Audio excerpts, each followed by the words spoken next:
What the hell? right? You know, So if we're my talking in OBS terms of crashed. equivalent attack First power, time I've seen that happen. one attack power again is 2 strength. I have agi at 2.5. Oh, Wow. so And it's, then yeah, because agi provides you dodge, armor, and right, crit, right. and Fury Prot tanks, like we were talking about haste before, Fury Prot tanks live off their flurry uptime. Right, and Agi, you wanna because have- they don't have a shield, right? So Yeah. Agi's so much more impactful. Exactly. And then crit is still valued at 30, but if I go down here, I have so I have Yeah, because two crit doesn't attack provide power the per additional bonuses of agility, that's why, right? yeah, exactly. Yeah. And then I have 2 attack power per stamina and 0.05 attack power per armor. And that's just a way to weight items so that you can have a mix of mitigation and And when we look at gear, we'll look at that, Sure, right? sure. And Yeah. how it's all thought about. But I would say that it's pretty similar, right? Tanking has become less about mitigation, more about threat. And so Well, you're looking at even similar items with very few exceptions. the thing is, I want to say like 75% of guilds don't need a Fury Prot tank because their DPS aren't putting out enough threat for it to matter. Right. And their tanks can pull perfectly fine threat because Shield Slam is the single highest threat per rage ability a warrior has. Right.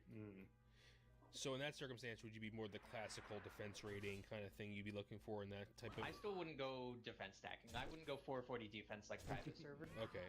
which was the number needed to be uncrittable. Right. I wouldn't do that anymore. I would still essentially gear the way I just told you, which is like a mix of attack power, agility, and stamina and armor. Even if you're deep prot. Even the way deep prot, I kind yeah. of look, if you're thinking about like tank gear, even me right now, if I like want to tank something, I'll pretty much look at it. It looks like a piece of gear a DPS warrior would use, except make it plate and make Right. sure it has stam on it. Yep. And you're pretty good to go. It's safe. Yeah. Yeah, you won't wear a stam agi. You won't wear of the tiger, but of the bear probably, right? So is there a good Yeah. So is there like a cross between like PvP gear and tank gear as long as it's plate? Would you prescribe Yeah, my to that? PvP gear and my tank set are essentially the same. Yeah, The only okay. difference is Yeah. Edgemaster's handguards. I don't wear them in PvP. Gotcha. Yeah. Ring, anti-disarm. You can get away with like Savage Gladiator chains, a mail piece, blood Yep. mail boots. You don't want to go like wearing leather around with Yeah, melee hitting yeah. you, but you can get away with 1 or 2 mail pieces as well, as long And- as they have good stats. There are exceptions to that. Like, if you're just starting to raid, Mask of the Unforgiven is a perfectly fine piece of headgear for a tank because it's stamina, it's crit, Yeah. and it's like all the stats you want as a tank. It's just a piece of Yeah, but I was gonna say I wouldn't wear that as the DPS warrior anyway, right? I'd be using Ren. That's the difference because it has stamina. yeah, because it has stamina and Ivern has strength. Exactly. Gotcha. All right, we're going to transition to consumes and buffs. So we're going to go into each consumes and buffs, but off the top of your... So there is a buff limit in Classic, right? Mm-hmm. What is it? 32. 32. And that's Well, that's wait, wholly okay, different from the actually, aura limit? aura? So is Well, that wholly different from the aura limit? I guess that's the question. So I don't know what the buff cap is. I know what the aura limit is. I've never reached a buff cap. Have any of you not been able to apply something else to your buffs? I The don't think so. Yeah, I think the buff cap is the aura limit essentially. So it's I being see. reduced by things like your enchants and stuff. Enchants, yeah. Okay. Some enchants. They changed it so that it's not all. I haven't looked into it lately. At one point, they were saying talents count towards the aura limit too. I don't remember. I if think that- they fixed that. That was the one that got wonky. You'd have to make completely unviable talents to get to affect. Oh, I remember that blue post said they made the most ridiculous talent spec imaginable just to check. Yeah. I wouldn't worry about that. You're good. Okay. There is no buff limit, but there really is for warriors sub buffs that are essential, and then there's side grades that you can do depending on how hardcore your guild is or how much time you have or money. The first one's obvious one's Mongoose, the Witch of the Mongoose. Mm-hmm. 1 crit.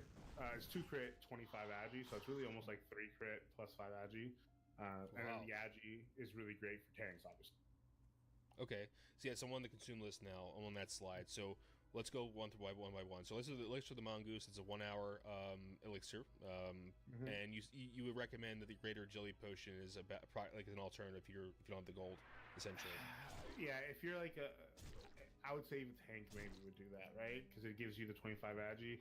But as a DPS warrior, I mean, the mongoose isn't that expensive. It's like 3 gold on my server. Oh, that's not bad. Yeah. If you want to look at it this way, with Blackwing Lair coming out, you know, save the elixir mongoose for Blackwing Lair, and you could just get away with the greater agility and molten core if you're filthy clearing it. casual. I mean, if you want it, I'm playing devil's advocate. I'm gonna still mongoose, but you could get away with it. I would say mongoose is not the one to cheapen out on. How's that? Yeah. We'll fair. talk about Go the with you on stuff down there below. You can cheap out on the jujus, but keep using the mongoose. It's just so much more powerful than the Yeah. Okay. Like, so what's your next one? You got Juju Might and Juju Power. These are stackable, correct? yeah, you yes. can use both. Yeah, the things that are not stackable are the Winterfall Firewater and the Elixir of Giants with the Juju. So you have to pick one or the other, right? Yep. The Firewater has 30 strength. The Juju Might has 40 strength. The Firewater has 35 AP, and Might has 40 AP, correct? Yeah. And one lasts a lot longer. So like The for fire water is 30 minutes. 20 minutes. Isn't 20 minutes. It's 15 minutes. Comparing Juju Might and Firewater, which are in the same category of attack power. Obviously, Juju Might's better. Lasts a little bit shorter, but I'd say it's almost easier to farm. I'd say it's easier to farm too. I disagree with that. While I'm farming Juju Power, I'm getting Firewater.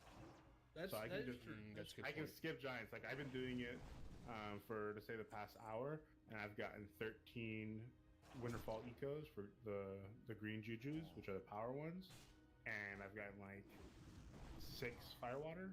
That's pretty accurate. Well, okay, so that's in a solo scenario. Say you have like a raid and you guys are looking to get better, and your melee's not using Juju Might or Juju Power, and you can what you could do, you get the echoes, Frostmaw echoes turn into Juju Might. It's from Questline of Winter Spring, and basically when a mob dies and you have the cash on you, it will drop. It has a chance to drop the echo. And the way it works is one person, or if an echo drops on the mob, everyone in the party can loot it. Everyone in the raid can loot Everyone it. in the raid, right? And so the thing to do is everyone gets one if it drops. And the thing to do is, get you like a 10-man raid and go and just all gang up on that poor elite Frostmaw giant down there, and just you just massively farm. Wait, you said everyone gets one? Yes. Everyone in the raid gets wow. a juju, yeah. Okay. Or an If it echo. The most broken gold in the game, I think, at the moment is having like multi-boxers kill people for echoes. And the Frostmaw echoes from the Giants, they sell for 4 gold on our server, whereas the Winterfall one. So this is a quest item that's literally tradable in the auction house. Before you trade it in for the quest. Yes. Right. That's very interesting. And I'll say this, with the echo farming, like me as a warrior, I'm geared, but trying to kill those giants, I can't really solo them, not efficiently if I do kill it. But the second I get like a shaman there with me, he doesn't have to do anything but drop like Wind Fury and maybe toss one heal, and I can just kill it. And if echo drops, he gets one, I get one. But then you could add, then you just made 4 gold each, and if you want to do that, you can. So healers also can go there to help melee farm their consumes. Yeah, that's but also how make a you little bribe gold. your healers into coming.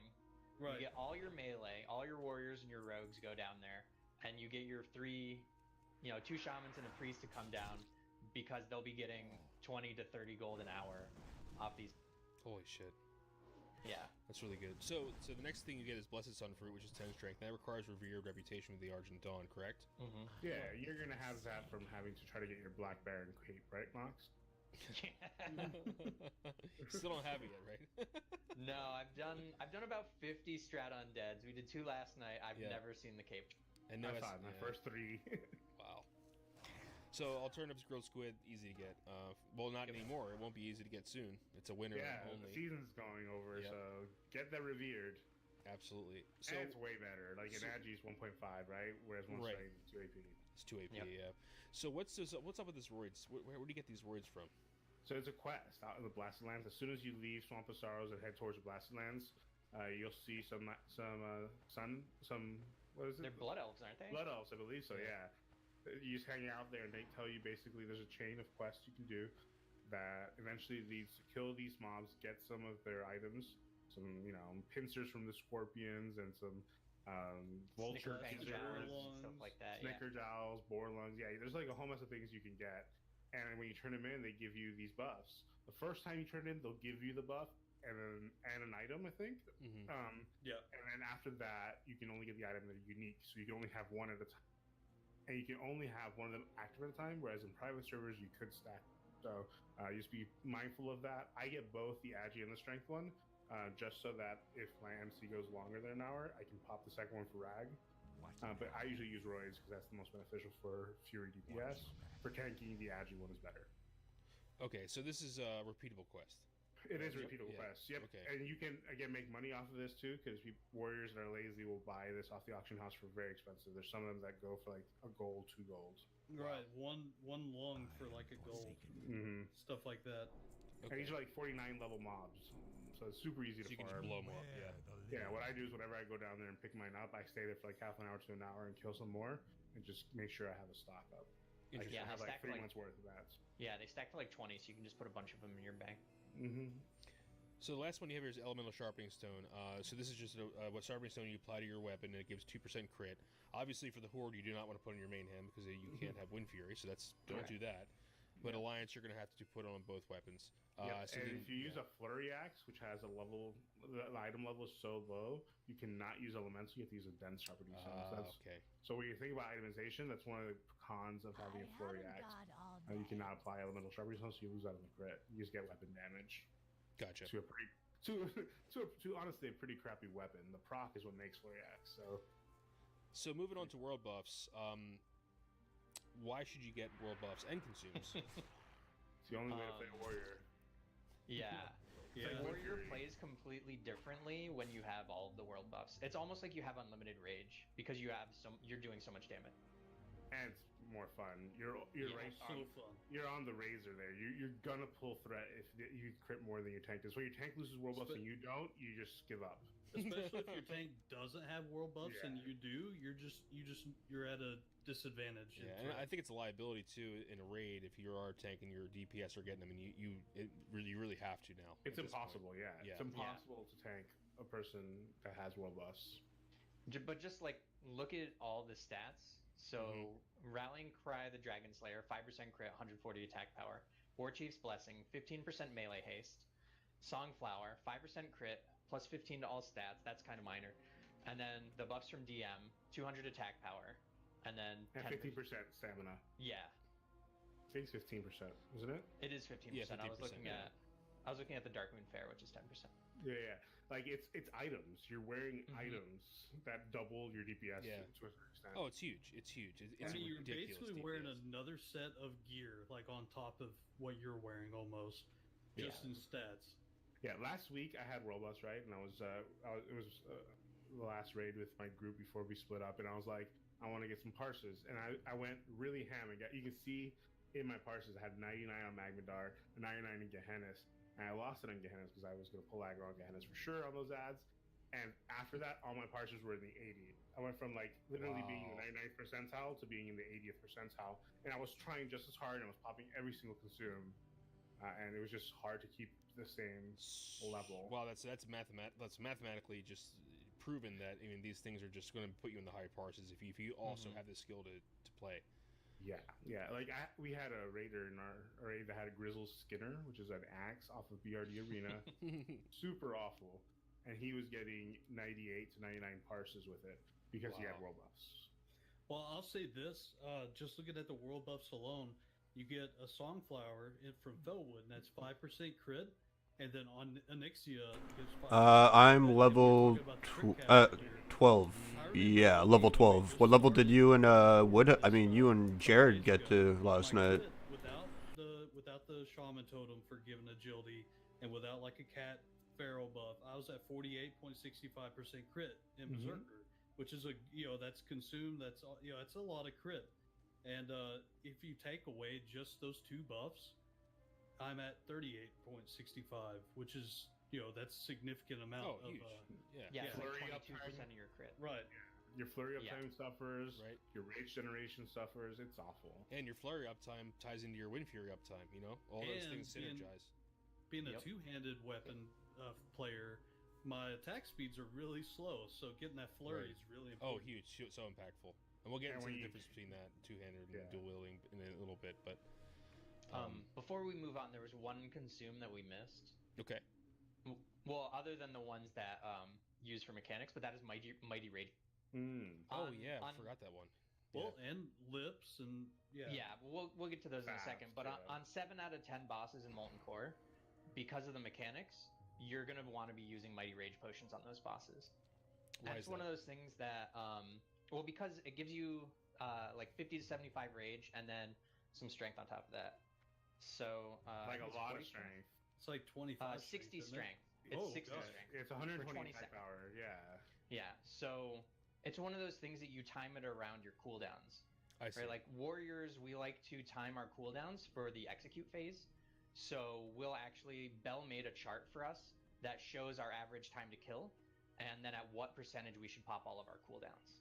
So when there's 30 seconds remaining in the fight, you pop Death Wish. Mhm. When there's 20 seconds, you pop your Mighty Rage Potion, because that 20-second strength buff will last you the last 20 seconds of the fight. And then you Sure. can do at 15 seconds Recklessness if you're using it, or Blood Fury. And all of that adds up to giving you incredible DPS during the execute phase. Wow. Yeah. Wow. So It's much. a So monster many moving power parts. spike. I would say that using the Mighty Rage Potion through execute, like after your big execute, and giving a second big execute with recklessness stuff is worth it though. Right, It's that- not. I've I- tested that's it, how and I- it's way better if you pop it right with 20 seconds left in the fight. I don't know. I kind of would make the argument there's a big value to be gained when you pop cooldowns, execute phase comes up, you have a full rage bar, you dump your entire bar with the execute, instantly Mighty Rage, you get a brand new full bar and do another full rage execute. Yeah, especially for With all bosses with cooldowns. longer execute phases like Ragnaros or Magmadar. Mag, right? Yeah, or Golmag. It totally. Yeah, for those bosses, probably. But let's say it's only like a 30 or 40 second fight, then that's 2 Bloodthirst you're missing out on with Mhm. this extra 120 attack power. So that's like like mean, you're taking it's like you're Those taking bosses 50 end in damage 15 off. seconds anyway, so you're gonna have that buff waiting anyhow. So like Lucifron and Shaz. No, I said 30 to 40 seconds. Lucifron's like a 20 to 30 second. Depends on your guild, right? Yeah. Yeah, for sure. So where do lips and faps come into all this? Obviously, I know what they do, but I think it's kind of like you have to play your potion cooldown here, right? I Yeah, think there's- I can Mhm. speak on this one a little bit.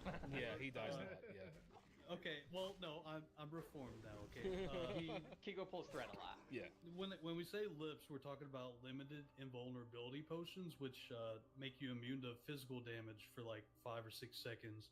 And basically, if you pull aggro on a big bad boss, he's going to turn over and just smack you, right? Because most warriors wear leather anyway, and if you're pushing close to the threat and then you look and see the boss hit you, or like Sulfuron today, the other raid we had, Mhm.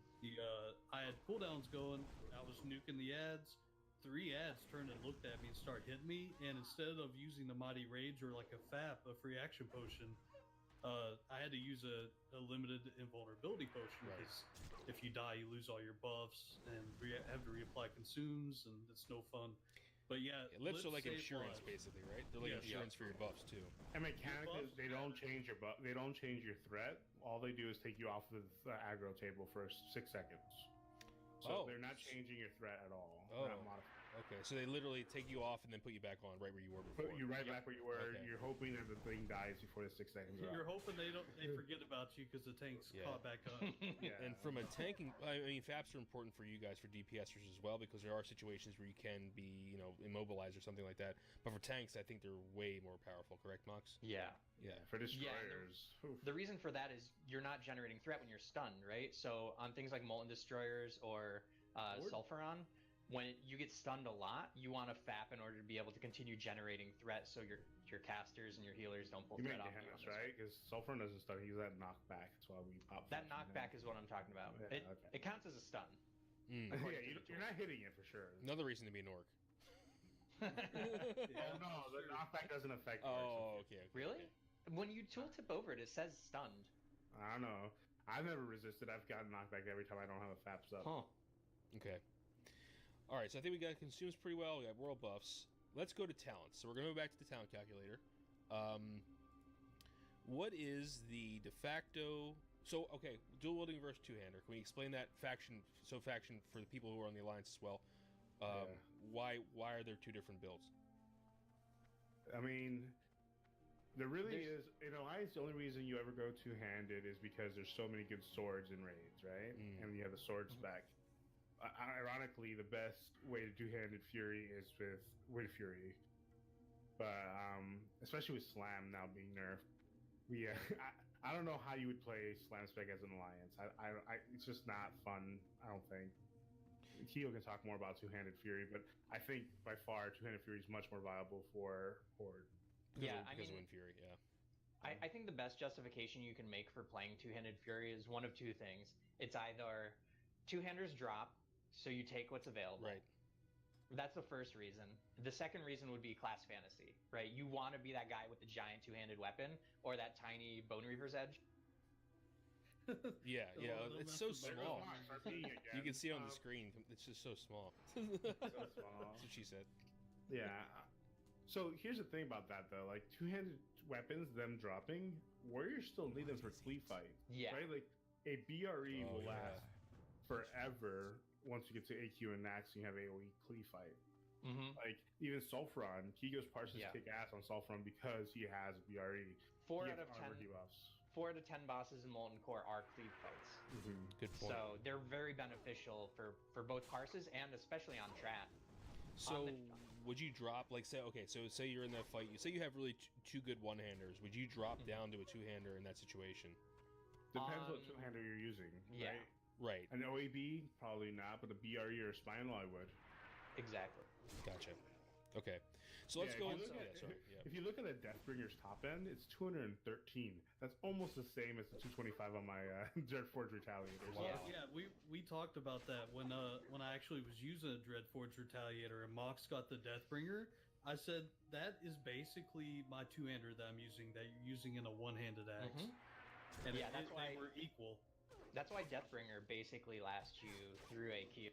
Like if you actually run a sim with the Blessed Kiraji War Axe from AQ, it's barely an increase over Deathbringer just because Deathbringer is so slow and has such high top end. Interesting. Yeah.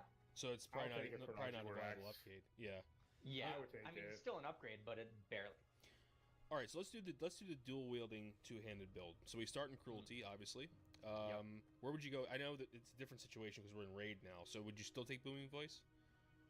Or would it depends if you're that For dual wield, you basically have to take Unbridled Wrath. Oh, okay. Why is that? Because you're landing so many more hits, right? Because you have two higher chance. weapons. Yep. They're both faster than a two-hander. Right. And you're gonna have a higher, well, hopefully, you have a higher flurry uptime. So you're attacking 3 seconds. You have a much higher chance of getting that additional rage point. Yeah. Okay, so would we go? So piercing howl is not really needed in raids, right? We used to. And battle shouts where you're going all the way, 5 all points. the way. Okay. Then where do you go after that? Imp execute and dual wield spec. Okay, 2 points. Dual wield. All the way to dual wield, 5 points. All 5, yeah, Okay. for sure. What's next? Death wish. Or no? No, you have to do Enrage and improve execute, and then Death Wish and Flurry. Bell doesn't follow level order. He just goes tier by. Well, we're at level 60. We were I'm expecting sorry. from Yeah, this is ours, level 60. so I'm sorry. I should have. There's no order. specified Just that. fill out by tiers. Get to the Okay, so dual wield 5 out of 5, Enrage 5 out of 5. What was next after that? 2 improve execute. I have that. Yep. Yep, Death Wish, and then Flurry. And Bloodthirst, And then- right? And Bloodthirst, yep, 34 okay. points. Okay, so what's on the arm side? That would For- be 3 improved Heroic Strike because of the Heroic Strike feature. Right, because it normalizes your offhand's hit chance. Hit chance, Mhm. yeah. Yep. Improve Rend, 3 out of 3. 3 out of 3. Okay. Yep. Attack Mastery. Right, for stance dancing. Yep. Anger Management and Deep Wounds. Okay. Impale. And Impale, yeah. And a lot of people worry about the Deep Wounds debuff in raids. Don't worry about that. It gets knocked off. It's very low priority. Right. Yeah, because I think you guys are proccing deep wounds all the time, right? Yeah, there's So, like 200 Deep Wounds, 100% uptime. but it doesn't knock off anything. So if like Winter's Show goes on, it'll push past it. So do you get any DPS increase out of that at all, or is it immediately pushed off all the time? There's a little damage. Okay. Yeah. Okay. Interesting. It's kind of like rolling ignites, where only one mage gets the ignite. You don't know whose deep wound eventually will get it, but somebody will. Right. Okay. So what changes for you, Kigo?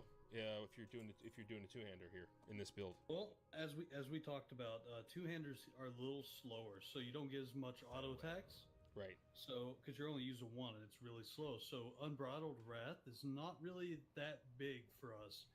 People look at it, you know, I was even guilty at this at one point, and you're just like, well, I want every bit of rage possible, right?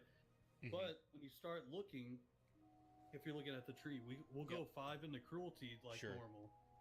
And there you would put usually Unbridled Wrath, but I'm foregoing that, and you could make an argument to make a two-hander improved demo shout.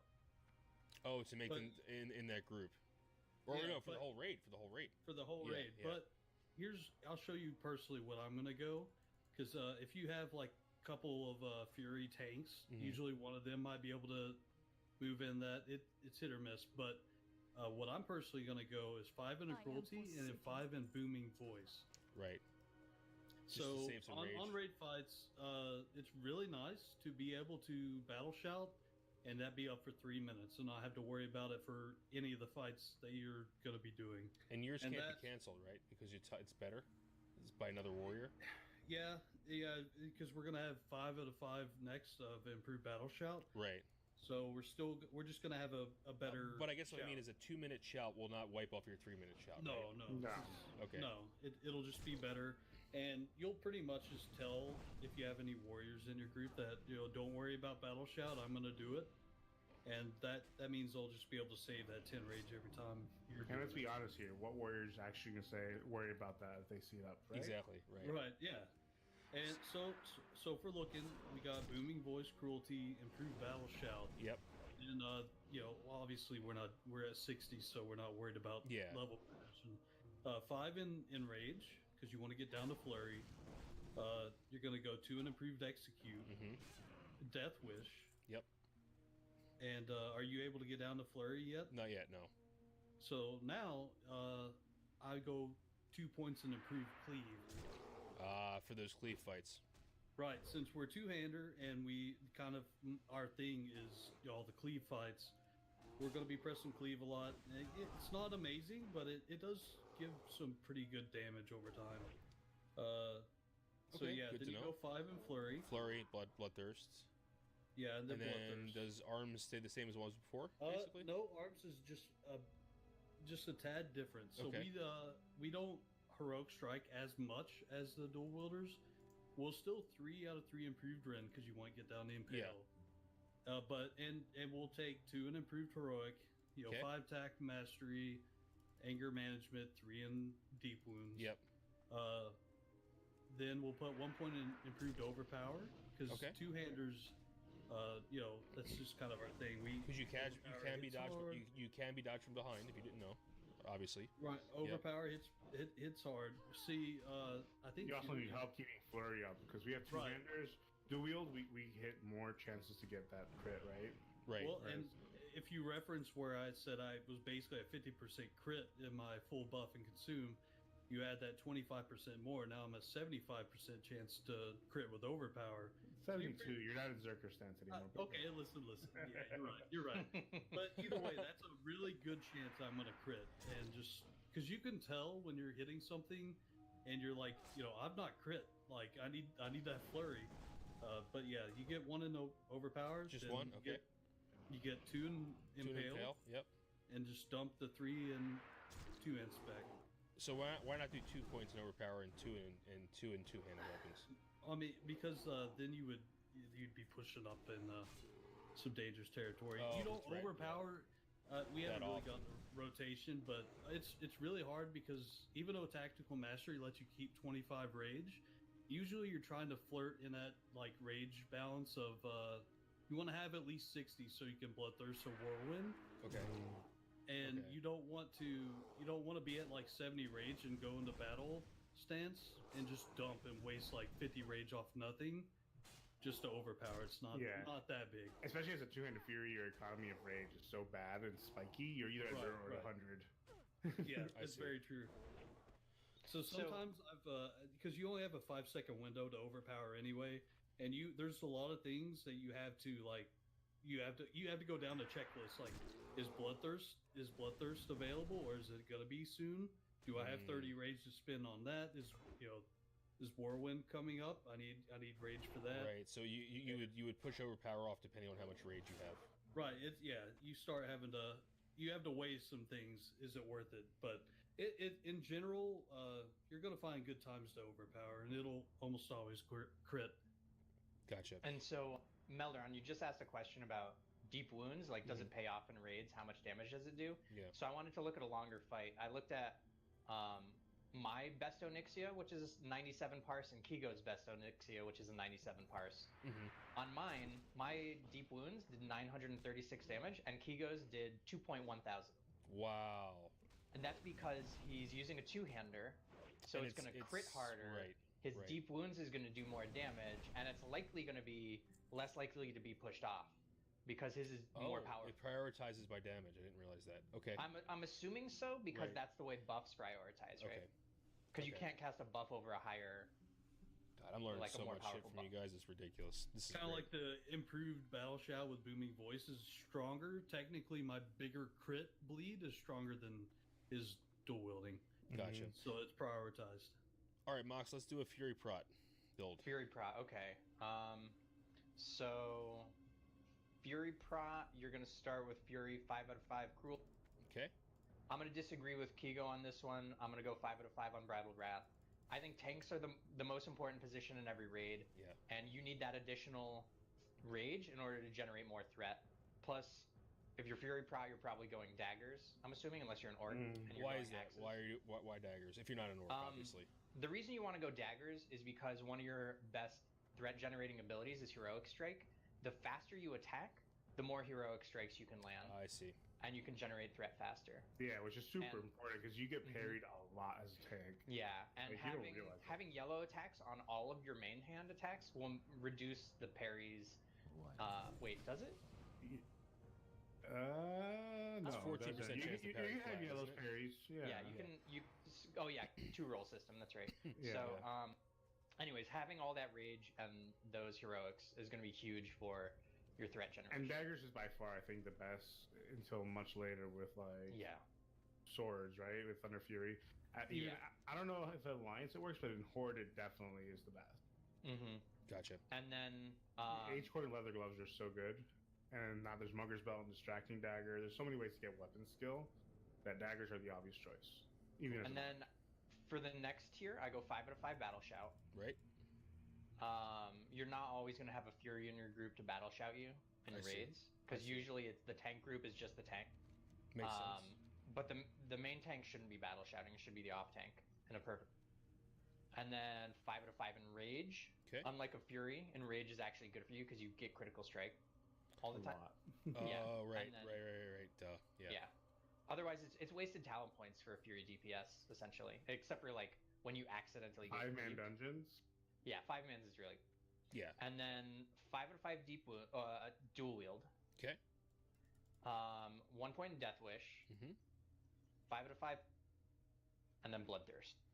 5 out of 5. So you don't get execute. Interesting. You don't get the execute because you can only execute in Berserker stance. Oh, and executing is actually a threat loss. Yeah. Yeah, because you are dropping. Yeah, it's a 1.3x for defensive. It's 0.8 for berserking. Yeah. So yeah, and actually talents with talents. Defiance. Oh, 1 point. Changes It to 1.49. Yeah. Which is multiplicative. Yeah. Or yeah. Yep. Yeah, it's 1. It's 1.3 times 1.15. Yeah, which is really nice. Yeah. Okay, so Prot now. So Prot, tier 1, you're actually going to put 5 into shield specialization. Because you will be switching to a shield sometimes. Sometimes. We'll get into that in a second. Will two-shot you. Right. Yeah. 5 out of 5 toughness. Okay. More 2 armor. points in blood rage. 2 points in blood rage. Yeah. More rager generation. And the number 1 reason you're getting blood rage is for this 1 point in last stand. Yep. Last stand is like your oh shit button. Yep. Temporary grants health. Yeah. And so it becomes like a 2k heal. A 2k self heal. Oh, nice. Okay. And then your next point goes into improved shield block. Improve shield block. So 1 point in improved shield block, there's a couple of reasons for that, but you want it because sometimes you're going to get spiked really hard, right? Mhm. We're not going 440 defense like on private servers, and we're not using 100% shield block uptime. So every once in a while, you're going to hit your button to equip your shield really quickly. Being the way Classic works, you're actually going to have to spam it a bunch of times, and eventually your shield will come on. My macro has a cast macro for shield block in it. Oh, okay. So when nice. I equip my shield, I'm It assuming I'm in automatically- defensive stance. It'll automatically cast shield block because shield block is off the global cooldown. So one button equips your shield, puts you in defensive stance, and cast shield block. Mine doesn't put me in defensive stance, but I Gotcha, only okay. use it in defensive stance generally. Oh, because you're already in defensive stance, right? So yeah. Yeah, that if shouldn't I'm be a problem. tanking. Yeah. Yeah. Okay. And then what's 5 out of next? 5 defiance. Which is the threat generation. Yep. Yep. Okay. Oh, that's easy. Yeah. Yeah, it's pretty cut and dry. The one change you could make is putting 3 into improved heroic strike. Over defiance. There's really no good place to take it. Like you would have to take out shield block or last stand. Yeah, I would. And those not do aren't that. sacrifices I'm willing to make in order to get that improved threat. And you I have would to rather you'd have to just take a put on- point out of. You said improved heroic strike. You mean improved revenge, right? You No, mean improved improved heroic strike. You mean I'm for talking you mean in arms tree, arms? improved heroic. Okay. Okay. You would think Yeah. deflection would even be better than that. Deflection? Yeah. Possible. If you were gonna do that. Yeah, it's interesting I don't call. know. It's just because at lower gear levels, you don't have the rage generation to keep 100% heroic strike up. Gotcha. So this will help you get there. As you With get world boss, better you gear, do. yeah, maybe. As you get better gear, you're gonna be able to keep heroic strike up even at full rage cost. Gotcha. Just because your offhand is gonna generate, and the damage you take is gonna generate enough threat. Okay, so before we go into deep prot, so I'm gonna do a quick deep prot build. Why do you recommend not going deep prot? I say that most people probably continue on going deep prot, but the reason you would go fury prot is because your DPS is pushing enough threat that you literally cannot hold threat off of them. Right. So what's the threshold? What's the top end you can do? Like what is results posting? You can do pretty high TPS with deep prot. You can do like 800, 900 TPS, which means your DPS would have to be pushing like 1200 DPS. Because of the defiance multiplier and because Yeah. of defense. Because you're in stance. defensive stance, so your attacks are generating 1.5 times as much threat, and they're in berserker stance, so their threat is 80% of their damage. So your Right. DPS has to really be pushing in order for a fury or for a deep prot tank to be unable to hold through. Like Gotcha. in our raid, we probably only have the 3 of us and 1 warlock who are capable of pushing enough threat that our tanks could not hold it. I agree. Like this is all assuming a perfect rotation. Yeah, it's So it's U3 and B block basically. Yeah, essentially. Yeah. And that would mean that you have, as a deep prot, you're using 100% of your global cooldowns, because when you're deep prot, you're gonna, instead of using heroic strike, you're gonna be going for shield slam and sunder and revenge. Right. Right. So as your we'll go. shield- threat generating. And shield block, right? No, you don't have to use shield block on cooldown. Doesn't You shield would block only- let you proc revenge? It does. So you would use it whenever you need to You proc have it, revenge. your revenge is not on cooldown, right? Yeah, exactly. Gotcha. And that's off the global cooldown. So still, if you want to like really analyze the rotation of a deep prot tank, it's shield slam followed by a revenge, sunder, shield slam. I think you have to sunder and then revenge, and then because of the cooldowns on them. Gotcha. So And it's really strong, by the way. Just being in defensive without defiance, but being able to revenge is so strong. Like, yeah, I was able to hold aggro off of full DPS warriors without, like, as a normal fury warrior in defensive stance, getting revenge really often. yeah. Revenge is ridiculous. It's so good. It's your highest threat per rage ability other than shield slam. Yes. And a lot of times, it's even better threat per rage, even if you have to use shield block to proc it. Because revenge is triggered when you block dodge or parry. I see. Right. Yes. Yes. Of course. Right. And Alright. so I forgot to explain this. The reason you want only 1 point in improved shield block is because additional points, all they do is increase the duration of the buff.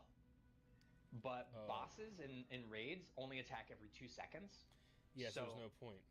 the 1 point gets you 2 blocks off of 1 use of shield block, Oh, but additional points in that increase the duration of the buff, but it doesn't do anything in raids because you're getting your 2 blocks within the 5 seconds. right. Okay, real quick, just a dumb question. Why is two-handed Fury Prot not a thing? With Why is BRE, it all dual wield?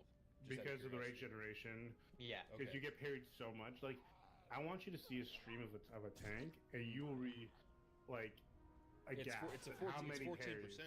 Yeah. 14%, yeah. Like, whenever I die in a fight, I have to look at the logs before I blame the tank for not having threat because he just gets parried on the first global. Like, I'm like, there's nothing you can do. Taunt resisted, parry. What are you gonna do about that? Right. Yeah. And if you Whereas daggers can recover there are quicker. times like against not a level 63 mob, because your rotation when you're tanking in a raid is before the mob even gets to you, you queue up a heroic strike and you spam bloodthirst while it's running to you. Mhm. If those both get parried and you get a dodge on your white hit, the mob will literally run right through you and go straight to the healers. Yes. Yes. So if your taunt gets resisted on top of that, there's nothing you can do about it except call out taunt resisted and hope somebody Mhm. else picks it up. Yeah. Yeah. That's what Mox puts on a shield and taunt. All right, let's do a deep prot real quick. So where are we Okay. going first? Shield spec. So deep prot, yeah, 5 out of 5 shield spec, Mm-hmm. 5 out of 5 toughness. Mm-hmm. So 2 in blood rage, and then last stand. Yep. 1 in shield block. Yep. 5 in defiance. Okay. 3 in sunder. Yep. Concussive blood. Oh yeah, that's okay. Nice. Well, you have to get it to get shield slam. Oh duh. Yeah. Yeah, Okay. it's not good in raids. It's good on trash because most trash is stunnable. Yes. But it, right, like that situation we just talked about, the parry dodge resist. This would be my next button I press. Right. Can you do that Concussion on like Surgers or Annihilators? I honestly don't know. Molten Core has less stunnable trash than BWL does. Yeah, but 'cause they you have can engineers and works and There's, stuff. there's Yeah. humanoids, yeah, in BWL. you can stun the imps in Molten Core, and I think that's it. All right, yeah, that's so it. concussion And then blow, one-handed. one-handed all the concussion way. blow, one-handed 5 out of 5, Why and then can't shield I? slam. Oh, for some reason I missed something. So Do you have 3 out of 3 sunder? yes.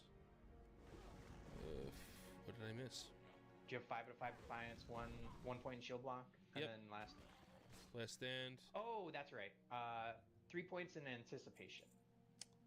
So which is tier 1. Right.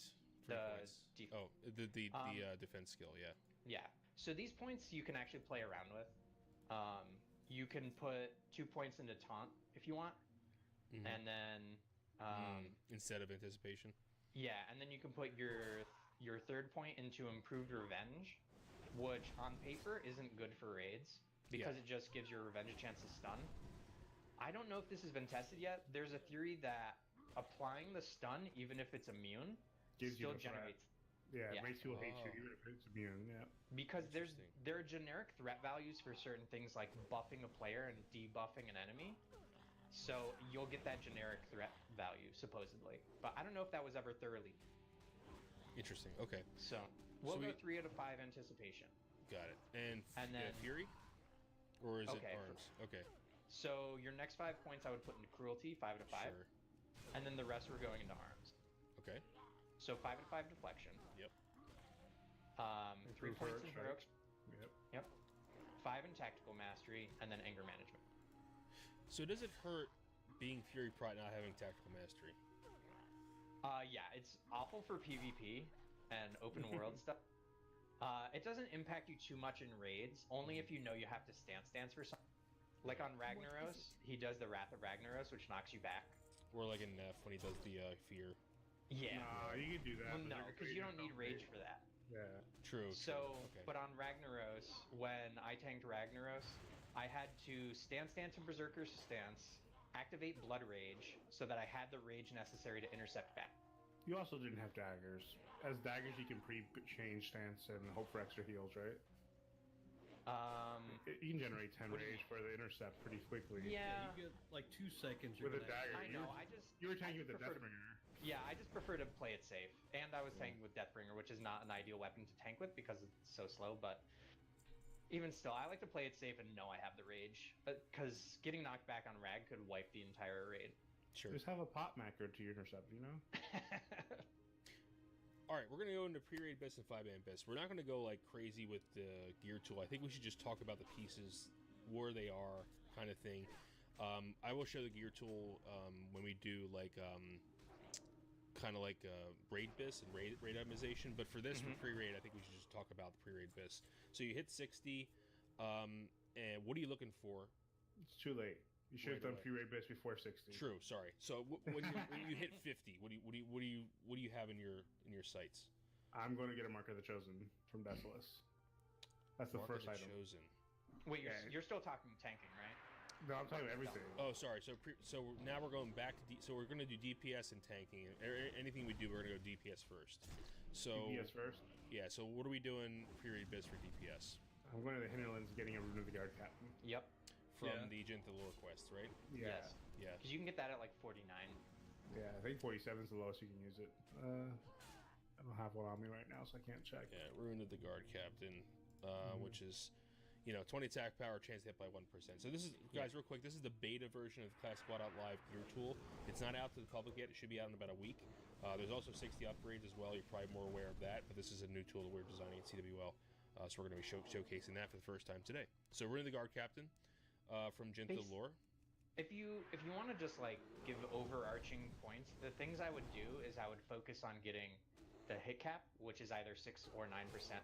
And if you have the wallet for it right now, a pair of Edgemaster's handguards if you're not an orc or human.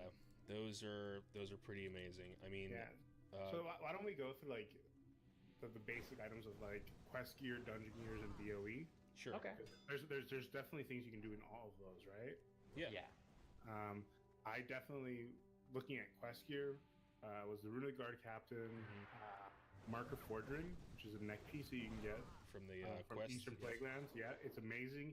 It actually is. If you value hit at 8 AP, it is as good as a Nyx's Talisman. Wow. Okay. It measures right up there. If you value from hit, the In Dreams quest line, guys. If you don't know. Yeah, and if you're on the tool, you can go to adjust weights at the bottom right, and you can change those weights down so have the tool give you a better idea of what's available to you. And when we do the raid stuff, maybe it's the time to do that. But it's really cool how you can do that, and it'll give you a lot of suggestions about around that. But yeah, as far as like quest gear, I would say Marker Forging, Rune Guard Captain is really great. Black Hand's Breath. Black Hand's Breath will last forever. Yeah. Yep. So you're both your I'm still using it, yeah. Yeah, you'll use it until you get a Drake Fang Talisman, basically. I'll also say this: Wormhide Spalders from where's that? From BRD. The slower, quest is BRD, but you get the quest originally in Searing Gorge? Burning Steps. Burning Steps in the cave up in Terrorwing Path area. Since we're talking about hit cap, those have 2% hit on them with their leather shoulders.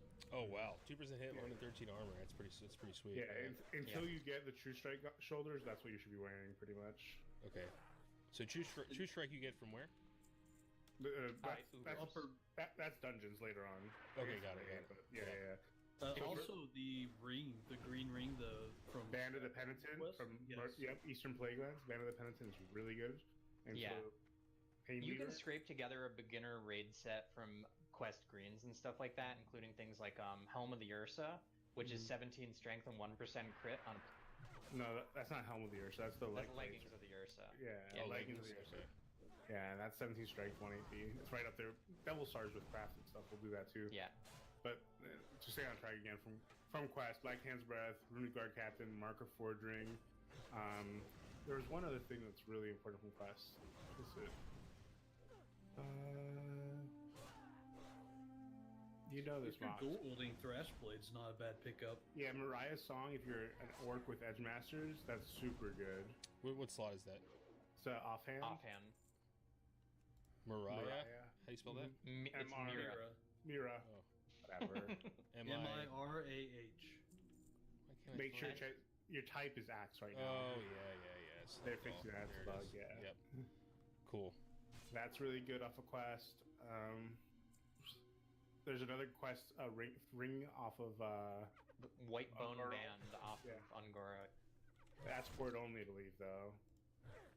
Well, the Alliance has Magni's Will, which is a blue, and it's from the quest to rescue the I princess. actually have from to the change my race because it won't let me get it. Yeah. Magnes. Well, that's not sure. Oh, I'm not on ring. That's why. Magnes Will, which is oh, that's nice. Yeah, chance to crit. Yeah, it's a 1%. quest to rescue Yeah. the princess from BRD. Oh yeah, that's the princess quest. Okay, cool. Good luck getting Yeah, it. Horde doesn't get that version. Thrall's Resolve is only good for Feral. Yeah. The Amok Skirmish Rainer, that's the quest. That's like the best belt you can have as a warrior until you get an onslaught girdle. Yeah, no wonder I couldn't think of. Yeah, because you didn't get it. Yeah. Because I was tanking, I got the And it's Vice late. grip. And it's plate, Yeah. which is rare. It's super good. That's like I used that until I got Onslaught Girdle. I'm still using. All right, so we done with quests? I believe you have a good. That's a good. Yeah, it's a like, good. It's a start good. for- Yeah, it's a good. Yeah, those are pretty good. And then at this point, we can go into like dungeons, I think. And the first dungeon you should go to is BRD. That is Yep. full of warrior loot. I literally went into BRD at level 51 and did the arena, trying to get my Savage Gladiator. I know warriors have done 400 arenas and not gotten their chains chopped. Yep. I was lucky. I got it on my first orc in my third arena. It was me, a rogue, a shaman, and and 2 mages, I think. And 3 of us died. I could not tank the orc because he hit so hard. And so literally the rogue and the shaman were kiting it around to get a Savage Gladiator chain. So at level 51, I had the best chest piece until AQ. Dude, SGC is so good. Yeah, like you don't realize it with warrior itemization. The stuff you're gonna get from quests and dungeons before a raid are gonna last you very deep into the game. Like, Yeah. there's just not a lot of items in raids for warrior DPS that are that Really great good, of a yeah. raid. You'll get 5 items per raid year. Yeah, so you get SGC, you get Hand of Justice, Mm-hmm. And it just is Um, amazing. you get what else? Dreadforge if you want to Dreadforge do. Yep. Mm-hmm. They have the cape, the black veil, right? That's Would pretty decent to get there. would you do Dreadforge over dual wield? I did, but see, I did. If you're enjoyed just starting two-handed. out, yeah, if you're just starting out, it's definitely going to be easier to itemize for 2-hand. Yeah, getting also a ribbon spike is pretty hard because that's the best like pre-raid this Well- one-handed axe. Now that PvP's out, We can get Frostbite's Frostbite, relatively easy to get with 1 hour Q. Yeah, with 1 hour Q. And that requires Exalted? Revered. Oh, revered. Okay. But you're gonna get exalted because you need Don Julio's anyway. True. Yeah, which is really nice. And you're a warrior, so you're gonna be broke and need an epic mount. That's the way to do it. Yeah, Don Helios is so good. Yeah. All right. So what else from dungeons? Do you say? I would say Mask of the Unforgiven or Eye Oh of Ren. yeah. I've Ren is probably gonna be your best bet at tanking. You're gonna do Massively Unforgiven. I had both, and there's just no need for it. Yeah. Of course, you should- True Strike Shoulders as well from True Strike Shoulders, yep. And But that's outside of BRD already. You got when you're Vambrace gearing and up stuff. for raids, you want to go for both Mask of the Unforgiven and Eye of Ren, just so you can itemize around. Right? The Oh, more for pieces hit, of yeah. gear you have with hit, the easier it is for you to change around pieces when you start getting. That's true, because we're gonna talk a little bit about it later. But like, you're gonna be using your Devil Sword gauntlets and legs that set for a long time because of the hit. And when you break it up with like a Flame Guard gauntlet, you're gonna need some hit somewhere else to make up for it. I'll say Like, right- this about having multiple pairs. If you're ready to look at the bracer slot, you have Van Braces of the Sadist and Battleborn Arm Braces. Like I had both of those, and for a while I would just alternate. If I didn't need that hit, I would be able to put on the pair that has stamina strength on it. Yeah, and Yeah. depending on how you value hit, those two are comparable to like even the Riscruncher Stability or the Berserker Bracers in later Wow. raid tiers. Yeah, Gotcha. War Song Ghost and everything. They're that good. Cool. And Okay. honestly, yeah. Van Braces of the Sadist I had 2 of with different enchants because I would tank with Stamina enchant and I would DPS with the Strength enchant. Yep. Huh. Okay, that's a good point. So as Yeah. far as tanking oh, we didn't do No. world drop stuff is pretty much Devil Sword, obviously, right? Oh no, we still have way more dungeon gear, dude. Oh, let's do it. Yeah. Eldritch reinforced leg plates are amazing, and they're gonna outscale Devil Sword leggings once you get to phase 4 because of that? the Zandalar buff. Oh. Because that increases by strength and stamina and agi. Like that increases the base I skills see. much like Kings do. And the Eldritch reinforced leggings have most of their like crit and AP in stats, whereas Devil Yeah. Stars is only 12 stamina plus AP and crit directly from those. And on the gear tool, there's actually a button so that it weights the stats differently when you have Spirit of Zandalar. Yeah. When I saw the Yeah, tool, I was that's like, why is this button there? And it's because of that. It doesn't have all the world Yeah. buffs. It only has the ones that would change the value of gear based on that buff.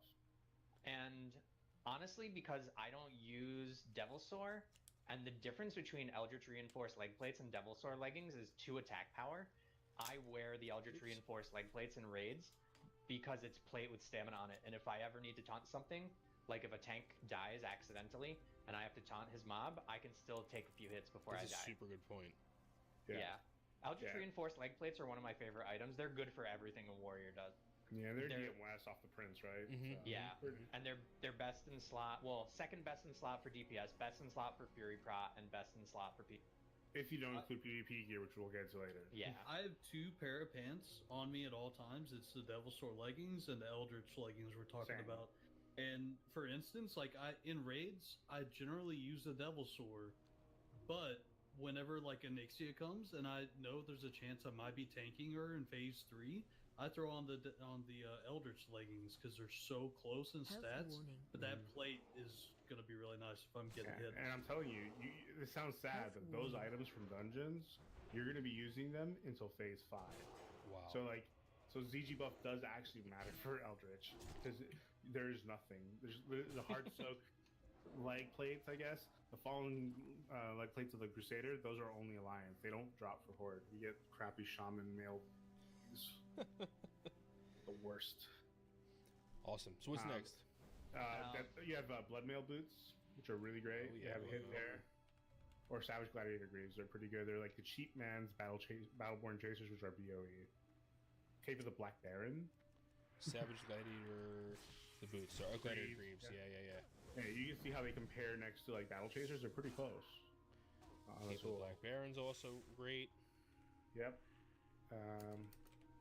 You have Gargoyle Slashers, which are pretty decent gloves. If you're not using the Devil Swords. And then you have like a bow. You have either Black Crow or Satyr's Bow. That's really good for pre-raid Abyss. So Satyr's Bow, They're the same. Satyr's bow is a lot easier to get in my Yep. opinion. right? And that's 1% hit. And that's what. Yeah. And what's the other bow? The Black Crow. They're The exactly stats the are same. exactly the same. They're Oh. identical. Yeah, Oh, okay. it's just the damage on Black Crow is a little higher, but it's so much harder to get. You can just run DM East a couple It of gives times. you to get it gives you real cred to get the Black Crow. Just saying. Gotcha. Yeah, it makes things a lot Um, easier with DM coming out that you can get that.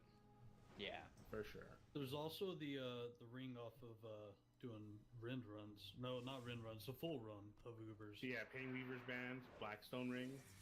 Blackstone Ring really from good. Moradin, yep. Mhm. Yeah. So you can update. Tarnished Elven rings too. Oh, yep, that's DM. That's really good if you're just swinging like Paper Doll wanted. It has a lot of agi. A lot of agi. So it's almost like 15 a agi, poor 1% man's. hit. Yeah, it's a poor man's Don Julio. 15 agi, and you can use 2 of them. So Yep. Yeah. That's good. Yeah. So you upgrade those quest rings pretty quickly to those. Pain Weaver's a pain right now because no one's doing Ubers, but with the new Ace of Beasts coming out for the decks for the Dark Moon, you're gonna see a lot more Ubers runs, and that's where you'll be able to get some Pain Weavers. So the two-handers you guys, it's not two-handers. The one-handers you and Mox and Bell used, are those pre-raid? Yep. Yep. So Yeah, you have Axe of the Deep Woods, which is BOE, but if you want to do dungeon only, it's Ribbon Spike, which is pretty much identical. Or Frostbite, which is from Alterac Valley. Yeah, but that's just came out. Yeah, which I use in my offhand right now with Deathbringer, but it's a really reasonable main hand. It's 2.8 speed. No, it's 2.6. Oh, okay. What's the axe you 2.7. use, Mox? I'm using Deathbringer right now. Deathbringer, that's but right. Yeah, I had That's I had right. Ribbon Spike when we started. Yeah. That drops off in next game, right? Okay. Yep. So yeah, you also Bone Slicing Hatchet is really good, and that's from Yeah. Warning. That's Undead from Strat. Strat Death. Oh, that's right. Yep. And those drop like candy, so it's easy to get one. Those are almost as good as Frostbite as an offhand if you value Agi higher than Strength. Yeah. Right. So offhands usually always faster weapons go offhand, correct? Is that the rule of Yep. thumb? Yeah. Yeah. I mean, because of the way damage is calculated for your offhand weapon, the damage reduction is like 50% or something like that. So your offhand weapon is essentially just a stats. I see. And Rage Generation. Yeah, it does rage generation, but if you think about it, like the way you would weight the DPS and the top end for an offhand weapon, it's 50% is valuable. So it'd be like on your main hand, 1 DPS is equal to 7 strength or 14 attack power. It would be twice as much. It would be 14 strength or 28 attack power for an offhand weapon. I see. Or sorry, reverse that. It would be half as valuable, the DPS. I see. So, a lot of times you don't necessarily want like the highest DPS offhand, and taking something with stats on it is a little better. And Bone Slicing Hatchet is both fast for that consistent rage generation, and it has good. It's also why Mira's Song is really good. The stats on it are incredible, Oh yeah.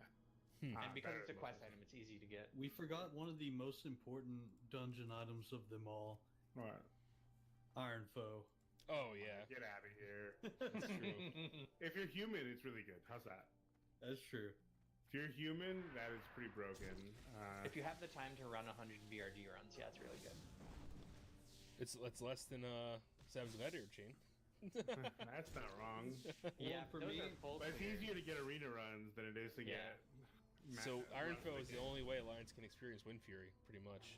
I mean, Well, well, that's 30 not true. They have like and they have Hand of Justice, but like, Mhm. but Iron Foe is like what Shamans experience, 2 extra attacks, which is really nice. Well, Paladins have Seal of the Crusader, which is like shitty win. that's true. That's You true. mean Seal of Command? Yeah, Seal, Steel Command, Command. sorry. Yeah. It's like a shitty Wind Fury, which it's actually really it's like Frostbrand actually. They're actually very similar because Oh, Frostbrand really? they both have a similar PPM mechanic, whereas Wind Fury is a 20% chance of proccing. Mhm. So okay, what can we go to Yeah. Prot? BOE. No, BOE gear. Oh, BOE. That's right. We missed BOE. Yeah. You have played Warrior. You have chosen to spend all your money on BOE gear. Yeah, Devil Sword, obviously. Devil Sword, Lionheart Edgemasters, Helm? Lionheart Helm. Oh, is pistol, Lionheart yeah, Helm. Oh my god, how Yeah. expensive is that, dude? Super expensive. Cloudkeeper leg plates. They're better than all the warriors whenever the active is up. Any other legs? So this is where do you get these? Those Just- are BOE. Just a random drop. Yep. They're, Yeah. they're- You get them by spending 5,000 gold on the auction house. Oh, gotcha. 5,000 gold. yeah. Yeah, that's the inflated price. I mean, I'm sure people aren't paying Oh, that that much. proc's insane. Yeah. Yeah. Edgemasters is really important. Edgemasters, yeah, if you're sure. not an orc or human, yeah. What other BOEs are you spending money on? I mean, the chest piece, the chromatic ones, those are really good with fire resist gear. If you're a tank, that's gonna be super good. Oh yeah. Mhm. Oh, the chromatic flight. Sure. That's a lot Mhm. of armor too. What are the BOEs? I think it's pretty There's- much all for BOEs, right? But There's 2 those- boots worth mentioning. There's Saffron scaled boots, and then the Battle Chasers Greaves, which Yeah, are battle both. chasers are expensive too. They're like 400 gold now. Saffron scalp boots. Yeah, those are better for tanking, but they Oh, still yeah. have some decent threat stats on them. Gotcha. Yeah, you definitely would go battle chasers. That's considered best by most people, Yeah. unless you need a hit from blood now, right? Or there's that the crit and agi ones out of DM. They're male. No, I know Padded Wolf from LBRS. I don't know the DM ones. Boots? Yeah, hang on. Look at the tool. Let's see what. Feet. It'd be under phase 2, I guess. Damn it. 5. Or phase 3. It'll show up in phase 3 too. Yeah. Rib Steel? No, that's Black Iron Explorer. Oh, I have mixed right now. Well, all. Windrunner Wind Reavers? Greaves. Wind Yeah, Reavers. 20 agility, 1% hit. Yeah, it's Skull and Mat. Oh, That's those are from the skull Blood mitts? Cortonas the Right. Herald, yeah. Yeah. Yeah, those Yeah, are those listed aren't as the highest terrible, but- value. I don't know about that. I think they give Yeah. the best value for that. I think Blood Mail are better for sure, and Battle Chasers are Definitely Blood Mail are better. better. Yeah. So what about for prot? What are Okay. some differences? I guess we didn't cover already. So, for prot, Or you're gonna Tiferi want to prot, mix. Yeah, you're gonna want a mix of threat stats and mitigation stats. So basically, you're looking for items like the Eldritch Reinforced Leg Plates, where there's stamina, high armor, and a good amount of threat. So that's where things like Saffron Scale Boots for pre-raid, those are probably one of your best items for prot. And then Not items we Boots of haven't mentioned- Avoidance? No, not anymore. That's private server stuff. For your belt, Brigham Girdle, which you're gonna have similar problems to Painweaver Band because it drops off General Dracus hat. Oh shit, yeah. Yeah. And then honestly, a lot of the items are gonna be the same as That's what I figured. The best shield Yeah. is there too, right? The Drac. yeah, the Draconian Deflector. You're gonna want to do a lot of full Ubers runs if you're trying to gear up a prop or any sort of tank warrior. Such an iconic shield too. Yeah, I still have it in the bank just because it looks cool. Yeah. I still don't have it. I'm running a Rock Golem Bulwark from Yeah. BRD. So the thing is, What about headpiece? I was gonna say for neck piece, Hmm. and if you're doing in dreams, you probably still want to take the Mark of Forging. Yeah. But if you know, like if you're starting to raid really soon and you know you're gonna get the first Onyxia Tooth pendant, you could take the Ornate Adamantium Breastplate. The stats on it are just insane. The amount of armor and the amount of stamina on it is incredible. So Oh yeah. it basically has the item value of like 2 pieces of mitigation gear. Wow. That's Yeah. huge. And another thing worth mentioning is when you're gearing up a tank for pre-raid bis, you want at least 2 pieces of Valor just for that 2-piece set bonus of 200 armor. And usually you would go shoulders and what else? Yeah. Shoulders, belt, Breastplate. shoulders, bracers, those are good options. Yeah. Brigham Girdle is so good The that you gloves probably are want to keep pretty decent too. Yeah, Yeah. but I'm wearing Edge Masters, so I think I used belt, bracers, and boots and legs all at different Gotcha. or breastplate. But ideally, you want Savage Gladiator chain. Obviously. Yeah. Yeah. So there's kind of a misconception when it comes to armor that armor has diminishing returns, which is true. But if you actually do the math to calculate effective hit points, which is your hit points multiplied by your mitigation, the mitigation from armor specifically, your effective hit points actually continues to scale linearly until you reach the armor cap of 75% mitigation. Oh.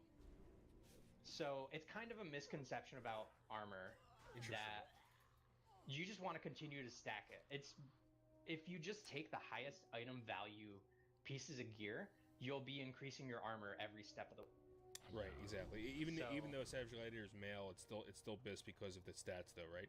Yeah, Yeah. because of the threat stats, and it still has stamina on it, and you can get your armor and your stamina in other pieces. It's just if you He's use the 26 gear tool, AP, 2.75 crit, and 13 Yeah. stamina. It's ridiculous. When you add +4 stats to the enchant, it's pretty much 3 crit and Yeah. like 40 AP. So if you use the gear tool for a Fury tank, Mhm. it actually shows you in different columns. One column will have the threat stats, one column will have the mitigation stats, and then there's a column labeled total, and it'll give you the average of those. So Oh. it'll show you the best item level pieces for each gear slot based on those. You can kind of just pick and choose if you need more mitigation or if you need more threat. Mm-hmm. I see. Right? Like a tank could wear Lionheart Helm, but the fact that it has no stamina on it could be kind of a liability. So what would you Right. recommend instead? So the alternative is the Mask of the Unforgiven, which is leather, but it has stamina. Oh, okay. But it's just Okay. to reach the hit cap as a see. tank, Okay. you have to have those 2 pieces of hit somewhere. You're not going to wear True Strike shoulders, so it's either going to be one of those 2 helms, or using a Blackstone ring.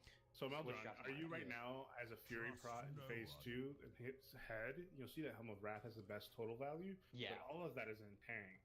So you really look like the Warlord's head plate. That's more balanced. the Champions headblade, which is the PvP gear. That's more balanced, right? Right. Ignore right. the Expert Gold Miner's helmet. That's broken because of weapon skill. But then Lionheart really is really threat heavy. Yep. Crown So of Destruction is the happy medium there if you don't need to hit. I don't really main tank, but when I do, I either wear Lionheart helm or Golem Skull helm from BRD. Okay, Dos Equis, man. What the heck is that? I don't always tank, but when I do. But the Golem Skull helm for pre-raid Bis is a decent mix From of BRD, threat yeah. and mitigation because it has the 18 strength on it. It'll give you a decent amount of threat, but obviously not as much as Lionheart. You got 2k DPS on Shaz with that thing on.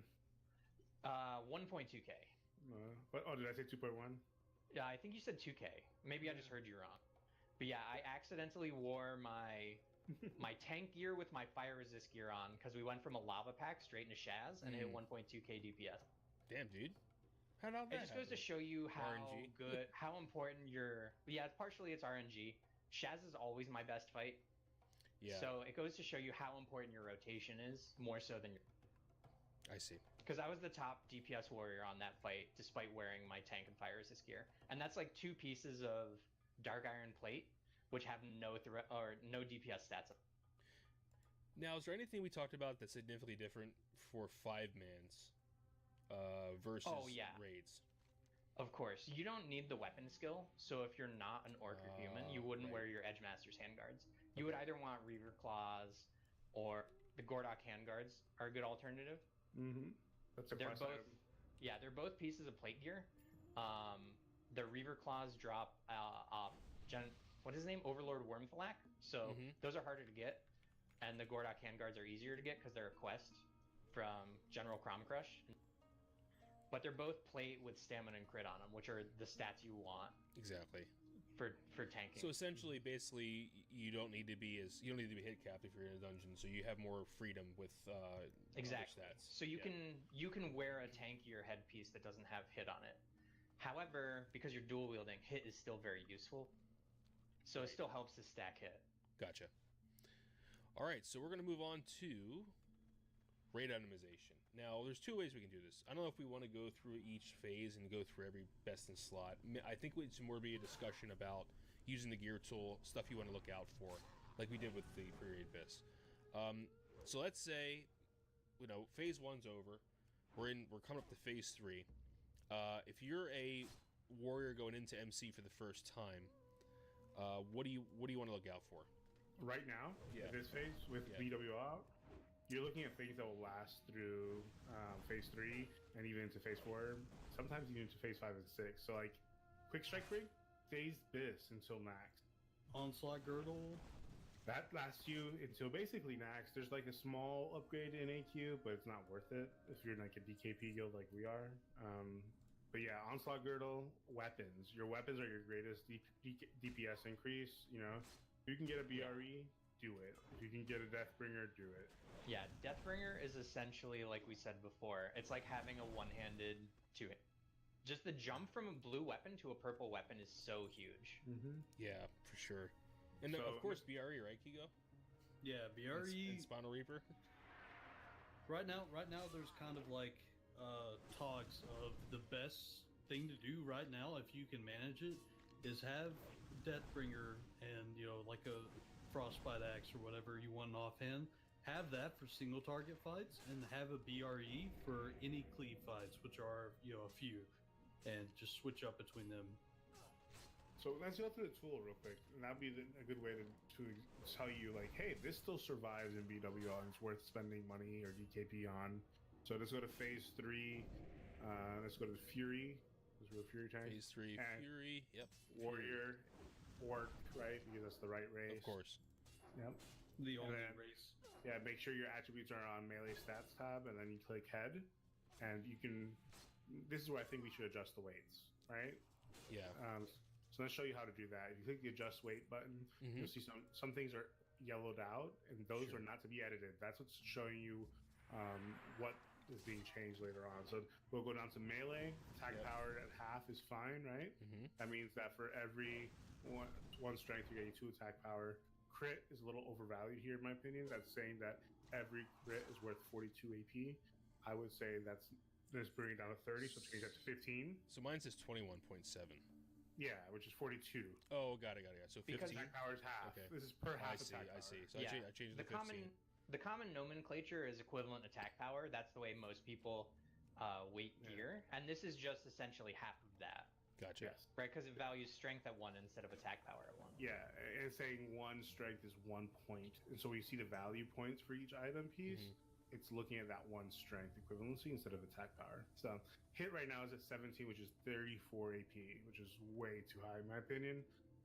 Mox, what would you say AP is worth? You mean hit? Hit, yeah. How much Yeah. AP is hit worth? I'll compromise with you, and let's say 12. 12? Okay. How about you, Kigo? How much do you think a hit's worth? I'm not exactly sure, to be honest. Well, he Okay. plays 2 hands, so he literally I just always gets the hit just cap go and stops. for the hit cap. So for him, to say would be 8. So let's do 10 as the compromise. Okay. How's that? Sounds So good. hit would be 5. You get the right 5 because that's double. Oh, right? 5. Got it. Okay. Yeah. So And then crits weapon skill. 15, hits 5. Weapon And skill. then for this case, weapon skill is going to be 0 because we know we're going to be We're all orcs. hit And we're caps. orc axe, yep. And then haste, you can leave it at 5, it doesn't matter. Okay. So Wait. calculate weight. Calculate weight, yep. Okay. And then you can see that Lionheart has now at the top of the helmet, right? Got it. Okay. I Yep. understand. So, Yep. and this is phase 3. So Lionheart's good until what? It's phase 6, right? It's the end of the it's game, phase- yeah. Yeah. Unless you have PvP gear, we'll talk about that later because the blue helmet can beat it out if you're rank 12 and are using the rank 12 legs, which is like a small use case, but in theory, Lionheart helmet will last you forever. It will for me because I'm not ranking this awful Yeah. system. Yeah. Fuck that. Yeah. Absolutely. Yeah. So Lionheart helmet, you'll see the value is 58. You can see how close things are, right? Like I had an Eye of Rend. You have Crown of Tyranny, and because hit is a little undervalued here, we're doing it at 10. You don't see the Massively Unforgiven at all. Yeah. But yeah. Cool. So Lionheart helm, the neck piece, you can see how Mark of Forgery and Onyxia is really close there. So Yep. you can make, Very close. you can make that decision. You can play around with it, right? Depending on what items you get. I would say if you don't have the money for a Lionheart helm, spend the DKP or whatever to get Onyxia's neck to make up the hit, right? Mm-hmm. Shoulders, your True Strike shoulders will last you until basically Drake Town Pauldrons. Which are in BWL. In BWL, that's worth taking. So there's nothing from an MC for it, let's say. Why is it ranking Draketown? Oh, Draketown is highest though on here. Yeah. Okay. Got it. Right. Yeah, it's BWL, so I'm saying that there's nothing in MC right now to go for that. Oh, this is we're in phase 3. Sorry, I forgot about that. Yeah. Okay. But we're talking about like what we should spend time going to MC for, right? Sure. Yep. So, when you go to Cloak, you can pretty much hang out with Capes of Black Baron until you get into BWL. That's good. Unless you're doing world bosses, but yeah, I go Draconic Might. Chest piece, Savage Gladiator is king. How long does that stay? stay biz for? Into AQ and only by a little bit. If you were to change to phase 5 real quick here, Yep. you can do that. And then click the chest piece again, and you'll see the breastplate of annihilation is 3.5 points better. Wow. That's amazing. So pretty much save your DKP and buy a ghoul skin tunic in that. It's not even worth. It's really good to see this gear tool come together. It's really good because I haven't used it yet, to be honest. There's super great value in it. Like you can really see, make better, smarter decisions. It allows you as a human to look at it and be like, okay, this is worth it here. It's not worth it there. It's not just a spreadsheet that tells you this is the best in that slot, which is really good. So Tabard slot, what's best in slot for Tabard? Well, that's TM. Soon TM, Depends right? on what your guild tabard looks like. Coming soon. As you can tell there, I think Scarlet Monastery is the best. Yeah. The Crusade, it's all about the Scarlet Crusade. So I'll go back to phase 3. So for wrists, So you can see here that Berserker, Bracer, and Wrist Rush ability are beating out the Sadist and Battleborn, but just barely. So like, don't stress if you don't get the Wrist Rush ability. Let your Feral Druids get it. It's so much better for them. Yeah, Yeah. and if you don't want to grind out Warsong Gulch Exalted, you can continue using Sadist or Battle. Yeah, or stability. Let's say you have stability and you don't want to do Warsong. That's perfectly okay. Stability will last you until AQ. Well, and see, for me, I have to go to 9% hit, so that the bracers is a 1% hit spot for me, and that can't change. I mean, you could change it. I'll find you a set. Yeah, Well, Striker's Mark too? I could use Striker's Mark, but Yeah. using Blaster Shot gives me a crit. But yeah, it's Yeah. another thing for. Well, we'll get to that because I think Right. even at this way, you'll find that Strikers beats Blaster Yep. barely. Sadis is there. Main hand, it depends if you're going two-handed or one-handed, Sure. right? You can see there that Kroll is pretty high, but Kroll should never be used as a main hand. It's an offhand weapon. Oh, we should adjust the DPS with. If you change main hand weapon speed to 5 points, Mhm. it puts the slower weapons at the top, which is what you want. Okay, so how do we do that? Go to adjust weights. So go to melee? adjust weights. Mhm. Yeah, main hand weapon speed. Where do you see that? Where is that? I With actually can't see melee. Melder on screen right now. It's not showing. Yeah, up it's main hand DPS. I see it. No, Weapon it's speed. next, It's at next to 3.9 right DPS. now. Next to DPS is Weapon speed. speed. See it? Yep, I see it. So change So it change to it to 5. 5. Yeah. All right, calculate weight. And that puts still Kroll at the top for me. Refresh, maybe not. Oh yeah, you probably change it off axe because it defaults to axe. You can Yeah, go I'm more. showing Bone Reaver's Edge number 1. Okay, that's two-hander. Yeah. Yeah. And also, I But- will say, as a not a critique, but just an understanding, this tool's procs are really overrated. Like it looks at procs and rates those really highly. So proc weapons seem to be like Flurry Axe is way above anything offhand, which mathematically I don't think sims that way. It's just Yeah, because the value of Flurry Axe is proccing something better in your main hand. yeah, Right, because the Flurry Axe does such little DPS compared to like a Deathbringer. or Frostbite. But anyways, I would say like the Untamed Blade right now we don't even know what the proc rate is. It's made up numbers, just guessing. It's Sure. Bone Reavers is really that good though, I would say. Yeah. In fleet fights, but is there any way to change it to one-handers? I guess in types you'd have to like manually take off two-handers. You'd have to take off 2 handers. Let's see. So I would say I'll take off individually 2 hands here, and 2 hand staff. here, 2 hand here, and staff. Right, obviously. Yeah. Yeah, and it's showing there's some the Thunder Fury and some Thunder Fury, High Warlord's Pig Sticker, High Warlord's pole Blade. arms. Get rid of pole Oh arms yeah, for me. pole arms. Did. Yeah, so then you can see there, Kroll is the highest, but I think that's pretty much everybody agrees that the 2.3 speed is either for a tank that's not going for Thunder Fury for whatever reason, or it's an offhand. So you would go Yeah. down again to their chromatically tempered sword. Mm-hmm. You have the weapon skill. Mox with Edge Masters, would you use that in your main hand? I would continue using Deathbringer in my main hand just because it's so much. Would you Cause put it in see- your offhand? I would definitely put it in my offhand. Yeah, it has a lot of stats for offhands. For sure. Yeah, and the DPS is really good too. So I would say Deathbringer is still probably the best main hand even now. Wow. Yeah. And for offhand, I would go Kroll. Well, because items from Monixie are essentially tier 3 items, or tier 2 item. They compete with stuff in BWL as far as like stat weight and stuff like. That's true. Oni is tier 2. Yeah. When it So comes to Deathbringer itemization. continues that trend with how it's itemized, which is why it's the best one. Like Deathbringer and Viscag are the best one-handers in the game because things like Brutality Blade and Corehound Tooth have a lower, like, it's not transparent to the user, but they have a lower item level, and because of it, have a lower. I see. Alright. All right, So so you let's got- go to hands. Yep, Flame Guard I think is pretty much the best. That's something Yep. to look for. I would use that in MC for sure, over Edge, like the risk register stability. But you make sure that you have enough hit, right? Because you can't Sure. just break up your Devil Swords. Good point. But yeah, Flame Guard is definitely good. Gauntlets of Might are actually low key pretty damn decent. Because they have 1% hit on them. Yep, they're pretty good. Ooh, yeah, it is nice. Yeah, it has a lot of stats, which again, if you click that Spirit of Zanzibar, you can see how, actually it doesn't change the order here, but you can see the value goes up. It bridges the gap by 3 value. That was like 30. It was 27. Yeah, because up to 3 points. Yeah. Yep. So those items will always do really well for like Flame Guard Gauntlets, who only have 13 stamina. Everything else is in crit and AP rather than stat. Waist, you're getting Onslaught Girdle, like Kiko said, that's the best. Yep. Leg plates, here you can see there's not much options. There's Cloud Keepers, PvP gear, or Eldritch Reinforced Leggings. Right now I think it's plate, it's not showing leather. So make sure to select all. I have mine select all. Yep. So Yep. it says Devil Cloud Sword's Keeper. available. Devil Sword is. I don't even see Devil Sword. Yeah, you don't have all. But it says all, but it's not. Ooh. Oh, I see. Yep. Yep. There we go. Got it. All right. Alright. So Devil Sword's right above Reinforced, but if you click Spirit of Zanzibar, it moves above it. pretty heavily. Oh wow, look at that. Yeah. And that's why is that again? Can you repeat that reason? Sure. So if you look at the stats on Eldritch, there's raw stats like strength, agility, and okay. stamina. And the Spirit of Zanzibar, there's not right now. There's not a tooltip, but Sladro still he's gonna put it there. It basically will show you the Spirit of Zanzibar gives you like blessing of to buff that increases your overall stats by 10 or 15%. I see. So it's 15%. actually 15%. yeah, it works off base stats. I understand. Yeah, and the sad part is in phase 4, these are still the legs you're using. There's nothing there. You get Hakar's legs, but those have like plus defense to them. They're not that good.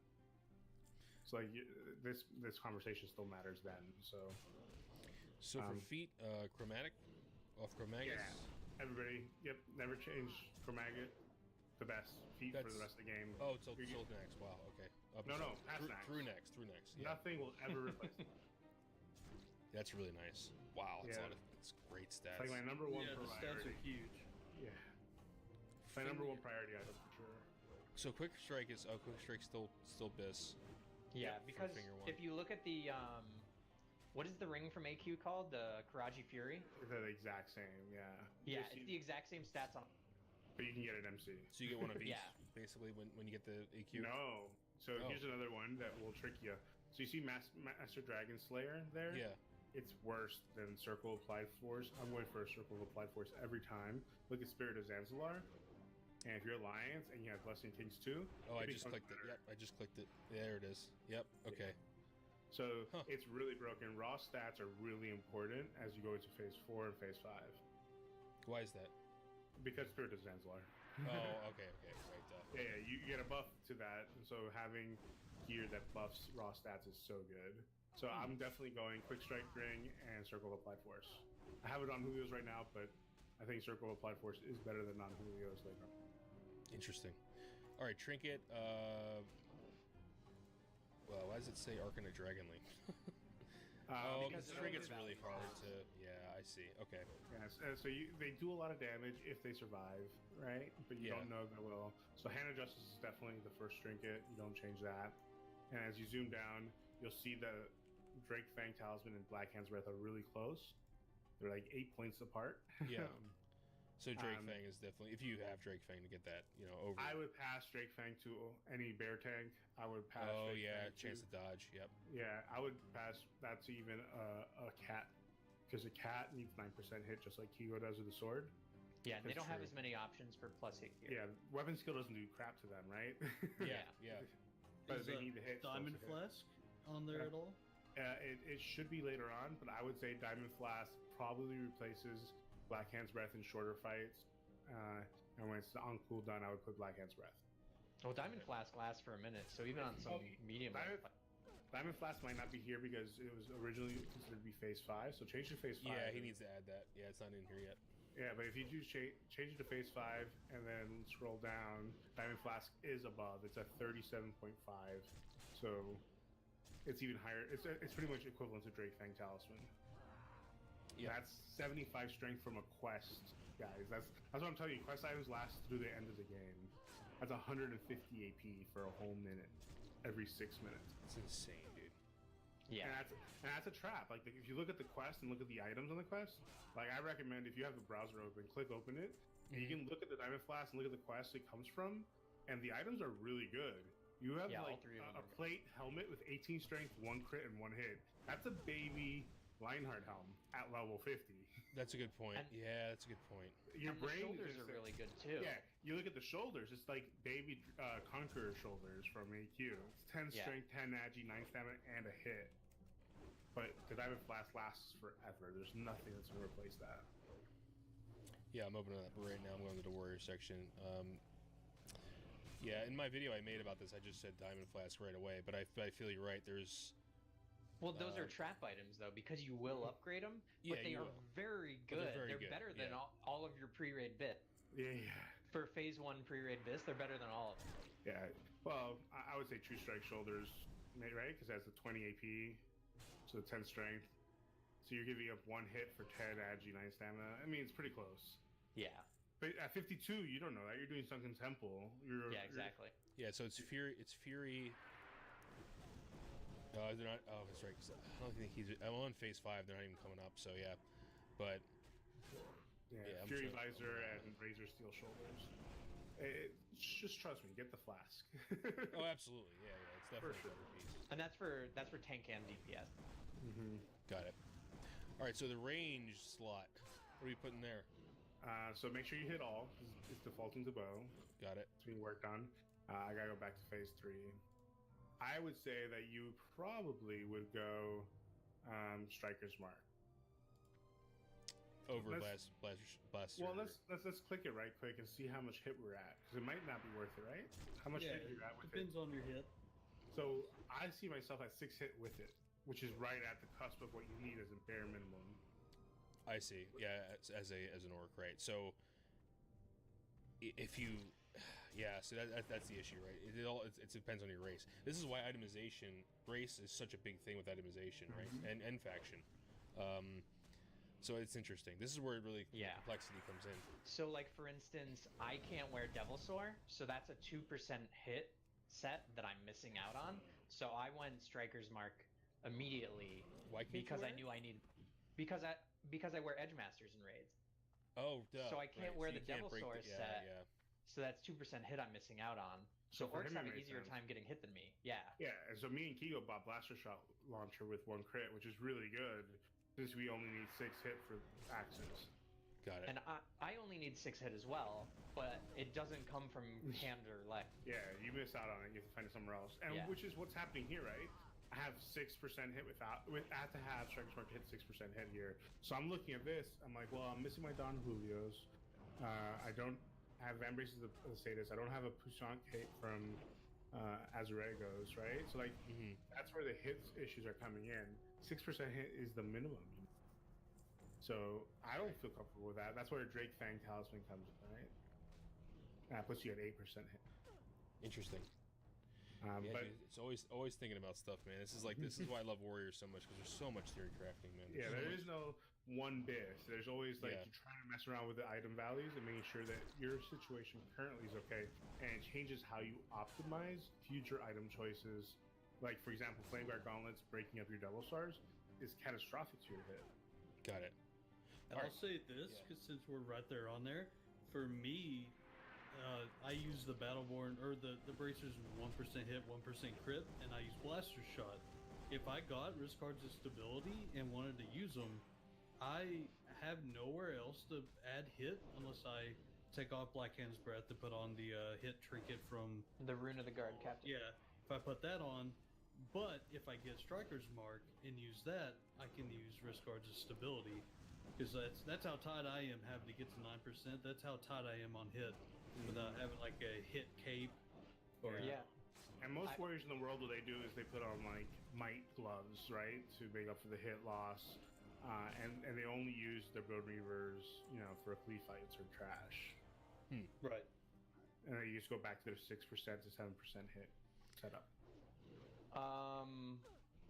Basically, taking full tier 1 or full, like, that's kind of a trap, because again, it's that old school meta of wearing a ton of mitigation items. There are a bunch of really good pieces of might that you're gonna want. Well, 2 really good pieces, which are the shoulders. Might shoulders are super strong for tanking, just because they have 15 strength and there's not a lot of options for shoulders. Yeah. And then the gloves of might are really good if you're not a wrong race like me and don't need Edgemasters. But I will 100% tank with Edgemasters if I'm not using daggers. So the thing is, the one thing I forgot to mention for pre-raid bis, daggers are really strong for tanking for a couple of reasons. It's because like we mentioned before, that fast attack speed and being able to throw out a lot of heroic strikes.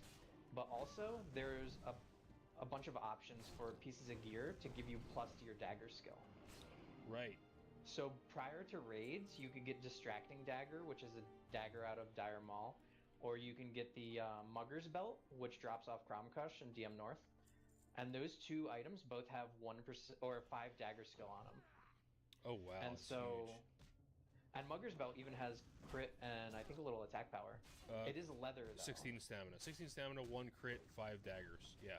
Yeah, That's so nice. it's a really strong tank item. And when you get into raids, you can actually, instead of using Edgemasters, you can use the Age Core leather gloves. So those add 5 to your dagger skill. They also have crit and attack power and stamina on them. Okay, and they're with the leather, so you lose a little bit. And they're armor, leather as but well. Yeah. Sadly, we're using rogue gear to get that weapon. Even the tanks are using rogue gear. Yeah. So even some of the best tanks in the world are using age core leather gloves, even if they're an orc using axe. Wow. Just because they have stamina on them. Right? And like some people like Alkaiser, who's one of the best tanks in the world, he uses age core leather gloves because he has an Alcor Sunraiser, but on fights where he needs to cleave, he'll use an axe because daggers, you don't want to do a cleave fight with a dagger because the damage is so low. You want something with a higher Where does Alcor's drop? That's a BOE, but I think it drops in only Ubers and Molten Core. Gotcha. So let's assume daggers, and we do Perdition's Blade Core Hound Tooth for your 2 weapons. And then the age core leather gloves. So other than that, you would want an onslaught girdle, but again, yeah, there's 10 warriors. So let's assume you're not going to get one. We'll go Brigham girdle. Eldritch reinforced leggings, right? I use Sabatons of Might, but you could also go Bloodmail boots. Depends on whether you need the hit, right? Yeah, if you need the hit, you go Bloodmail boots, but otherwise Sabatons of Might are still. And I still tank in Don Julio's Band and Quick Strike Ring, but if you're a main tank, you can make a case for Band of Curate, yeah. Yeah, for the 2% hit. And then for trinkets, you obviously want Hodge, and you could go Blackhand's Breath, or you could go Mark of the Chosen, which is really strong. It's not as strong on single target fights though. So Mark of the Chosen, you have a 2% chance when being hit to increase all stats by 25. Which is ridiculous when you think about, like, and the 25 agi, 25 strength. The proc lasts for 1 minute. So yeah, that's a huge buff. Yeah, some tanks will wear it on trash, and if they get a proc right before boss, they'll switch to their Blackhand's Breath and go right into the boss. Doesn't it just equip the buff when you change? I don't believe so. Well, regardless, you can wear it on trash to try and fish for a proc, and if you don't get it, just switch trinkets. Right. And then for bracers, you want the Wrist Guards of the True Flight, which drop off. I think they're in the chest from Domo. Those are essentially Battleborn arm braces with stamina on them. They're really strong. They're 1 hit, 19 agility, which is almost a crit. What was the name of them? Sorry. Wrist Guards of the True Flight. Are they showing up on the tool? Yeah, no, I think I have. There we go. They're male. They're male. I mean, yeah. Yeah. That's what it was. Okay, got it. So at like a quick glance, you would think these are like hunter gear, but they're really good for a tank. Just yeah, you can see how it breaks down threat versus tank. It's so high. Like Berserker's bracers are pretty close, but not even then. Wow, and then and then chest, just like every other tank, you want to be using Savage Gladiator chain. If you can't get that, I still don't recommend Breastplate of Might, just because of the poor itemization on it. I would use something like a Death Dealer Breastplate, or what's the one at a Dire Mall? The hang on, I think it's at a DM1.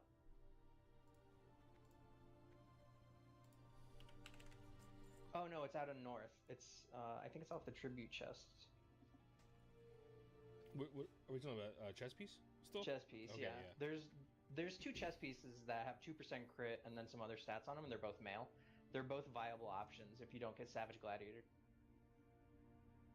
Okay. And then for cloak, you want the Cloak of Shrouded Mists, which drops off Ragnaros.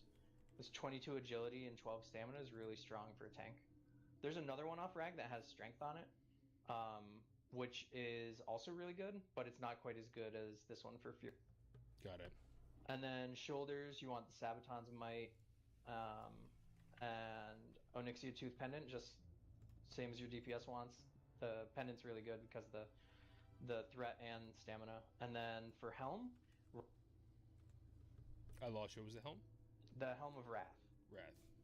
Yeah, well, that's them. Yeah, it's just like you could wear Lionheart helm, but you're sacrificing a lot of mitigation and. Yeah, for sure. That's a good point. So it's about finding that sweet spot between, like, if your healers are having trouble keeping you up, put on a few more pieces of tank gear. If your DPS are pulling threat off of you, put on more threat gear. And if you're not the main tank, you can probably be full Fury, like not Fury prop, Fury arms instead, and wear a shield. And because you have like 20 seconds of people not attacking your target, you should be able to hold threat just fine. I see. Okay. Yeah, so you can sacrifice some of those threat stats for more mitigation by just taking pieces of money. Makes sense. Wow. Yep. Real quick before we move from raid itemization, I did want to point out that you really have to be really smart as a warrior to plan out your gear. So there's a lot of trap items, right? So like, if you look at like phase 5, you replace a lot of stuff that is going to be replaced in next. So like the belt of never-ending agony, it's barely better than onslaught girdle. So an MC item is going to last you well into next. You never should take that. There's some items that are so close, like we saw with the Breastplate of Annihilation and Savage Gladiator Chain, that looking at your different raid tiers is super important, and seeing where the empty slots are to prioritize, because there's 10 warriors in a raid. Especially if you're in a DKP system, right? Yeah. Yeah. You're fighting for chromatic boots. So like to me, getting a Kroll is super good, but I'm not fighting 10 warriors for that. A Doom's Edge is pretty dang close and really cheap in comparison. So I'm gonna put my money into a chromatic boot. Gotcha. Drake Fang Talisman and the Diamond Flask, they're really close. I'm just gonna get the Diamond Flask. So you have to figure out and plan out and look beyond just the current raid tier. And if something falls in your lap, take it, sure. But like, don't be fighting or creating strife within your guild for like 2 Fury EAP, which is equivalency points. Look at what's coming up and what the actual value stuff is. That's a really fun and cool thing about Vanilla WoW to me, is that everything is useful. Like your raid and your quest gears, and your pre-raid this is going to last you till like higher raid tiers, and you're building your character really along the way, rather than resetting like an expansion with like TBC where all your gear is worse than greens. Yeah. So like you're building with every raid tier. That's a good point. You guys ready to transition to an easy one? Oh, sure. Let's do enchants. So this is pretty quick, right? I think. I have the list of the enchants on the screen for everyone to see. But what's the implication with the buff cap here and with the Librams? That's an issue, right? Yeah, you only enchant your legs. You never enchant your helmet. The reason you do this is because legs, even if it's something like Cloudkeeper leg plates that are super expensive and last forever, you can always replace your Libram enchant with a core armor hit, and that'll free up your aura slot. For some reason, the core crits don't take up an aura slot. So you say you never enchant your headpiece at all? Never. Lionheart, never. You're never gonna replace it. Ooh, okay, I see. All right.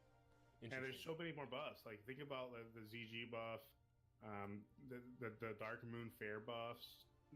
They've added buffs like the Wicker buff or whatever. Wicker Man, yeah. There's so many little buffs out there that can be super beneficial, and it's not worth 8 strength, right? Missing 8 strength for 5% crit, that's dumb. That is dumb, yeah. Absolutely dumb. So Cloak 4 Agi, Chest 4 all stats, or 100? What's better? 100 hit points. So I don't know for 4 all stats. 4 all stats is so strong for me. Even for tanking?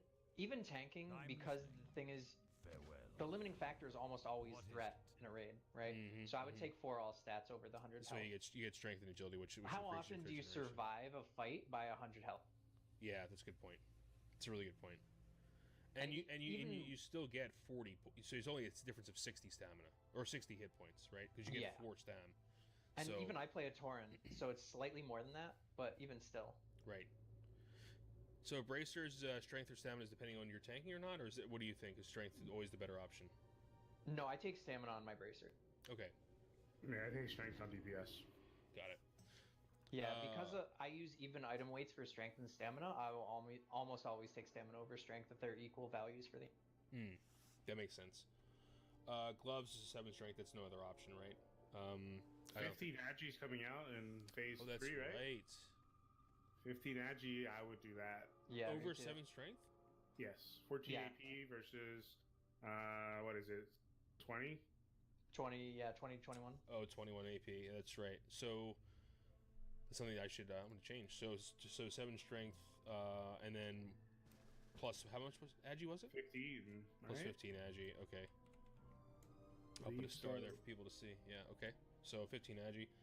Legs is the Libram, correct? Or Yep, is it? and Yeah. I put 8 strength on mine. Some people argue haste is really good. They're pretty close. A lot of people fight over it. I would say always take the strength. Bigger bloodthirsts are always better than more auto attacks. Well, the thing is, the reason people say not to take the haste is because it has to be a really long fight for that haste to actually generate one additional. Yeah, people argue that even on fast fights, it's multiplicative. So like with Ren buffs and stuff like that. But I'm with you. I would always go 8 strength. It's Yeah, me too. much more dependable.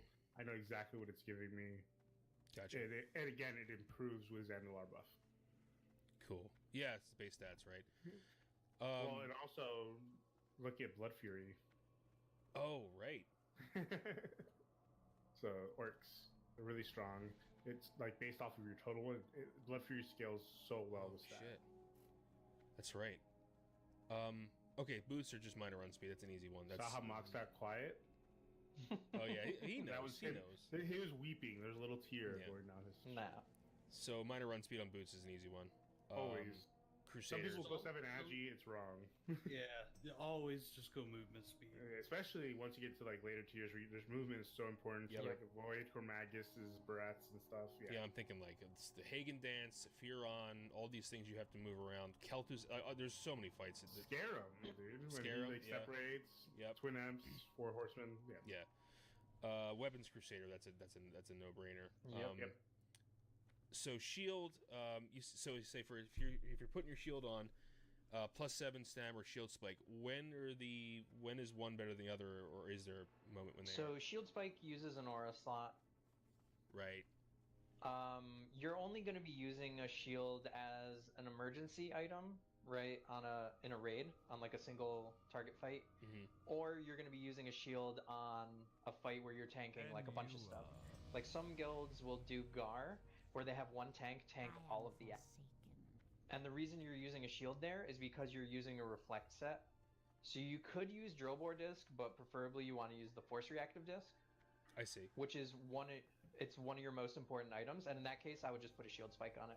For one fight, because so force reactive disc, what it does is every time you block, it explodes essentially. It does a little AoE around you that for like 40 damage. Damn. But every time you block, it consumes 1 durability, and the item has 120 durability. Oh. Yeah, so if you're taking a bunch of hits, you'll destroy them fast. You'll go Are through they them unique? really, really. They're not, right? No, they're not. So you can have like 2 or 3 of them, but they're like 10 Arcanite or something. I think it's That's nothing. 6. That's nothing for someone who's getting a Thunder Fury, right? Yeah, of course not. But so you'll put on a reflect set with a bunch of things like Essence of the Eternal Flame. It's kind of like a meme thing, but it actually works for holding threat on a bunch of stuff passive. Yeah. So Essence of the Eternal Flame, Nagel Ring. the Nagel Ring, yep, the the gloves from Dire Maul East. Yep, last boss. Yeah. And Immolation Oil, Chili Fire Breath. yeah, exactly. So much good information, guys. Are we ready to switch 3 to hours worth of I information. know. I know. We ready to switch to rotations? Sure. Okay. So we're gonna split this up in DPS and tank, and I think this is pretty simplistic, but maybe it's not. But I think we can go through. So what's the basic DPS rotation for a Fury DPS warrior? That's dual wielding first. Let's do dual wielding. First GCD should always be a Summoner. If you can get 5 Summoners up in a fight that lasts 6 to 8 seconds, you're increasing the DPS by approximately 32%. That's huge. Yes. And so for even trash, it's important to have that. Having a rotation of people that are in charge of doing Summoners is important. I've found that when you tell everybody to summon the first GCD, nobody does it because they expect somebody else to do it. So having a Or rotation like is 3 valuable. will go up, or 4 will go up, and Yeah. not the 5th. Yeah, and to be fair, some of them do. Almost forgetting to pick up the actual RFC quest that I was gonna do. Now that we're 14, like, we're good enough to. Where the hell is my dungeon thing? Oh, So yeah. why does that not work on my Make sure you shaman? get those Summers up. That's a huge increase in DPS. Yeah, That's and- safe. Where do I show the level? doesn't just increase the warrior damage; it increases the rogues, the hunters, and the ferals. And the tanks are hitting harder. They're going to produce more threat. You know, stuff like that. And then the next thing is you always it's a priority system. It's not like always first, right? You're looking at rage. Even when you use a sim like Fury Sim, it's always looking at. Yeah, I could tank at 14. To determine what your next skill is. Close that shit. Bloodthirst is your first. All right, let's go get that quest. Then it's a whirlwind, especially in a Klee fight, right? I have seen some people who say that a hamstring is more important to fish for Wind Furies. I don't think that's true at all. I would say that Wind Fury is nice, but it's too RNG. So yeah, it definitely is. Bloodthirst, whirlwind, and then if you still have like 50 to 60 rage, and whirlwind and bloodthirst are on cooldown, I would queue heroic strike so that your offhand has 100% chance to hit. Right, you can't miss. Yep, that's just have it queued. Yeah. Yeah, and while you have it queued, I'd be spamming hamstring while making sure not to lose the rage for the next bloodthirst or whirlwind. So you have to proactively. So if you're dual wielding, your swing time is only like what 2 seconds, 2.5 seconds tops. So you're queuing heroic strike, spamming hamstring, and then you're going to cancel that before your next main hand. Is that what you're doing? So when you spam the heroic strike, so you can cancel the heroic strike, but I've just been letting them through personally, and a lot of warriors do. Okay. Especially if you're using Deathbringer and Frostbite as an offhand. The Frostbite is just so slow that it's hard. With a Bone Slicing Hatchet, I was able to do it. I was able to cancel because I would have mouse up would be my heroic strike, mouse down would unqueue it, and I would just look at my swing timer for my offhand, and there were different colors, so it helps me differentiate between them. And when the bright color, which is my offhand, is getting to the end, I let that through. This is actually so alien to me. Fucking low-level dungeons, like in classic era, twinking like low-level battlegrounds just does not exist. If you want to do a battleground, you got to be level 60. Like, oh my god, I have so much fucking things covering my. Like, what is this? What is that? Jeez. If I knew what add-on that was right here, I would disable it.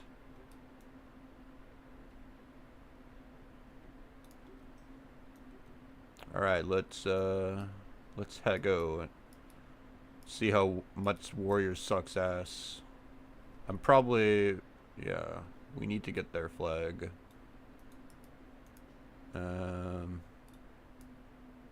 If I die immediately, okay, yeah, I'm out. Fuck that shit. I ain't here for the fucking twinks. Screw that.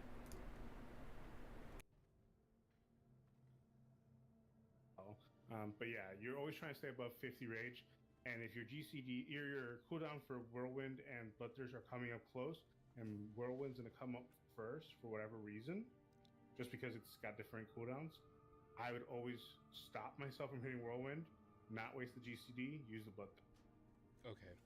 Okay. Yeah. If the difference between the two cooldowns is less than a second, you hold for the bloodthirst. Interesting. So okay. So for two-hander, the only difference is that you swap. So you still do bloodthirst, you'll do whirlwind, but then you prioritize hamstring. Is that correct? Correct. Yeah, you kind of, like I was saying earlier, like way earlier, you kind of want to keep a balance. It's so hard because, you know, with the two-hander, especially if you get a Wind Fury or a crit or both, you're just going to go from like 10 rage to 100 rage. So, you know, if you're ever in danger of capping, like if you're flirting at like 75 to 80 rage, just put heroic strike or cleave on your next auto attack, and you know, hopefully it'll keep you in check a little bit. But yeah, you want to always bloodthirst, always, especially being full buffed and consumed. Bloodthirst and whirlwind are pretty big, and then yeah, all you're gonna do is make sure you don't clip. Like if you're like 1 second left on a cooldown of bloodthirst, you want to just wait and just even save your global for that bloodthirst, because it's so important to use it immediately. And so like I could get carried away, and sometimes this will happen. I'll see like 1 second on bloodthirst and go and use like a whirlwind, and not factor in like the global time. And I've clipped into my Bloodthirst, and when you're trying to squeeze the every bit of damage you can, you're just losing a little bit every time that happens. So yeah, you're basically looking at Bloodthirst, Whirlwind, then just like Hamstring. You can kind of just get pretty good with Hamstring. You have a feel for when you're getting Wind Furies and stuff, and I always want to stay about 50 to 60 rage so you can Bloodthirst and Whirlwind on cooldown. And that's not counting execute phase, but yeah, that's a different planning period entirely. Right. So Mox, where does weapon speed normalization come in here? So weapon speed normalization was a thing they added in patch 1.8. I think it was in response to everyone getting ganked by a rogue with Barman's Shanker, which was a broken bottle you get in BRD that counts as. Basically, there's a chart where they, it used to calculate the damage for an instant attack based on your weapon's attack speed, and they changed it in patch 1.8 to use a set value based on your weapon. Okay, for special attacks. Yeah, for your special attacks. Gotcha. So I have it here. Daggers 1.7. Yep. 2.4 for one-handed weapons, 3.3 for two-handed weapons, and 2.8 for ranged weapons.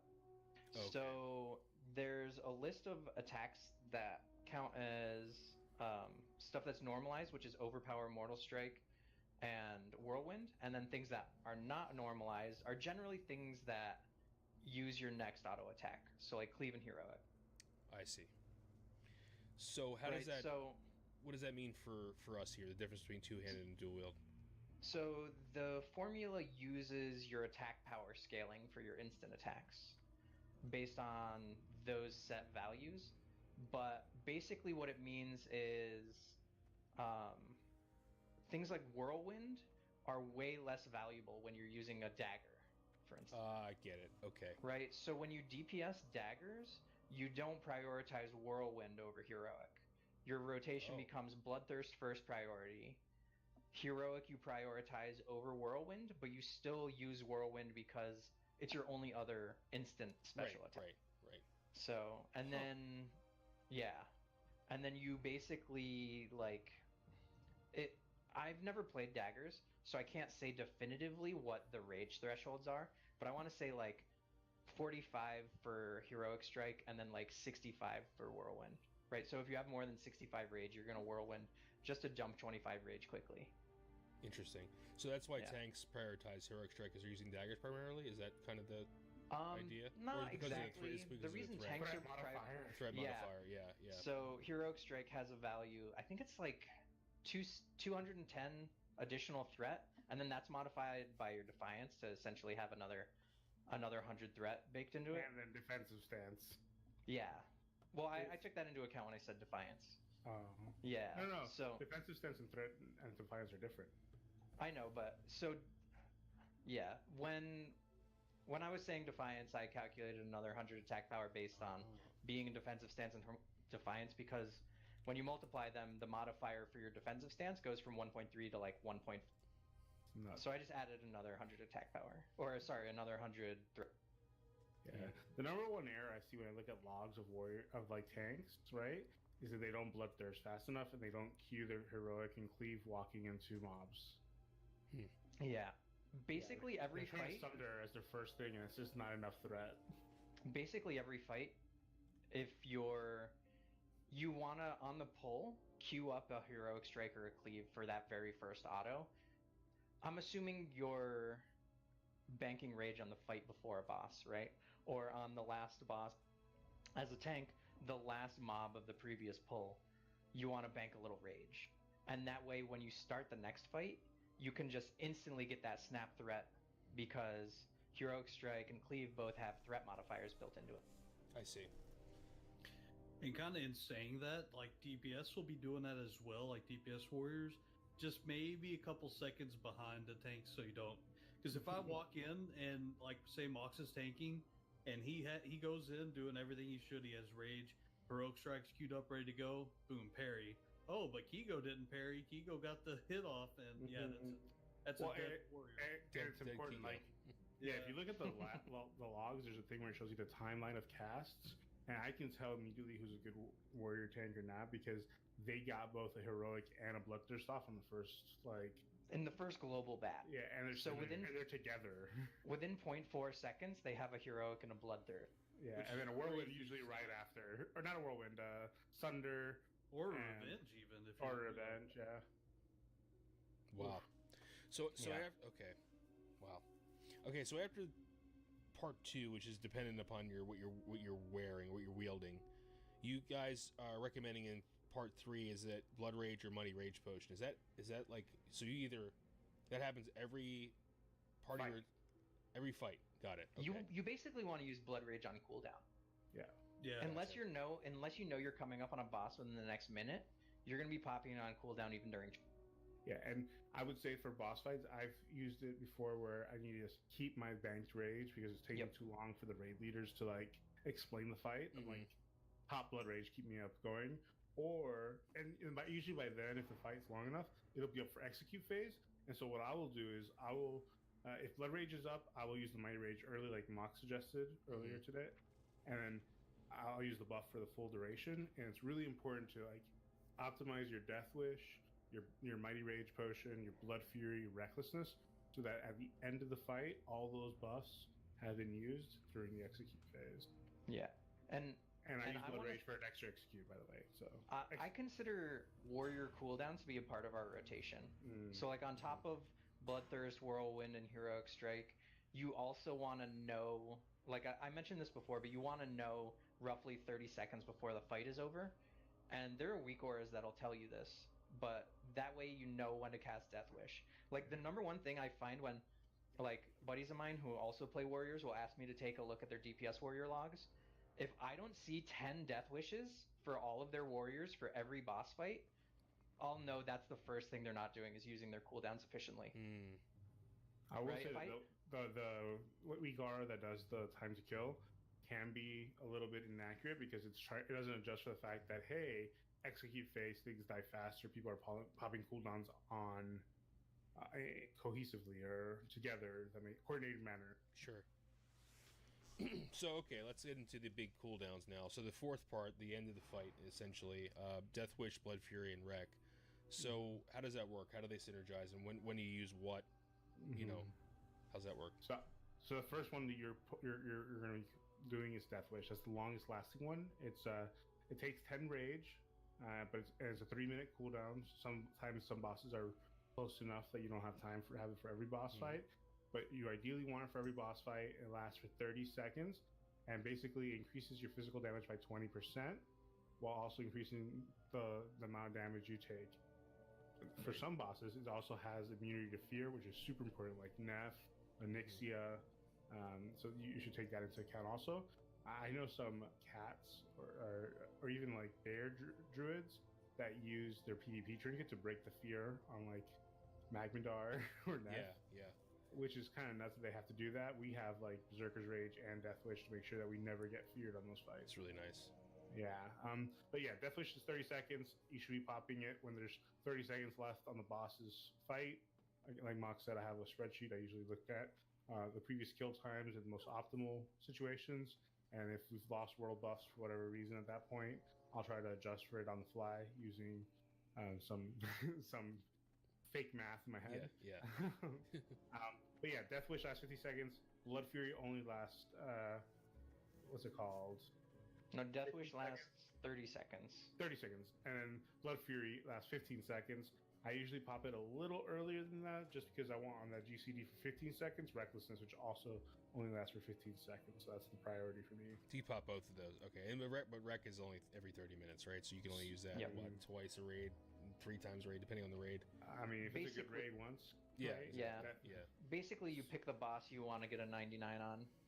Yeah, that makes sense. Something worth noting too, when you have one warrior in your raid that really figures that out, if he calls that for the rest of your warrior DPS and they all pop it at the same time, the damage is it's perfect. You'll notice the boss dropping instantly when the warriors all line up. Yeah, pot Wreck. That's awesome. I will say this, we haven't talked about tank rotation yet, but tanks want to be using Death Wish too in order to get Snap Threat at the beginning of a fight, It's risky because it means your healers really have to focus during those first 30 seconds. But because you're taking more damage, you're generating more rage, and you're able to use more special attacks to generate threat. Unlike Blood Fury, which is in Mortal Strike, it means that you don't get heals. Yeah, tanks don't want to use Blood Fury. Take that But off your bars. But like a common strat for Veil, which is the second boss in BWL, because you have unlimited rage and your warriors are executing for most of the fight, tanks will start the fight with Death Wish and Recklessness up just so that they can generate enough snap threat at the beginning to keep threat on Veil during the... Oh, that makes sense because you don't want to lose threat on that fight. That's a good point. But at the same time, you could get melted off the jump if your healers aren't like... You need 4 healers on you spamming max rank heals. Yeah, because you have 2 damage increases on you. Increases, yeah. But the thing is, at the same time, your healers have essentially unlimited mana. So they can spam max rank heals. Max rank heals, yeah, absolutely. All right, speaking of tank rotation, we're on that slide now. So what's the first step of the tank rotation? So the tank rotation starts before the fight. Like we were talking about before, banking rage. When you're tanking, you're not executing. So you can bank rage every single fight. Because if you stop doing special attacks for the last 4 or 5 seconds of a fight, your DPS shouldn't pull threat. If they do, you taunt in that last 3 seconds, and that'll get you to the end. Right. Because taunt doesn't cost any rage, and it's off the global cooldown, so you should be able to always do it at the end. So you bank up 50 to 80 rage, and that way you can start your fight instantly with a heroic strike and a bloodthirst. If you're doing Fury Prop. Right? And that should be enough threat that you can keep it the whole fight just by using, efficiently using your global cooldowns in your hero. So you go straight from Bloodthirst. Hopefully by this point you have a Revenge. You can Revenge, and that's a huge threat right there. And then I tank with a Deathbringer because I'm a primary DPS, which is 2.9 speed. So I have to be using Sunder Armors. Like when I'm tanking on Trash, if you look at the logs, I will have more Sunder Armors than every other warrior, just because I have to use it as an essential part of my rotation. But if you have a dagger in your main hand, you'll be heroic striking a lot more. So would you say, what would you prioritize over one of the others, Sunder or heroic strike? So that depends on your gear and your stats, right? So like, the people at Fight Club, which is like the warrior theory crafting Discord, they have a tool which you can put in your stats, and it'll tell you whether or not you should be using Sunder or Hero. But basically, if any warrior tank who has full world buffs would be using Heroic Strike 100% of the time over Sunder. Just because of the amount of crit and attack power you have, it'll generate more threat per rage than Sunder Armor. So would you say no world buffs is Sunder and world buffs is Heroic? Or is it Probably. It's not that simple? Okay. Yeah, and you should have enough rage to be doing both, realistically, so you just have to watch your rage bar, and as your rage gets up there, you either dump with one or the other. Okay. But you'll be using both. That's why you need them on separate keys that you can hit at the same time, right? So, like Belle was saying before, having Sunder or having Heroic on your mouse wheel is really crucial because it means you can use your left hand to spam Sunder it. Yeah. Yeah. Oh, that's good.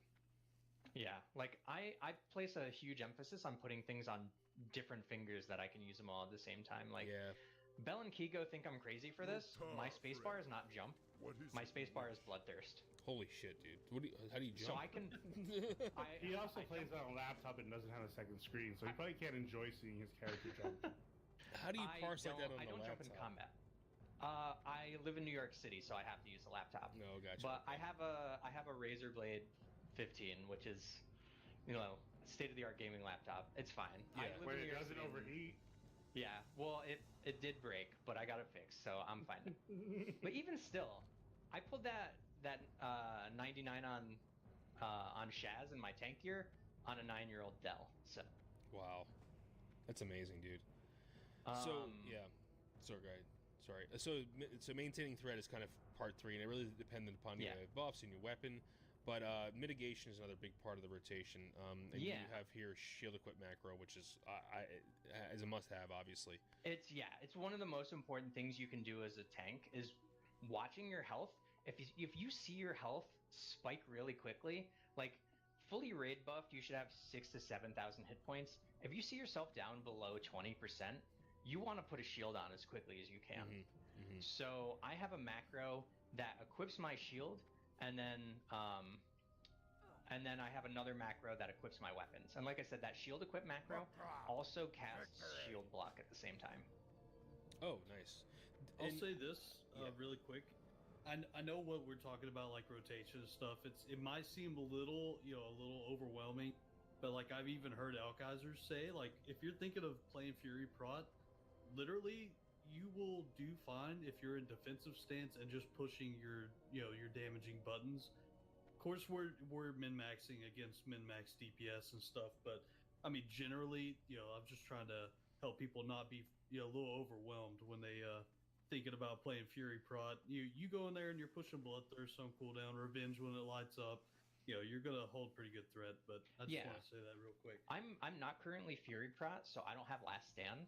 But Last Stand is the same thing as using the shield equip macro, as far as I'm concerned. Gotcha. So go ahead. Sorry. Yeah, if you're not gonna put in the effort to find the macro to equip your shield and spam it at the right time, just get Last Stand, put it on a button that's easy to hit, like E. Yeah. And just constantly watch your health and press it when you spike below 20%. Absolutely. So there seems to be some confusion with this for some reason. Whenever I switch weapons, my swing time resets. Does that happen to you as well? It does. Yeah. Okay, Yeah, just making sure it wasn't just me, because I people were telling me it wasn't, and I'm like, definitely does. So it also triggers the global cooldown, but I think you can still shield block. Hang on, I actually haven't tested that. Think about it this way, Meldron. Say like me, I have a BRE that's over 3 second swing.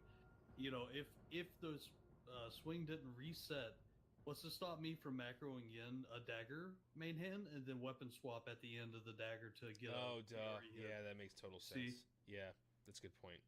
I've never thought about it that way till now, but it makes sense. Yeah. You know what? It does. Yeah. So shield block is off the global cooldown, but swapping my shield on does trigger a global cooldown for it. But does So, your macro change your main hand weapon also? I bet it does. It doesn't. I use Deathbringer for both, but I guess I've just been spamming it enough that I hit my shield block. It just hits. Yeah. Yeah, because the thing is, if you have a heroic or a cleave queued up, it won't change your shield. You can't change your weapons when you have an ability queued. I see. That's why it lags sometimes. That's why I have to spam it so much. Oh, that makes sense. That's why, because it sometimes doesn't work for me. Like, what the hell? I probably have like heroic strike queued up or something like that, and I didn't really realize it. So for full prot, what changes in this rotation, if anything? Well, shield slam, obviously. Yeah, you replace Bloodthirst with Shield Slam, right? And then you place greater emphasis on Sunder. It's not because of your stats necessarily. It's because you have talents in improved Sunder Armor, so it makes it cheaper. So Sunder over heroic strike, pretty much. Yeah. Okay. And at that point, it becomes better to use Sunder Armor just because it saves you the rage, and you wind up generating more rage. Then you can spend that rage to activate Shield Block, to get a revenge, and continue generating threat with your shield. Perfect. Great. I think we did rotation and rage management. I think that's kind of folded into each other, I'm pretty sure. Yeah. So, okay. This should be a quick one. Some PvP. So PvP. So using PvP gear in raids. You guys have rank 10 shoulders, rank 8 legs, rank 10 helmet, rank 8 chest. So these are people that if you are ranking and you have, these are pretty high rank stuff here that I will never attain. But you can bring this stuff, and sometimes it's better than a lot of pre-raid bits or raid pieces. It's better than raid pieces. Like, the shoulders are the best in the game. You will take off a Lionheart helmet and put a tier 10 helmet on just for the set bonus and to be able to keep those shoulders on. That's how good they are. They're the only shoulders I think in the game with crit on them, besides like the SM ones. They're really, really good. And like the rank 8 chest, it's not better than Savage Gladiator chest. But, if you're like Mox and have ran like 400 something runs and feel like it's just not going to be in the game ever for him, you could donate that time to PvPing in Battlegrounds and know he'll eventually get rank 8 to buy that chest. If you're going to rank 10, basically, so let's say this: if you're going to do PvP grind for gear, which I know people who have done that, there's two cutoffs. There's rank 10 and rank 12. Rank 10, your ideal setup would be the legs and the shoulders. If you do go to 12, the legs are really good, and so you'll like have the rank 12 legs, boots, and like gloves, but you would still want the rank 10 shoulders, and you want that set bonus of 40 AP, which is super strong. And so what you would do is you put the helmet on, or the chest if you don't have SGC. But usually it's the helmet. Okay. But they're really good. They're really good gear. It's really well itemized. Ironically, I think in vanilla, this is around the time that people were using two-handers, and people in like PvP gear were outperforming rogues. And people were like, oh, the warrior class rework was actually good for PvE DPS. That's how it was discovered. I see. Because all these grand marshals would walk in and top the meters. So when does these pieces kind of lose their status? What Never. tier? Really? Wow. Yeah. Never. And Yeah. they're in my opinion, they're even better for Fury tanking.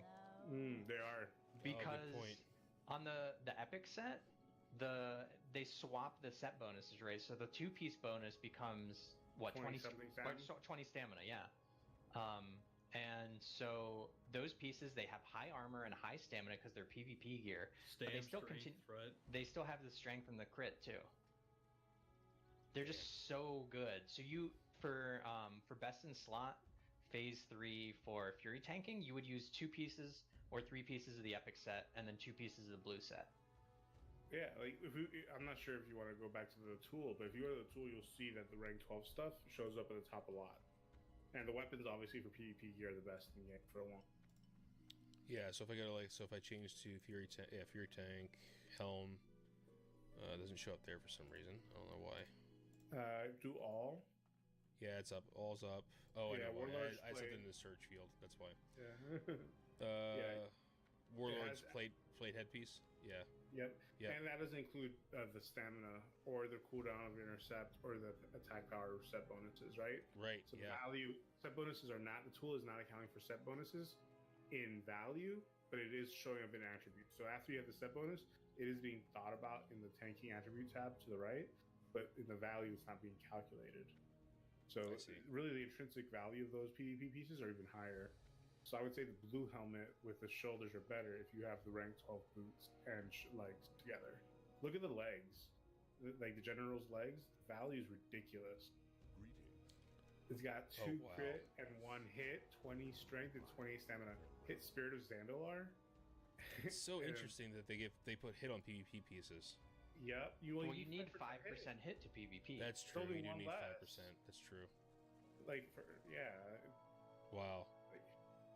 So like if you put the Spirit of Zandalar and Blessing King for Alliance, like those legs just go better and better. The value goes up. It's It really, has so much stats. that's really cool. Wow. Yeah. Never thought about PvP pieces, but the thing is, it's like so hard to rank, man. That I think that's the issue. But yeah. Well, Onslaught, who's one of the best horde PvE guilds in the world right now, right? They require every warrior to be rank 10. holy The shoulders shit. The shoulders are that good. You should talk to Ale about it. It's Yeah, I that grind will. is ridiculous. But look at the shoulders. Click Drake Challenge Aldrins. You see the champion shoulders? Why don't I see it? That's weird. It's Oh, 17 shoulders, strength, 17 strength, 18 stamina, but you 1 crit. But look at the set bonus, 40 attack power with the legs. It becomes crazy. The legs are 12 strength, 17 stamina, 2 crit. So you're getting 3 crit from 2 pieces and a whole bunch of stamina and strength. That's amazing. What brings you? So yeah, it's definitely worth it. I thought I was going to be able to do it. I thought 3-4 hours a night, I can pump it out for a couple of weeks. And I mean, people just, they're crazy. You need 12 hours a night to be able to hit rank 10. Absolutely. Yeah, in our and server. as queue times get longer and longer, it's just becoming harder and harder for the average person to do. Yeah. All right, let's do warrior PvP next. Real quick, strength and weaknesses. Strength first. They're a powerhouse, and they Yeah, don't have huge mana. bird. You have rage, and as long as you have people as long as you have a healer with you, you're pretty much unstoppable. But then that goes to the con is you're not really a solo PvP class. I mean, there's a couple of matchups you can get lucky, like a rogue. get a nice auto attack crit in there and like a overpower crit and pretty much two-shot them. But yeah, roots, mages can right now mages can just like polymorph you and nova you, and then wait, if you trinketed the poly, they'll just wait and reset it and poly again. Just pop a faps. Yeah. And like warlocks will death coil and just kill you in a death coil. But yeah, warriors are pretty strong. In pre-made raid groups, you for Warsong Gulch, you'll want one warrior for the Mortal Strike. Okay, so basically, strength is it makes sense. Strength, they have unlimited resources, right? They have high armor, high mitigation in most cases, can put out a substantial amount of damage, great debuffs, Mortal Strike, and stuff like that, hamstring, piercing, howl, and you're sturdy. But the weakness is that you have no way of healing yourself, right? Except for outside bandages and potions. So blood craze, but that's very minimal. Right, if you have to be crit for that too. So right, if you're running away or if you're something like that, how would you say they are? Is they're not really great flag carriers because they don't have any way of getting out of anything. So it's kind of like but I mean they're wrecking balls is basically what they are. Yeah, right. I think another strength of warriors is they're very hard to CC. Like, you can root them, but basically other CCs were immune to because of, right? Like, I can't remember if it's blind or gouge. It definitely sap in one of those two. You can break out of it with Berserker's Rage. Yeah, so when I fight rogues, I basically, anytime I get CC'd, I just spam Berserker's Rage. Yeah, but it feels bad because with rogues you want to be in battle stance to overpower. So as soon as you switch to battle stance, that's when they gouge you. Yep. Yeah. So, but thankfully rogues are one of our better matchups. Anything that can kite us, we're tend to be bad against. So like druids, mages, and hunters, we're not strong. And anything that can heal themselves, we also struggle against too. Like paladins, I don't even fight paladins just because it's like a 5-minute fight I don't want to get into. Yeah, it's so annoying. It's so annoying. Yeah. I hate fighting paladins. That's where the strength of Mortal Strike comes in. But even still, like, just because paladins in a paladin fight they'll bubble twice, it's just so annoying. It's so annoying, dude. And they lay on hands if they have that too. Yeah. So let's go over real quick. Let's go over some. I think Higo, you said you had some standard specs. There's like 3. I think you guys put up. There's cookie cutter, max parry, and two-handed. Yeah. All right. If you have that pulled up, I'll give you basically. This is the generic. You'll find this everywhere. This is the generic spec for PvP arms. Mm-hmm. So you got 3 in improved rend, of course. You're still wanting those big crits from overpowers and stuff, so you're wanting impale. So here we're going to get 2 in deflection. Okay. Then tactical mastery. You're stancing all the time. Got to get overpowers. Got to intercept all this stuff. Mm-hmm. Even defensive stance against like rogues and stuff if you can too. Anger management, of course. Sure. Deep wounds, 3 of 3. Mm-hmm. And then you got impale, 2 points, but also you got. I'm not there yet. I must have missed something. Okay. Put a point in overpower. Overpower, that's what it was. Yep, impale. Yeah, and then 2 in impale, then get 1 more in improved overpower. Sure. Because that 50% is huge. Pretty much wanting to guarantee you're going to crit when you do take the time to overpower. Yeah. So then you're going to get 2 points in 2 end weapon spec. Mm-hmm. And then that should unlock sweeping strikes. Yep, which got that. Still gets, if you're in the middle of a big fight, God, you pop sweeping strikes. Oh my God. Yeah. Oh yeah. And depending on what your weapon is here. Oh yeah, for sure, Woodhouse. So I chose sword spec. What level are you guys? You and Jared. I know you're streaming. Oh yeah, that was 9 minutes ago. You said that in chat. 10 minutes ago. Unstoppable force from AV exalted. But then Already level 14 here, so I'm imagining you guys being the noobs you are, I probably passed you both. 50% is not horrible at all, and they'll just be standing there confused why they can't move. Yeah. And Especially if they're a mage or a... Yeah, they're just like hunters. You see it the most. Now, can They'll just be mages standing blink there. out of that? I think they can. Yeah. But they'll still be at the end. They'll still be hamstrung. They'll just be out of the root. Gotcha.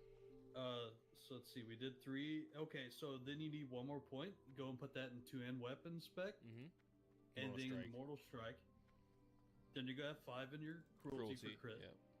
Booming voice is really good because like fighting rogues and Yeah. druids who are in stealth, you know, you just knock them out. And if you're, you know, it's just you just have to be in the ballpark, especially being out in the world. You're like, you know, on your mount running la di da, and the rogue sees you, immediately goes into stealth. As long as you get in that quick ballpark of where he was in like Blood Rage and, you know, Demo Shout, you're gonna knock him out. Sure. And then, you know, go to fight him. So then Piercing Howl, really strong. Oh, yeah, especially huge. when you're trying to, you know, Hunter's trying to keep you in that sweet spot for him where you can't intercept, but he can still shoot you. Yeah, keeping rogues away out. It's trying to yeah. run away. Yeah. Yeah, and that just helps you when you can't hamstring. You don't. If you're in a group of people, Piercing Howl is also really strong. Like Alterac Valley, the thing I love to do the most, and people don't really stop you, is like at the beginning of the fight or the battleground, all the alliance are in their big huddle running, you know, to their boss. Mm-hmm. I'll charge in the middle of them. Or actually, it's funny because I'll charge. I'll rocket helmet someone else. Mm-hmm. And then I'll just Piercing Howl slow everyone. That's awesome. And it's so awesome. But then so Piercing Howl, and then you have 3 in Blood Craze. Sure. 1 point in Battle Shout because you're always using Battle Shout. Mm-hmm. Then you have 5 points into Enrage. Enrage. Enrage is really good. So that's cookie cutter PvP spec. that's a cookie cutter build, but I typically don't use that build, and I'll tell you why. I'll show you another build. I saw what's his name, Monkey News. Wow. Okay. Uses this build, and it actually makes a lot of sense. This If you wanna character is reset blessed. The whole thing. Actually, you can leave Fury as is. Okay. But he used 3 in Rend, of course. Yep. And he had 5 in Deflection. And 5 Tactical Mastery, 1 Anger Management, 2 in Overpower, 3 in Deep Wounds, 2 in Impale, nothing in 2 in Spec. Yeah. I can see that. Sweeping Strikes, 5 in the weapon. Whatever weapon it is. Hamstring, then Mortal Strike. So basically, you're foregoing any of the 2 in weapon specialization, and instantly you have this deflection, which once you do a spec like this, you'll notice you're parrying a lot more. And I know it seems so weird with like 3% more, but I guess this goes to that attack table, right? Mm-hmm. Like this will almost guarantee you'll win. Like if you're dueling, this will win most of your fights just by having deflection melee fights, like a rogue or a warrior. That parry haste. It's really strong, like the parries and parry haste. Personally, I'll show you exactly, and Ale and I have talked about this back when we were doing it. This is the build I use, and the Fury side stays the same. But as far as arms goes, I have 3 in Rend. Wait, so this is another build? Okay. This is the build I personally run. This is a third build. Okay, got it. 3 in Rend. And this is Ale and I've basically started using this, and I love it. 3 in Rend, 3 in Deflection. So we have 1 more point than the cookie cutter build. 5 in Tactical Mastery, 1 in Anger Management, 2 in Overpower, 3 in Deep Wounds, 2 in Impale, and then I have 2 in Improved Charge. Yeah, the Rage. Instead of the 2-hand spec, and then the rest are the same: Sweeping Strike, Sword Spec, Hamstring, Mortal Strike. So the way this works is Mortal Strike costs 30 Rage. When you have Improved Charge, you can charge, and I'm not sure it gets you close, or definitely with the auto attack, you can charge and instantly Sweeping Strikes, or charge and instantly Mortal Strike. Yeah, I can see that. And that is so strong, especially like when maybe you're coming late to a fight and you see a target at or even if you're going to a new target and you see them at like 50%.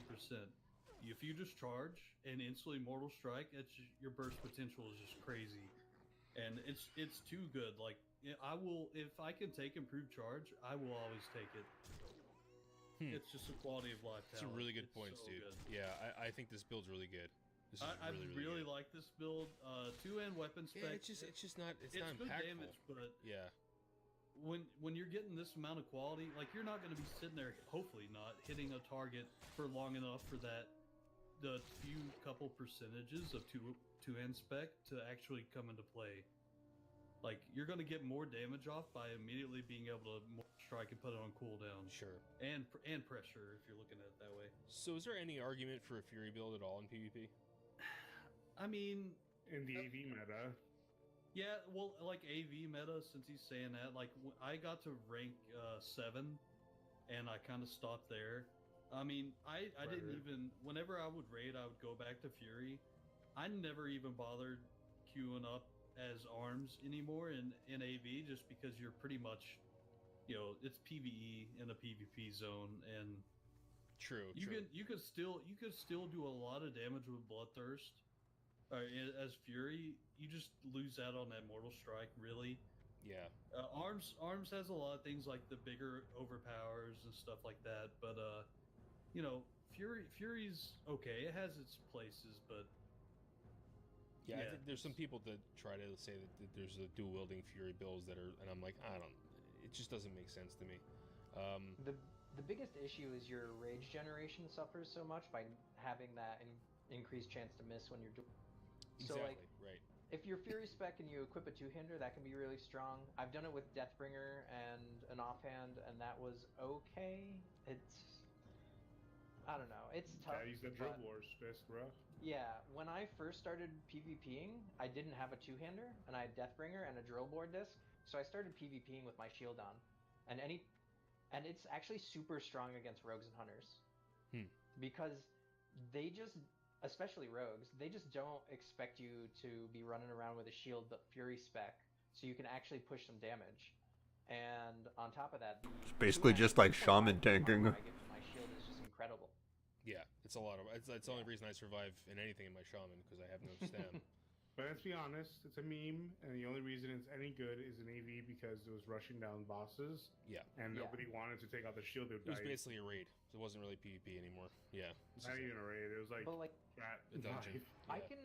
I can win most one-on-one fights against a rogue just because I use a shield and I disarm them and I trinket out of their.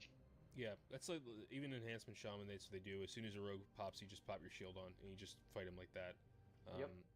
It's just, and a lot of times you'll win those fights. All right, so what's the warrior PvP role and some tips? So I have number 1 is the kill things, right? That's your role as a warrior. Yeah. You do a lot of damage. There's, in like pre-made battlegrounds and stuff, you will have a warrior and sometimes 2, and basically when we're talking pre-mades, we're talking like Warsong Gulch.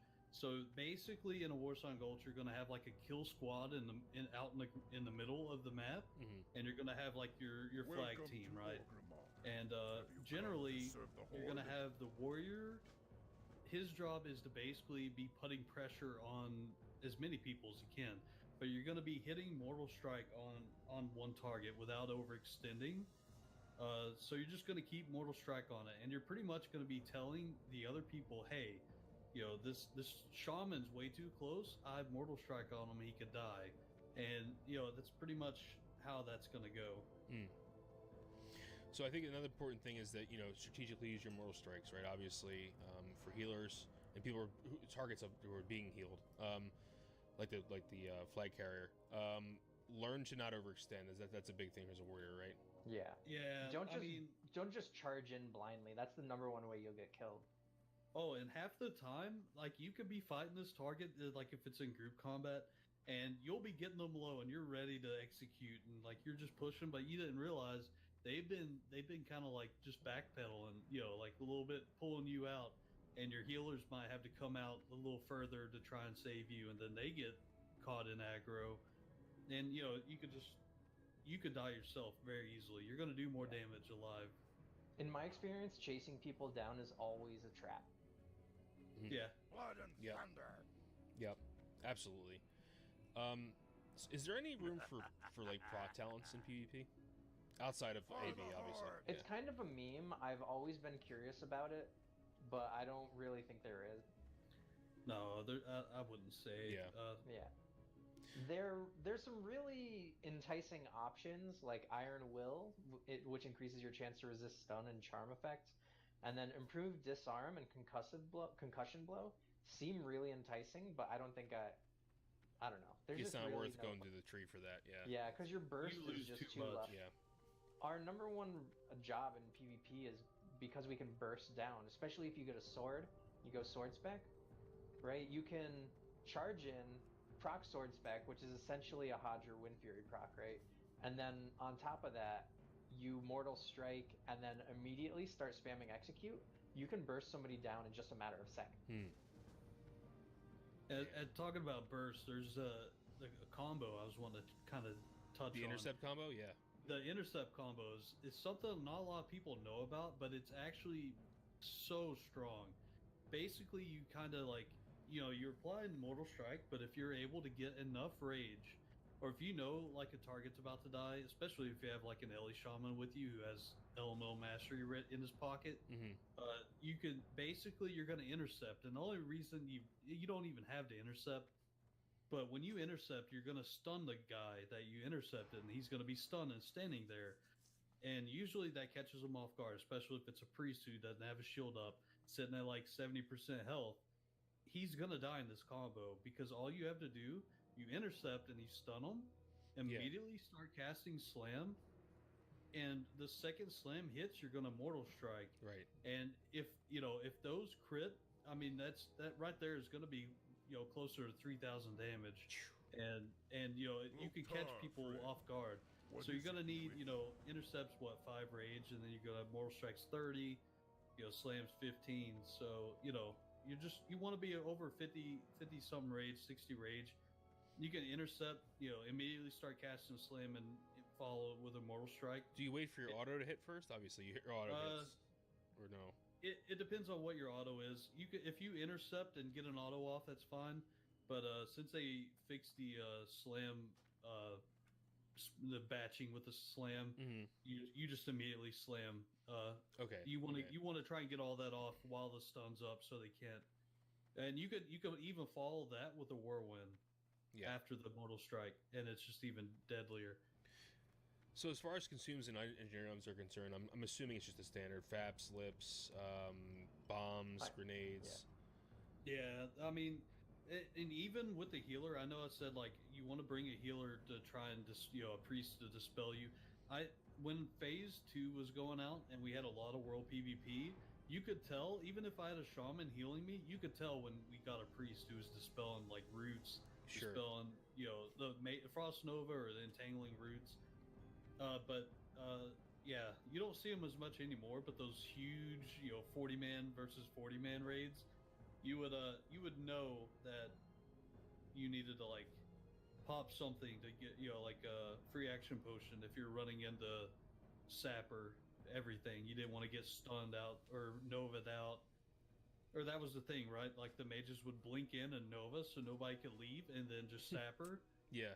And so consumes take a lot, and you'll use a lot if you're doing PvP constantly. But yeah, free action potions are huge, and you could definitely catch a warrior or like a rogue off guard when you're about to die. Pop a limited invulnerability potion, and you can most of the time win those encounters if you're about to lose them just by popping one consumable. That's a good point. Yeah, and even then I've used rage pots in a lot of PvP scenarios. Because sometimes the priest needs to be taught a lesson, Right. Sometimes the priest camp gets too mouthy and needs to learn a lesson that a warrior's gonna. So I'll shields charge are in. a cancer. I'll charge in and Mortal Strike, pop a Mighty Rage, and then Whirlwind immediately after, and he's hurting. So or the intercept combo, I've used it on him once. He didn't know what it was though. Now he will. I'm gonna call that another warrior weakness. If a priest shields themselves, we don't deal damage, so we don't generate any rate. Right. It's the most infuriating thing in the world. Wow. Yeah, that's double pain in the ass right there. It's like both kicking the nuts and kicking the at the same time. But yeah, as soon as you take it down, the next one's up because weakened soul doesn't last long enough for us to generate rage to force them to have to do it. God, it Yep. sucks. It's the worst. Maybe I will say this. I think Warrior is one of the classes that benefits the most from those like meme dungeon items, like Mugthol's helm from It's like a rocket helm. Alderman.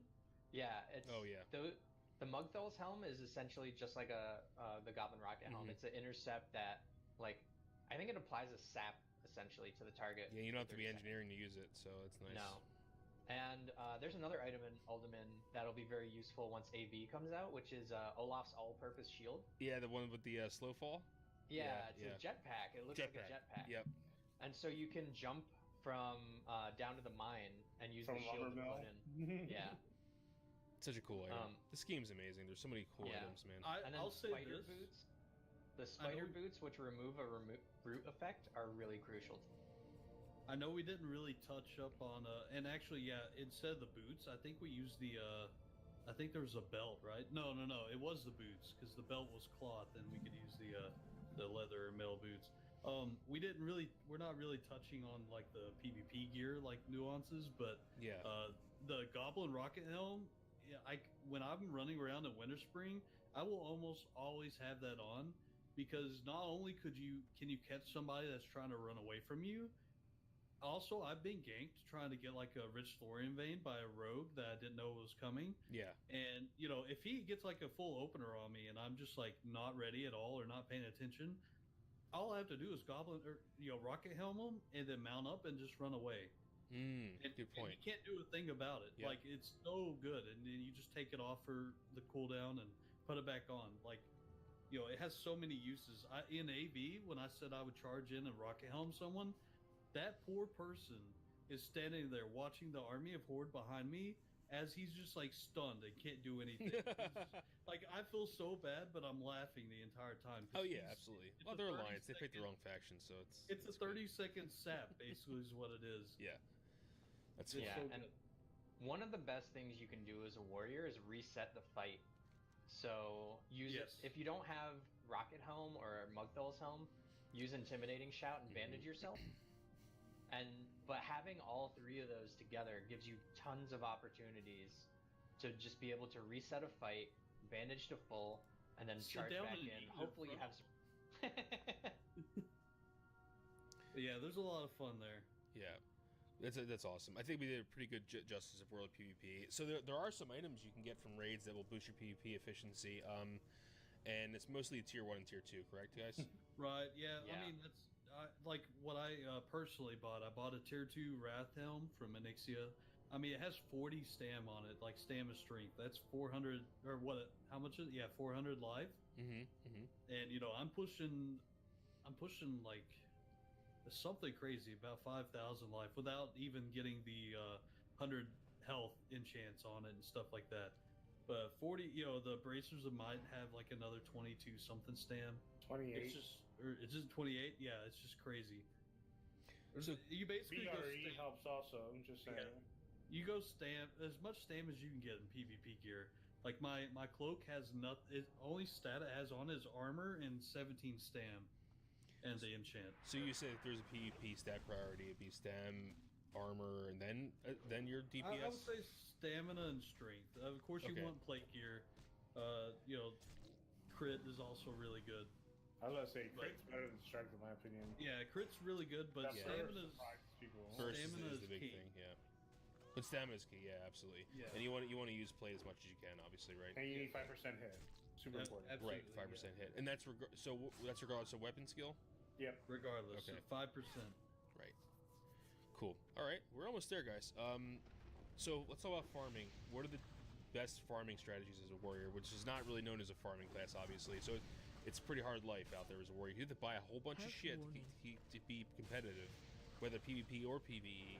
How do you keep your coin purse from being empty? Well, the best way to farm is by making a mage and forgetting your warrior entirely. But no, Or a If hunter you- like Mox. I'll put Yeah, this. I'll get put that this here. 160, do Make some a mage tribute or farming. hunter.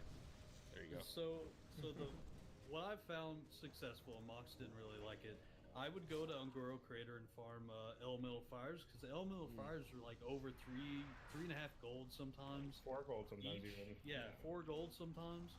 And I mean, I kind of like the farms that you can just like, hey, put me in a spot, you know, and just tell me to go kill this thing. Yeah, the 3 hours I've been talking to you guys, I've been sitting down in Winter Spring farming Winterfall Firewater. You and go get Echoes. fire waters, which also drop the echoes to get you your juju powers for raiding. You know, if you have friends, you know, if some of you are lucky to have friends, you can go do Frostfall Giants for the echoes down there. Yeah, I like the fire elementals too in Fellwood. Well, I get Whippertubers. I've done that too. Mm-hmm. And also you got if that's for solo, if you have a shaman friend, you know, you can do some jump runs and split gold with him. Jump runs are good, yep. Yeah, jump runs are good. That's a little RTVs, bit, baby. Rich Thorium Veins, if you don't know what that it's is. a little gated behind gear if you're gonna two-man, but you can easily just, you know, split your gold a little bit more by getting a 3-man or something like that. How do you guys feel about tank service stuff? Basically, It feels scummy. Like I don't. I can't. It does do feel it. scummy. I've never done it, but I've always been very tempted to. Yeah, it's easy money. It works. Yeah. I know people have done it. I'm like, people need tanks. You It will also- be asked to tank. It also doesn't feel like the best farms are the ones you can have a good time while you're doing it. So like either like Kigo said, farming something mindlessly while you're watching Netflix, or doing like a dungeon farm like Strat Live. Yep. That's one thing I love to do, and everyone kind of knows it around my little group. Yeah. Is I love just going in a dungeon with like a shaman is required for me with a 2-hander, but just going and just, you know, killing everything as best I can. Yeah, Yeah. I think the most fun way to grind gold, it's not really good gold per hour, is to beat your friends in a 5-man. To me, that's the best way to make money. It's not Dungeons, dude. Just play the game. Just run dungeons. You're gonna make gold. For me, Strat Live has been very, very swingy. I've had times where I've made 50, 60 gold an hour, and I've had times where I lost gold doing Strat Live. Yeah. I go in, I win literally 0 blues, 0 greens, 0 orbs, and I lose money in repair. Bell that's a wins bad move. every fucking roll when we do Strat Live. It's uncanny. I'm still the brokest out of all of us. I have 86 gold to my name. And I started at night. It's what, like 50, 60 gold? I made 30 gold in raw silver just from 3 hours of grinding. Did you get your epic mount yet? Yeah. Oh, okay. I owe some money.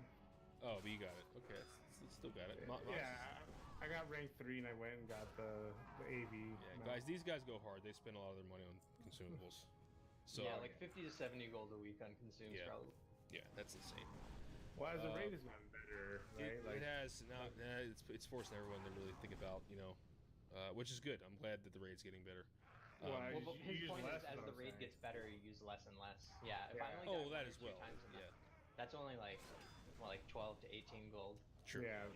Like the echoes and the firewater, I get those kind of free just from farming. So it's really mongoose that I'm paying for, and elemental sharpening stones, which are super expensive. Yeah, I just bought 3 stacks of Silver Sage the other day for 17 gold a stack, so I'm gonna be set on mongoose for a while, I think. That's good. Until BWO. Yeah. All right, we're on the last slide. So add-ons and macros. Let's talk about which add-ons are required to you guys, what macros you use, and they think are required as well. I don't ever have keybinds for my stances. All of that is macro stance. Yeah, I have things that are not on a bar that's stance bar, right? Like a different bar besides my stance bar. And on there I have, Berserker's Rage is a macro that automatically switches me to my Berserker stance and pops that rage. It's perfect for stance dancing, so it doesn't require me to be in a certain stance for it. Good point. I have another macro for Berserker stance, which is Whirlwind. I usually spam that one. So dumb question. How do you do that? How do you put in a macro to change stance and an ability within one, global cooldown?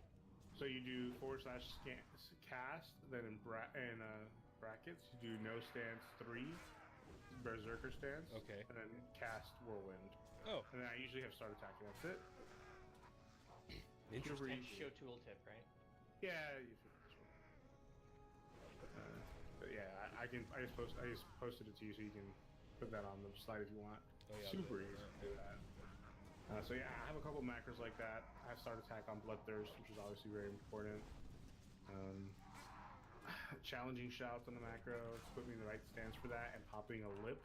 So if you do like an 8-ball of domo, where it means you attack major domo and MC and kill all the ads, you have a lip rotation usually. And I have a macro for that. So yeah, but I stand stance, all my macro. Charge puts me in berserker stance, overpower puts me in battle stance, overpower puts me in battle stance, and then taunt and shield block puts me in defensive. Nice. Okay, that's good. That's a really good. I put it on the slides. People can see it now. That's good. Yeah, my rotation literally puts me in any stance I need to anytime. Everything's tied to abilities. I never press my stance buttons. That's really good. And Mox, you said obviously a weapon swap, shield swap macro is going to be very very important. Yeah, and another thing I think is undervalued for PvP is disarm. If you're up against any melee class, disarming them just takes them out of the fight, especially rogues, because they are not like warriors can get disarm immune right now by getting death grips out of Stratholme, but rogues are not disarm immune until tier 2 gloves. Okay. So you can disarm them 100% of the time. They can no longer Sinister Strike. They can no longer use Finish. So you can take them out of the fight for 10 seconds. That's huge. Which is enough time to win a fight. We didn't even talk about disarm at all in PvP. That's a huge benefit. Right. Yeah. You can even use it in PvE on humanoids. Sure. It's super strong. In AV, Yeah. I use it all the time on It's the great generals. when tanking. I love using it when It's tanking. great on Rend, like because he does that cleave. So you can just disarm him and he does. I thought we against- tested that and that was immune. Is he? Maybe I'm thinking of private server. It's essential for the bosses in Alter. Yeah, in Ultrac Valley. Yeah, in general. Vander Stormpike slaps hard, but if you disarm him, he does hardly anything. And And he AV melts. has so many warriors in it, you can just do a disarm rotate. Yeah. Kigo, or anybody, what add-ons do you think I required? Weapon swing timer. Obviously, is yeah. so good. Mm. You know, it has like they can touch up on the the main hand offhand with heroic. Well, strike the most cancel. and another thing is the most optimal win period proc you're going to get is right after a swing time reset. That's Right, gonna you be- yeah. want to get used to basically just landing everything after a auto attack. Yeah, the best warriors in the world, the way they optimize their DPS is they won't press the Bloodthirst until after the swing. They'll Right. wait a little bit. It's worth it to play around the swing timer. I'm a gorilla. I just press my buttons, right? But the best warriors in the world, that's what they do. They look at their swing timer and don't press buttons until afterwards, just because they don't want to waste swings. They don't want to clip it. I think that threat plates is super important to be able to see in the nameplates of your enemies whether you have aggro or not as a tank, especially in like dungeons or AoE fights. It's super good, and some of them are even color coded. So you're like, oh, it's all green, that means I have threat if you're tank, or it's all red, that means I have tank as a DPS. Yeah. And I would say threat plates is super important. Yep. And of course, details, and it's nice because it's you get to see where where you guys are at in the DPS meters, stuff like that. It has a whole list of things you can monitor and look at. It also Most has importantly, the most important thing, especially being a DPS or tank and being a warrior, is the tiny threat that it has with it. yeah, it's a plugin that tells you exactly where you are in threat. Comes with DBM, yeah, exactly. Not with DBM. Or not it comes with details. I'm looking at the wrong thing. Yeah. Do we talk about weak auras? Weak auras are super good. Yeah, there's weak auras that do a lot of things. If you go to wago.io, wago.io, they have a whole warrior section, and there's people that have different suites altogether. There's weak auras that show you all your consumes that are clickable, and you can decide to select it or not to put them up. And it tells you whether your target has certain debuff slots that you need to have up, like Curse of Recklessness, Annihilator proc, Sunder, BRE, right? Like it tells you what the debuffs are. Yeah, the possibilities BRE are does. endless with weak Yeah. auras. Yeah, you can make anything. The ones that I use that are most common are obviously the Overpower and the Battle Shout. Yeah, do your raid a favor. Get the weak aura that tells you when Battle Shout is down, and the weak aura that tells you when 5 Sunders are. Or the one, Because- the taunt one, the one that Oh, yeah. yells Oh, you it know, yells he when you goes taunt? taunted, stuff It like makes that. sure you get heals and raids. Yeah, Yeah, exactly. That's a good point. But Yeah. there's this one weak aura, the one for Sunder Armor, that if you're fighting a mob and it doesn't have 5 stacks of Sunder Armor, it just puts a big Sunder Armor in the middle of your screen that says how many. That's really good. That's really Yeah, good. it just makes it very obvious when Sunders aren't applied. So if everyone has it, it means everyone will do that first global. A lot of common weak R's bundles for warriors have like all your main DPS rotation and a big rage bar in the middle of your screen. I personally have LVUI and I just customize that add-on to look a lot like that weak aura because I like seeing the key bindings. I change my key bindings every other month, so there's definitely raids where I'm like, my DPS was crap because I'm getting adjusted to new keybinds, and it's an excuse I have. But I like personally seeing the keybinds on my UI, which VCAR doesn't do. Do you guys prefer DBM or big wigs? DBM. I went back and forth with them, but DBM's just so it's user friendly. That's the best way to put it. Mm-hmm. The tried and tested. I mean, Big Wigs has been around as long as. Don't use recount. It's super buggy also for damage meter. I know people, they love their old recount. I know it's classic. We're going back to that fill, but recounts it's just Oh, compared to details, It's not trash. flat. It's so inflated too. The damage is so inflated. the damage isn't like calculated in real time and stuff. It basically will like guess where you're gonna go and stuff like that, or where you are. It's not very realistic at all. So details is the way to go. What do you guys use for UI? I personally use Dominoes and Luna. I use LVUI. It does everything I need it to do. I use Miraculous because it's custom UI around it, but it's usually heavily modified for me. I just like it. See, I'm weird because like I'll go from like a whole expansion of using like LVUI to being like done with it and tired with it and going back to like the standard UI for an expansion. So that's kind of where I'm at right now. Is like I'm sure I'll mess with it sometime in Classic, but I'm pretty much I have a bunch of add-ons, but I have the basic bones set up. Yeah, it definitely has bloat and makes me kind of wish to go back to a more basic minimal UI.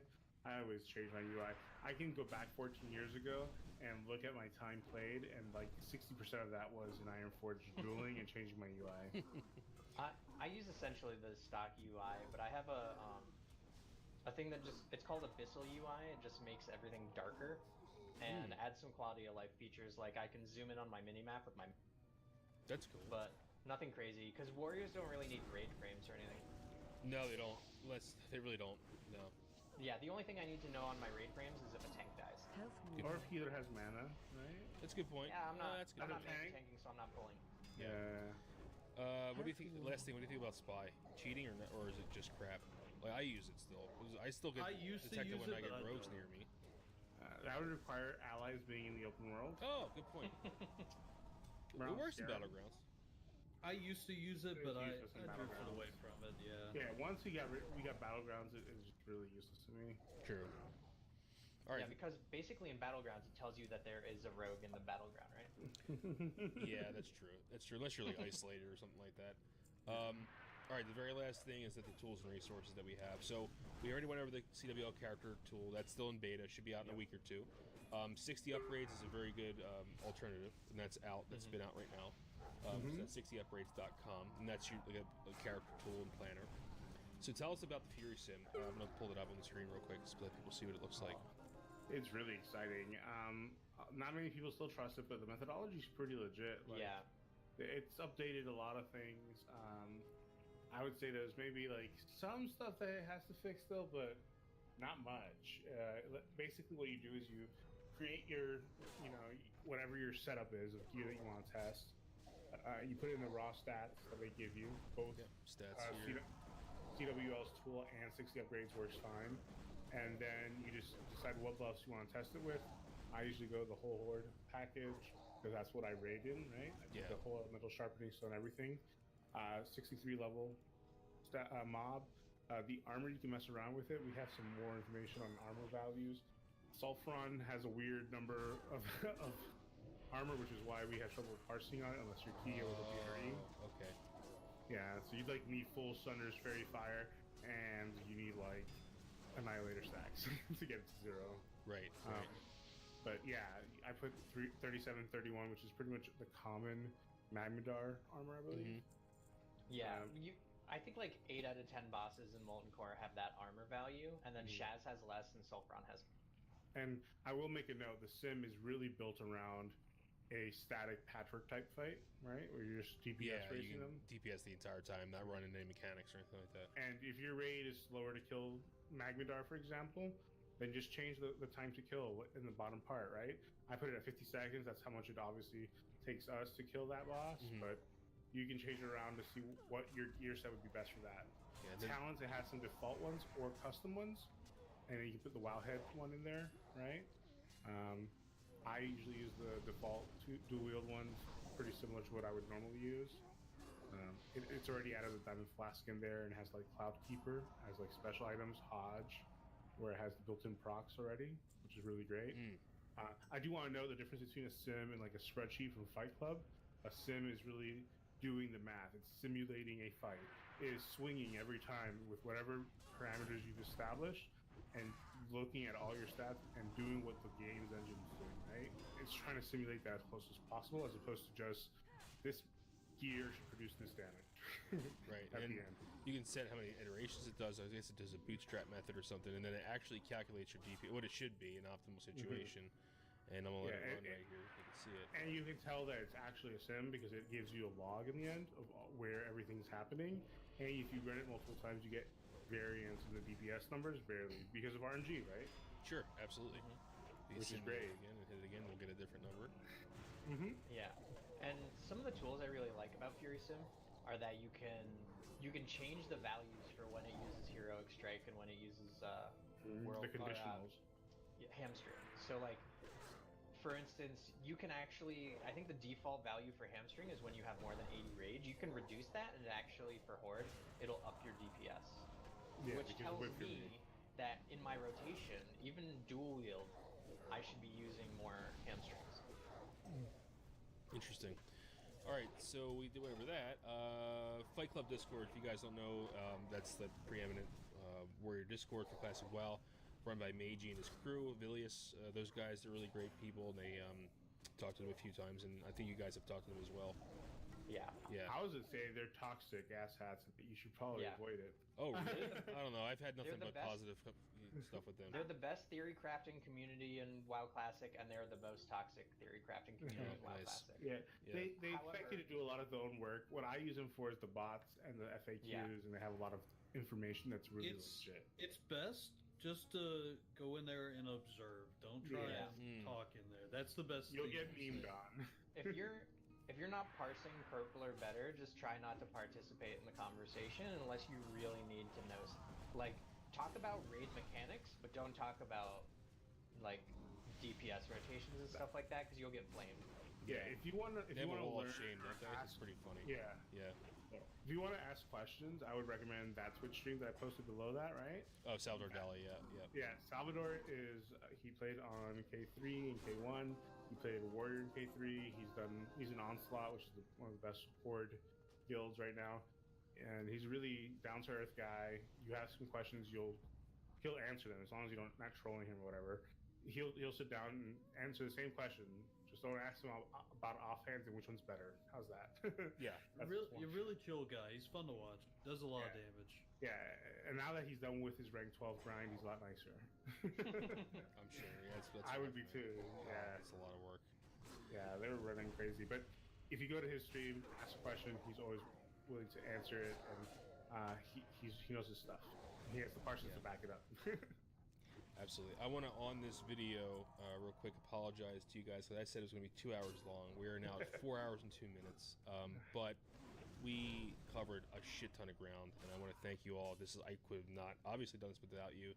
The amount of information you guys dropped is like a nuclear blast. This is like amazing. And I feel like we really hit it. So just, their Warcraft log links will be in the description. You can check out their progress. Do you guys want to say anything to the audience before we end? I wish you find a good guild with a good main tank, because your world buffs are very precious, and if you don't have them, you won't have fun. That's true. When in doubt, get the lips out. That's all. Yeah. 100%. Mox, you got anything? It's time for execute spam. There you go. That's the most important. That's the most happy time of your guys' lives, isn't it? Execute Oh phase? yeah. Oh, yeah. Dude, Veil is gonna be it's gonna be so fun. I'm nervous Yeah. to be honest, but yeah. I can't wait. I want to see how many people pull threat. Maybe it'll never happen. But Now as long as we have a Druid tank with manual power pummelers, we'll be okay. Oh, Graze is doing great. Yeah, we have to do the second tank. yeah. Well, that's it.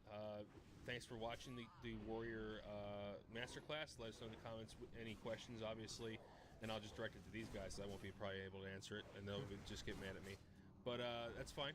So yeah, keep on grinding. Thanks for being here, guys, and stick around and for the next video. See you guys. Take it easy.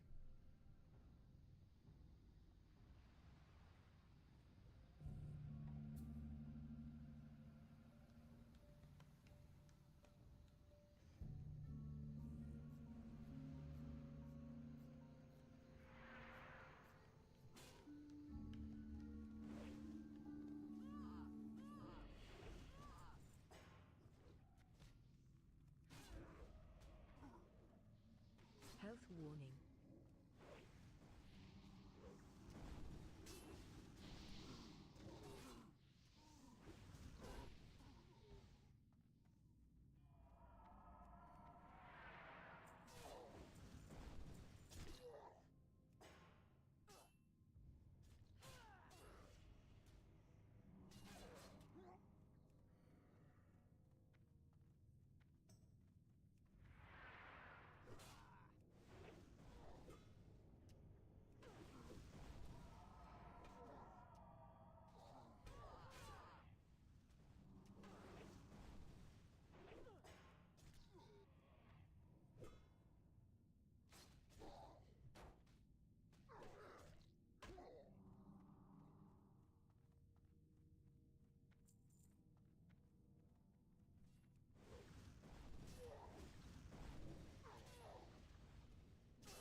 Alright, well, that was not that bad of an RFC, if you ask me.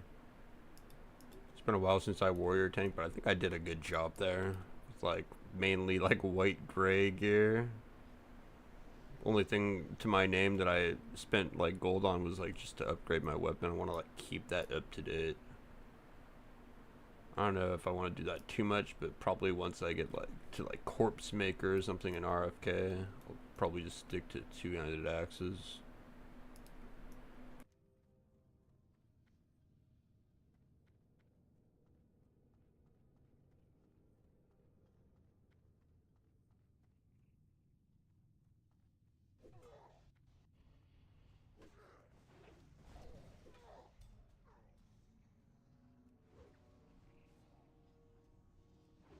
No one died too. That was a hardcore run. That would have been hella somewhat safe with our sketchy comp because we don't got any CC. Like, we have fear, but fears and dungeons are just not worth it. Got the hunter to pull back for me since I don't got a bow of my own, or I would do the pullbacks. So I'm probably gonna go learn a bow skill somewhere. Bow or crossbow. I think bow is in Orgrimmar, right? Gun in Thunderbluff and crossbow in Undercity, I think. Yeah, I gotta get a ranged weapon for range pulls. Why is my damage lower? What? I don't got a debuff or anything. Well, now to do the journey of turning the question. That should maybe get me to 15, if not really close to 15. And we'll call it a stream, and then I'm probably gonna ditch Rested Experience because it wants me to go in Silver Pine. It's like I fucking hate that place. I want to quest in the Barrens, And as a warrior, being a little bit over leveled ain't that bad. I'll be able to cleanly go through all the Baron's quests, hopefully.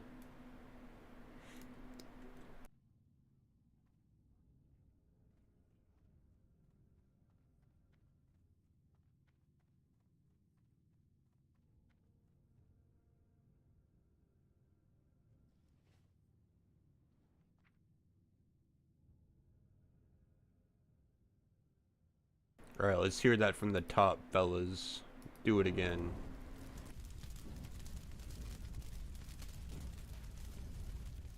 Hey everyone, welcome to another Def Cam Metal on TV video, and today we have something truly special. As you guys know, if you're a subscriber to this channel, you know I do a lot of Shaman content, and I don't really touch warriors that much, but if you've been a subscriber for a very long time, you know my first warrior, 260 in Vanilla WoW was warrior. My first character was warrior, and I've leveled a lot of warriors on private servers. And today is something that's been in the works for a pretty long time, something I want to do for over a year. This is a warrior masterclass that's going to go over everything. It's going to go over leveling, talents, DPS roles, tanking roles, PvP, theory crafting, you name it. Oh shit, I gotta get a boon. I need to boon this shit up for when I start questing. I'll unboon. Dragon Slayer? I came out of RFC just in time, actually. What the fuck? So before we get started, just some quick housekeeping. This is going to be a very long guide, and there will be timestamps in a pinned comment below for you to navigate that. If you're a seasoned warrior and you want to jump to a section that's more interesting to you. You learned a lot about warriors, Lunchbox. And me too. A lot of guides and different kinds of tools and stuff like that, and all those links will be in the description, as will these Warriors Warcraft vlogs and links on Warcraft vlogs. So, without further ado, let's get started. We'll start with Bell. Bell, can you introduce yourself to the audience? Hey, my name is Bell. I played original Vanilla WoW as a mage, and then I had a warrior alt. And when Classic WoW came out, I decided I want to make warrior my main, and I've been doing that for the past 6-7 months now. And what's your primary role in game? DPS, yeah. I don't make me tank. Bad. That's what Mox is for. All right, we're going to talk to the Cal real quick. Mox, can you introduce yourself? Yeah, I'm Mox. I'm the only non-orc of the bunch. I've been playing warrior since 2004. It was my first character in WoW was a Tauren warrior, and now I'm on my 6th Tauren warrior. Sixth? So you never played another class of warrior? No, I've never played another race. Another race, Tauren. Holy crap! Okay, he takes out the shield. He asks for thunderclap. He waits 5 seconds for sunders. He's Got it. No, not just 5 seconds. 5 sunders. That's 7.5 seconds. See, because you can tell this is going to be a very good guide because these guys are very, they're down to the numbers. All right, and last but not least, we have our BRE wielder, Kigo. Can you please introduce yourself? Hello, I'm Kigo. I have a BRE. That's all you need to know. He gets carried by his weapon. He does no rotations. Sam's hamstring and hopes for Wind Fury crits. I'm a DPS warrior, orc. Not a Tauren. I know better. Yeah. DPS who ends up tanking because I hit really hard. All right, Mox, real quick. You specialize in both. What would you? Yeah, I do primarily DPS. I off tank on occasion, and then when something goes wild, I'll make a stupid decision and taunt, and then die. That sounds well. Kigo does that all the time. It sounds like me. Yeah. I'm the only one that survives with world buffs here. There you go.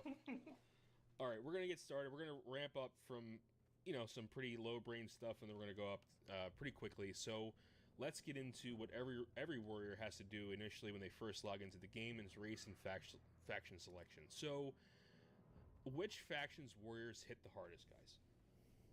Horde. It's Horde, yeah. Okay, why is that?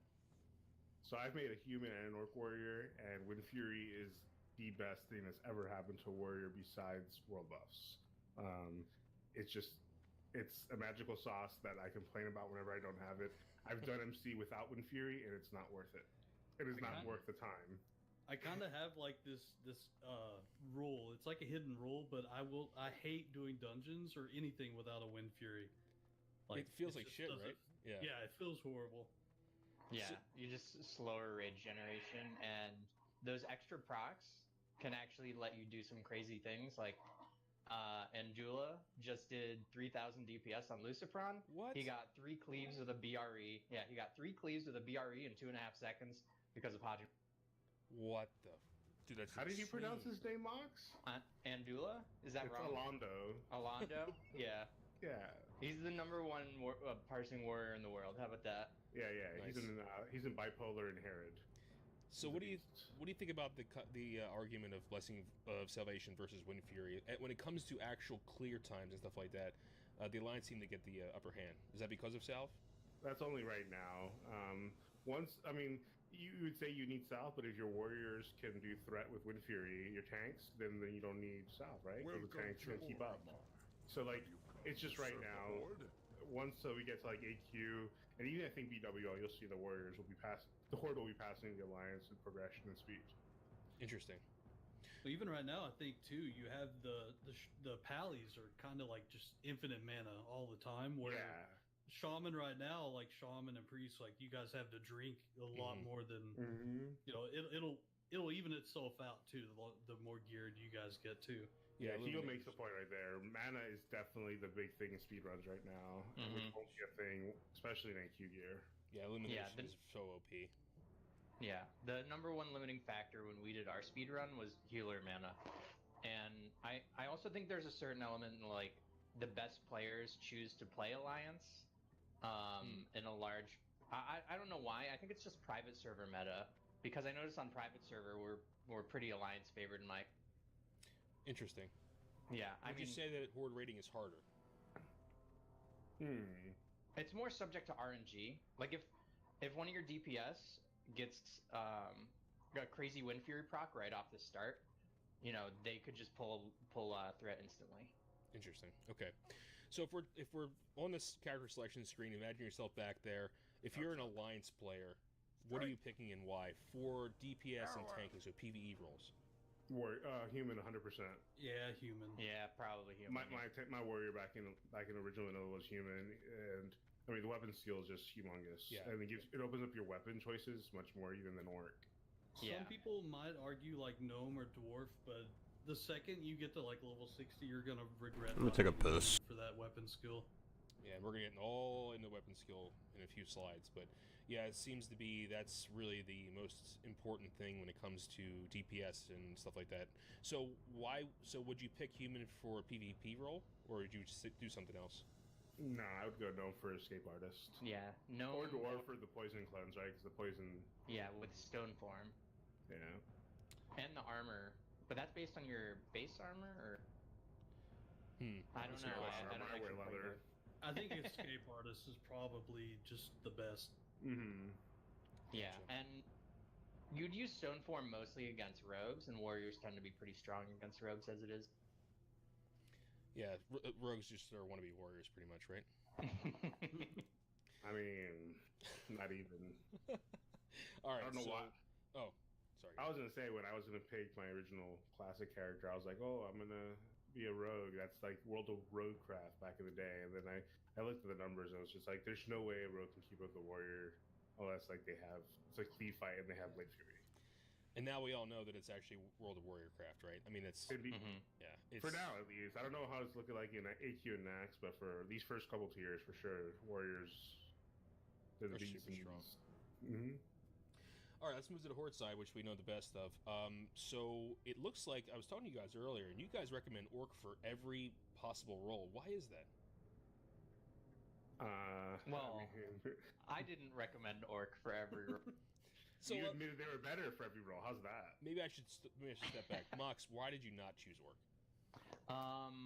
Well, how about this? The reason you pick Orc is for the weapon skill, by and large, right? Because weapon skill against...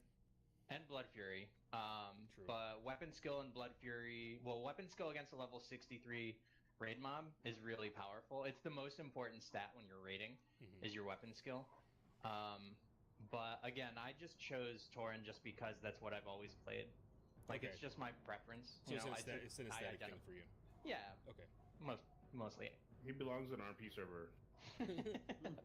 I would have thought you guys would have said Tauren for tanking, but you guys said that endurance is pretty much crap. You'd rather have the weapon skill and the blood. And well, you wouldn't use Blood Fury for tanking. At least you shouldn't, right? I mean, most circumstances. No, you shouldn't. You know, would you guys So that's a good question, though. Do you guys use it in your rotation when you're DPSing, though? Yeah, every time. Yeah, pretty much on cooldown if we really. Yeah. At least on bosses, I time it right after my death wish. 15 seconds into that, it's going through unless it's like a really aggro sensitive fight. But even then, if I'm gonna die, I'm gonna die. Might as well. So what about go scars? ahead. You kind of have to know like what is coming. Like if you're on a fight that has a lot of spread damage going, you're probably gonna kill yourself. But like, or if you're taking aggro and people usually are used to trying to heal you up, which kind of happens to me a lot.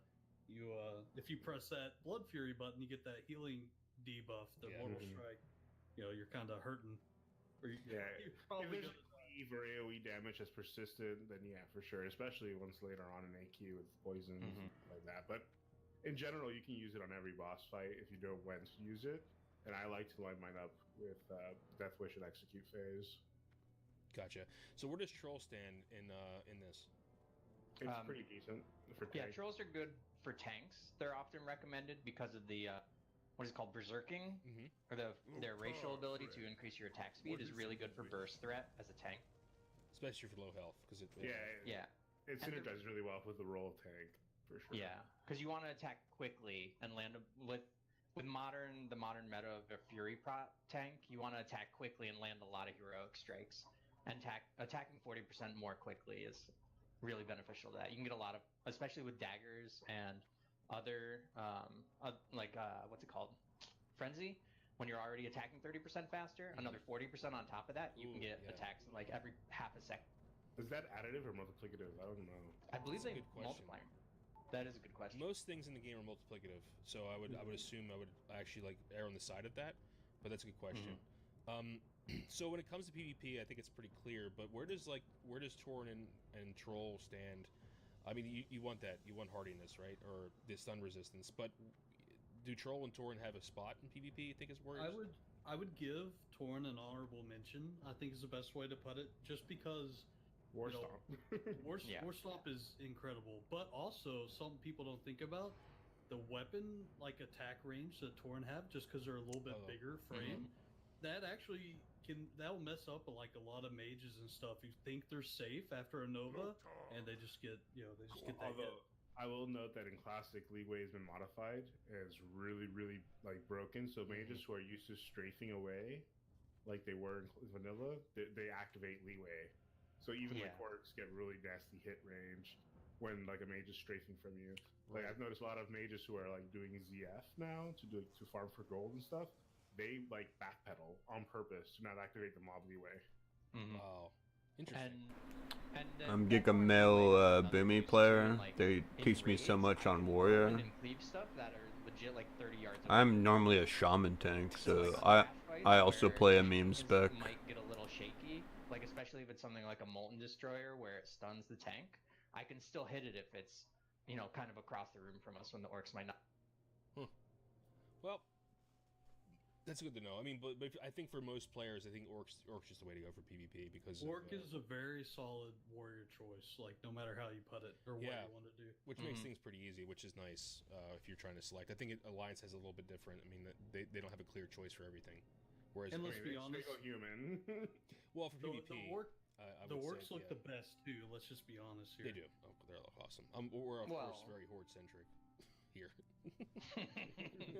Well, no, I mean I played a human warrior, and in PvP it did feel bad, but in PvP really, the game is getting the reputation rewards, and human have the edge there too. They have that diplomacy. Sure. Yeah, it's all right, we're going to move on. We're going to tell something about the next thing you're going to do is leveling. And I think warriors get a really bad rap when it comes to the leveling meta when it says they're very slow, blah blah. But that's even if you're solo questing and solo grinding. I think when you hit level 30, I don't know, man. I think warriors can surpass a lot of classes. What do you guys think about that? I don't think any of us did anything but dungeon cleaving, did we? Kigo, how did you level to 50?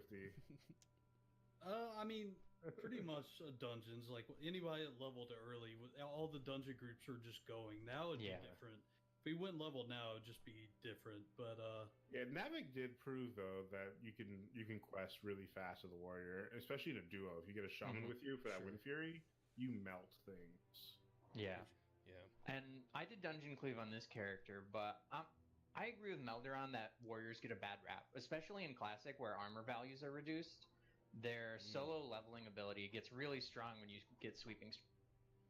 I think you feel like Superman every 30 seconds. That's what I said in the previous Yeah. video I did. I mean, I'm like, holy shit, it's so powerful. And if you manage your rage right, you can take 2 mobs every other pull at the same time. Right. Yeah, and once you, I mean, later on as you get to like the 50s and you respec out of arms, maybe, which I did. I stayed arms the whole way. Yeah, I stayed arms all the way to 60. I don't know. See, I wanted to get to dual wield as soon as possible. Bloodthirst sustain is really good. You don't think about it until you like try to farm something out in the open world, and you're like, oh wow, this gives me a lot of healing. Well, I'll say this too. I did at one point in the 50s think about going Bloodthirst, and also I probably was gonna look at Blood Craze, like, you know, has a little bit of regen, and you know, just have like a leveling Fury build that I would respec out of later. You know, you could definitely think about doing that later. Yeah, but I will say in dungeons I was getting beaten DPS by arms warriors. It was just crazy what sweeping strikes can do with a two-hander. Oh, especially with tanking as well with a two-hander. All right, so let's go into the talent calculator. So I have one open. Let's say I'm a new warrior, and what's the safest bet to get to 60? What do you think? Where do we start? Arms. Okay, so first tier. I'm in the first tier now. What's the first choice? You're going Rend. Yeah, first 3 into Rend. 3 out of 3. Yeah, Rend's actually a really good DPS increase at the lower levels. Eventually, Sunder becomes the better way to feed in your DPS, but Rend is actually viable in your DPS rotation leveling up to like level 30. Yeah, in the 30s you start phasing out Rend. Basically, you realize like, oh, Whirlwind's just a better use of my globals and time. So. Or even Sunder doesn't do that. But so talking to that, why would you replace Rend with Sunder? Because obviously because of the armor reduction, but like what? But more, so it does more. The reason you use either of those abilities is because you don't have any instant attacks, right? You don't have Mortal Strike, you don't have Whirlwind yet, right? So Rend is your only. You're either heroicing or using Rend at the beginning, and so Rend is a decent amount of damage that a decent way to increase your damage at lower levels. And then the reason you start using Rend. There's actually a chart they have on the famous or infamous Warrior Discord that shows when it is more beneficial to use Rend or to use Sunder over Heroic Strike. Interesting, because I think all warriors, I think we all just hate using Heroic Strike in those early levels because it's a waste of, not only are you're losing your swing and you're costing yourself rage, right? So it's like it's a double whammy of like this. I hate this ability, right? And then when you get Bloodthirst and Wind. So on paper, Heroic costs 15 rage, but in actuality, it's costing you 1 auto attack, which comes out to like another 10 rage. Yeah, and it's more if it crits, right? So there's a bonus. There's a rage bonus for crits, correct? Yeah, for whites. For whites. And at low levels, warrior crit scaling is crazy. Yeah, you get like 30 crit at level 40. Which yeah, it's insane. And I'll say this, since we're on this kind of topic, I realized pretty quickly the thing to do is keep Rend up early, and you pretty much just Heroic Strike not to cap rage. Other than that, you don't really worry about it. So honestly, I found the best next 2 points to get to 5 was in deflection. So 2 points in deflection? 2 points in deflection, because 2 points, 2% parry seems like parry minimal. Yeah. It sounds so bad, but if you can parry an attack, like, that's just huge. Well, not only is it negation of damage, but you get the haste out of it too. Yeah. And on average, a parry is a 24% haste. Like, it reduces your next swing by 24% of your swing timer, which when you're leveling arms, you want to be using a two-hander anyways. Yeah. So that's like a 3 to 4 seconds. Yeah, and when you were doing melee cleave, like we were, right? We had like 4 warriors and a shaman. All the warriors are rending, right? I believe those stack up, so it does rend every damage. target. Yeah. So okay, that's really interesting. Yeah, parries. And if you guys don't know, parry haste is actually not normalized. It depends on how much time you have left on your weapon swing. We're not going to get into that, but basically, if you watch my melee mechanics guide, I go over that in that video. So, all right, tier 2. What are we going now? Tactical mastery, right? Everybody has that. Yeah, 5 out of 5. Sure. 5 out of 5. Yep. That is one of the strongest talents in the warrior's arsenal. Yeah, because this allows you to keep some of your rage when you stance, right? So this is huge, especially if you're trying to combo something or something like that. You can pretty much switch back and forth indiscriminately without any major loss. Alright, we're honored with Undercity. Levels, you only I think the play now, what I want to do is probably turn off Rested Experience, because I don't know how to change it to like do the Baron's Quest bullshit. telling me to do Silver Pine is like, but I'm so over that shit. Like, Well, you don't level when you're solo 15, leveling, you don't like, generally fight defensive I could stance. do like all the green quests, and I'm still getting like good amounts of experience doing them, and it'll be way easier as playing as a warrior. For sure. Yeah. All right, so tier 3. So do we stay up here, or do we go down to tier 3 now? Down to tier 3. Yeah, down to Anger management, I'm assuming. Yep. So none of you went for cruelty in at all. Well, we're level in arms. When I was doing Dungeon Cleave, I did. I didn't get Tactical Mastery. I got 3 out of 3 Thunderclap, and then went 5 out of 5 Cruelty. But we can get it. We can get into that. Actually, let's go to the Sepulchre. I got like a couple quests to send back there. Oh wait, I got another quest here in the middle as well to turn in. For some reason, Questy wasn't telling me to turn Tell in. everyone the hidden tooltip with anger management that is not in the tooltip. Yeah. Generates rage. Yeah. It says it reduces your rage decay by 30%, which your rage decays. It's 2 rage every other second, right, or something like that. What anger management actually does is it gives you a rage every second. So while you're in combat, or not every second, every 3 seconds, you gain 1 rage while you're in combat. So Oh, during yeah, this is longer the fights, This quest. can actually be a significant amount of rage. Right. Or if you're chain pulling, like in a dungeon or something, it adds up really quick. I've never heard it actually explained that way. That was really good. Everyone just says, "Oh, it also gives you 1 rage," but it's not that. It just decreases the rate by adding a rage. Yeah. Kind of. The way it does it is very beneficial if you're fighting things forever. Gotcha. Yeah. Longer the pull, the better that talent becomes. Exactly. Which is great, like in SM Cath, when you're like pulling the whole dang room. Yeah, absolutely. Or So, if you're good at chaining your combat, like getting out of combat, hitting blood rage, and going back to the next mob, you still can keep that chain even longer. Yeah, and then you can also, to keep combat, like to connect your combats, you can blood rage bandage so you don't lose rage in between fights, and you get that entire 10 seconds of blood rage to do your bandage, and so you can keep all your rage from one fight to. Interesting.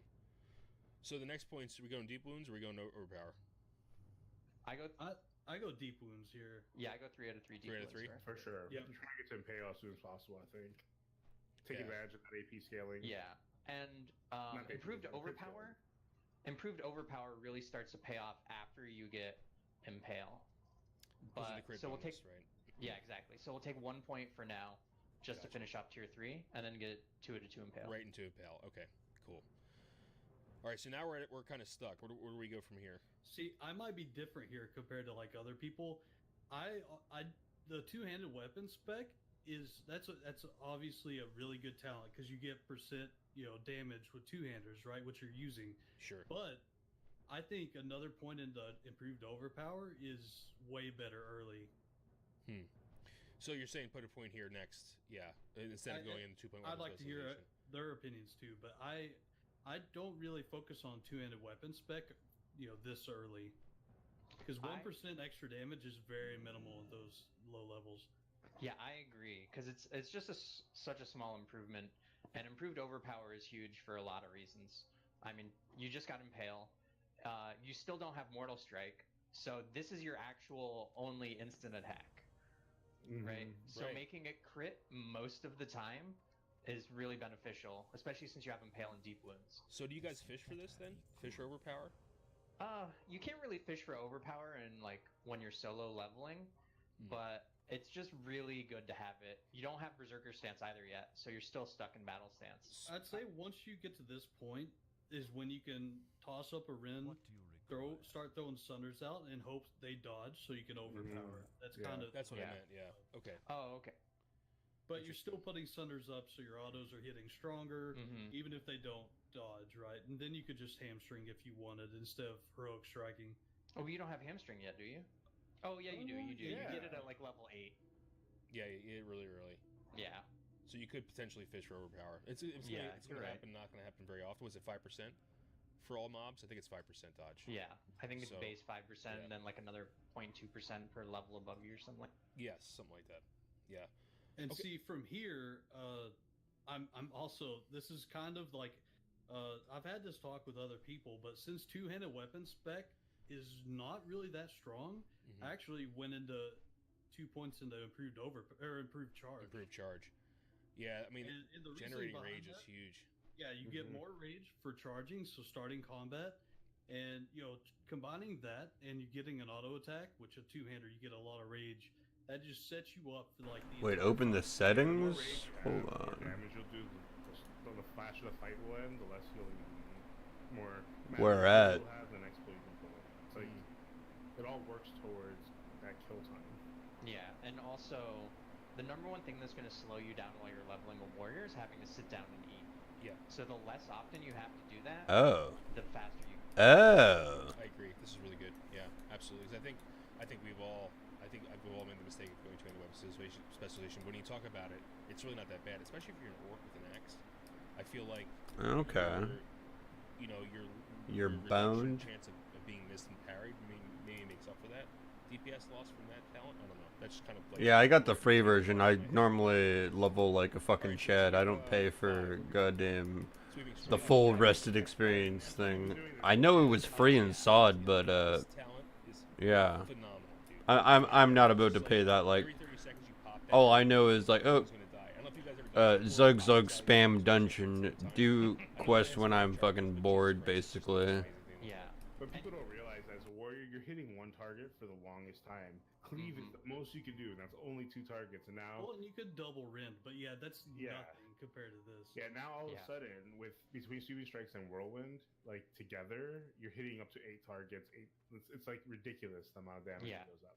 Because And I'd like to- Go I'd ahead. like to Keegan. comment right here, since I know some people might have been really hung up on two-handed weapon spec, but this right here, getting sweeping strikes right after improved charge, is kind of my argument.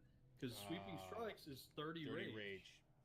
So the most efficient you can be is charge a mob, attack it, and already have that 30 rage to hit Yep. sweeping strikes, and you're just going. And later, that'll actually help your rotation a Yeah. lot when you're I know going warriors- to berserker stance and whirlwind stuff like Mhm. that. I know warriors that go improve charge in PvP specs. Just because I'm of one of rage. those. Yeah. Yeah. You want improved charge, so your first white hit gives you enough rage to mortal strike. Yep. Yeah. Absolutely right. So- All right, so where are we going now? Axis? Yep, axes. The 5% crit is super good, and the only 2 that have that in this, or actually rather 2 different talent sections have 5% crit, which is axes, and below that is polearm specialization. They both have 1% crit per point, but it's really hard to get down to polearm, and polearms aren't as They're not common. common at and- all, no. Yeah. Yeah. So what's the argument for Alliance Warrior doing this? I've had this talk with a friend who's actually been making a human warrior right now, and he was asking like the whole debate between Whirlwind Axe and Whirlwind Sword, and because I told him Whirlwind Axe no matter what, I agree. because the sword's kind of close, but it's a little faster, but that's different. They look at that sword spec, but the reason you always say, and he's talking about the sword skill from humans. Yeah. And that- You're the- wrong, Ego. You're wrong. Huh? If you're playing Alliance and you go sword spec, you feel like you actually have Wind Fury. You always. Well, okay, but listen, You're playing it from an entitled perspective where you have Wind Fury bot. With No. They even forums and everything all swear by axe spec is getting 5% crit right here, and then later getting 5% in cruelty from the Cruelty is Fury really tree good, is yeah. so good. The way And yeah, go ahead. I was gonna say the other reason you want to go axe specialization, even if you're an alliance non-human, maybe even human too, the progression for axes while you're leveling is way better than the So progression. good. Sure. Oh, for sure. Yeah, Because you go- Corpse You go Corpse Maker, Woven Axe, Ravager, Yeah. and for swords you have to go for Anger Forge. Excalibur. Yeah, you would have to go for Gator Excalibur, Bite. which is way harder to get. Yeah. Yeah, and then Gator Bite, and then Dreadforge Retaliator. No, but Retaliate. even before that, the Anger Forge, while you're farming your Hodge, you'll have plenty of Yeah, that. but that's I don't like that axe. I It's like know. 2.6 speed. Oh. Nobody likes that axe, but you get that axe a lot. So there's 2 things real quick that I think I've heard. Another argument is that if you're grinding as a warrior and questing, you really shouldn't be attacking mobs that are higher level than you, and weapon skill really comes into effect the higher the mob's level. So that's another argument. I've heard. Lunchbox, were you the mage that whispered me in game And the other thing was or something like that? Talking about red damage or whatever Well, that the most means. efficient I don't think I mentioned anything of the color red. Like red or like above your level, but you're just a hair above them. Yeah, is the 1 or most 2 levels. efficient. Yeah. And then the weapon skill doesn't really come into play anyway, so. And you can kill, when you're grinding efficiently, killing things 1 to 2 levels lower than you can kill 3 or 4 mobs before you have to bandage. And with sweeping strikes, like 5 or 6, because of the way you do your rotation. So what's the deal with weapon speed? And so everyone, you know, I feel like everyone knows that slower weapons are better, but I don't really think everyone understands why they're better. Okay, this is a thing I posted about earlier. In patch 1.8, they normalized weapon. The way your damage is calculated was normalized based on a set number for every weapon type, but that doesn't apply to every attack. So anything that uses your auto attack was not normalized, right? So Whirlwind, Mortal Strike, those were normalized. Not heroic. But Cleave, Cleave was not normalized. Heroic Strike was not normalized. So it reduced the impact of having slow weapons, but they're still very good. You still want the slowest weapon available if you can. Yeah, especially the time of engagement is important, especially in PvP. Like time of engagement is huge, and you want as much output as you can in that moment. Especially like if you can do things like stun or CC the mob, then that makes a slower weapon even more powerful.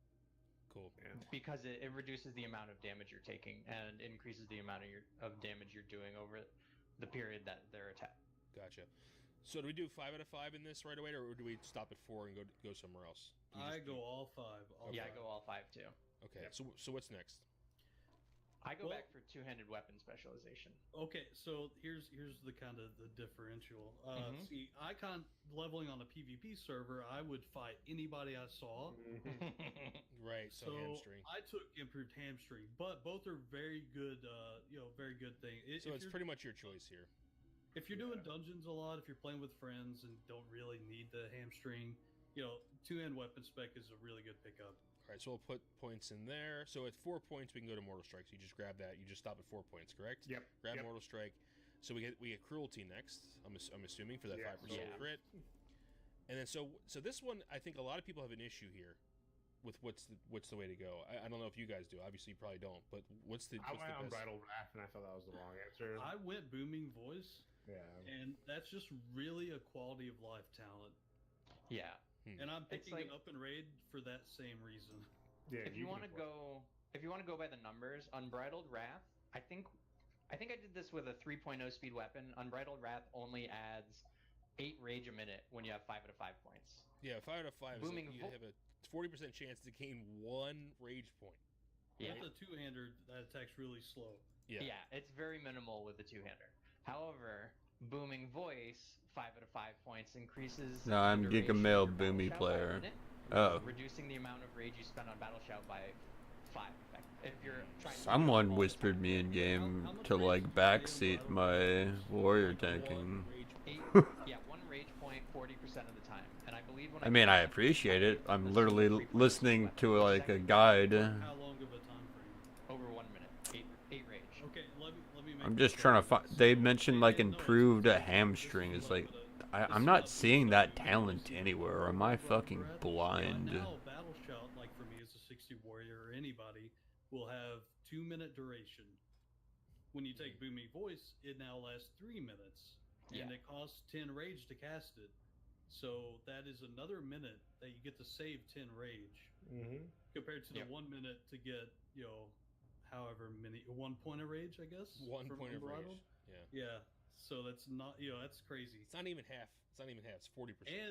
And Booming Voice guarantee it. In Molten Core guarantees you to always have. To never need to recast Battle Shout, which is insane. So real quick, I have a Bridal Wrath right now. I know it's a waste, but you would say it's better to have warriors always assigned to be Booming Voice for their group, and then 1 improved demo shout for the raid, or how would you do that? I know I'm getting ahead, but it depends.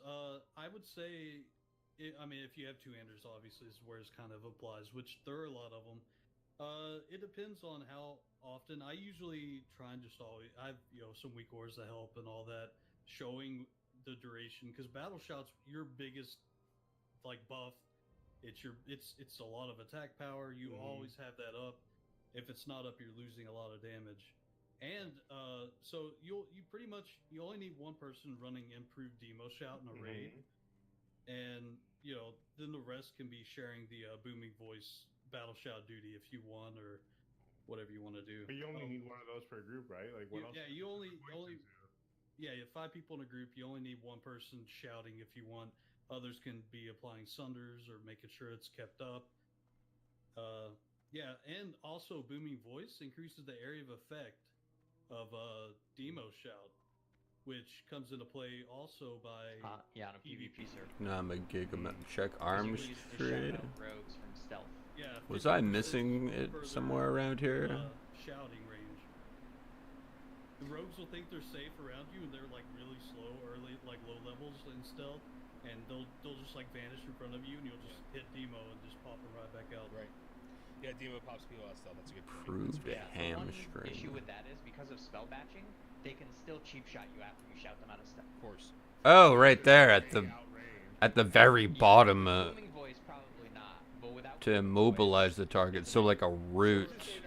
That's so far down into the arm tree. Jeez. Yeah, even leveling, just booming voice. I was for some reason I was expecting it to be like one of the first earlier talents you would get. The case to make for improved demo shout is against mobs. What is it? 2 attack power is 1 DPS for mobs, so it's way more effective at reducing their incoming damage than it is against players. That's interesting. I never knew that. Yep. That's way different than players. That's crazy. Yeah, that's why you want it in a raid. Is it because? Hang on, let me take a look at my. It changes it from 146 attack power to. You cut off hang how on, much? check Oh, it. sorry. Yeah. It changes from 146 to 204. Yeah, it's Oh. a big deal. That's a huge deal. Okay. Alright, wow, that's interesting. I never knew that 2 AP Yeah. was 1 DPS for mobs. That's Every crazy. raid's off tank should have it. Yeah. And All right, let's blow through this because we have a lot more to cover. So what's next? Piercing Howl, or do we go something else? Okay, I'm not a For fan A- of Piercing Howl for just like general questing, but that's also because I went improved hamstring. But I would say Blood Craze is actually really good. They might have an argument for improved Battle Shout.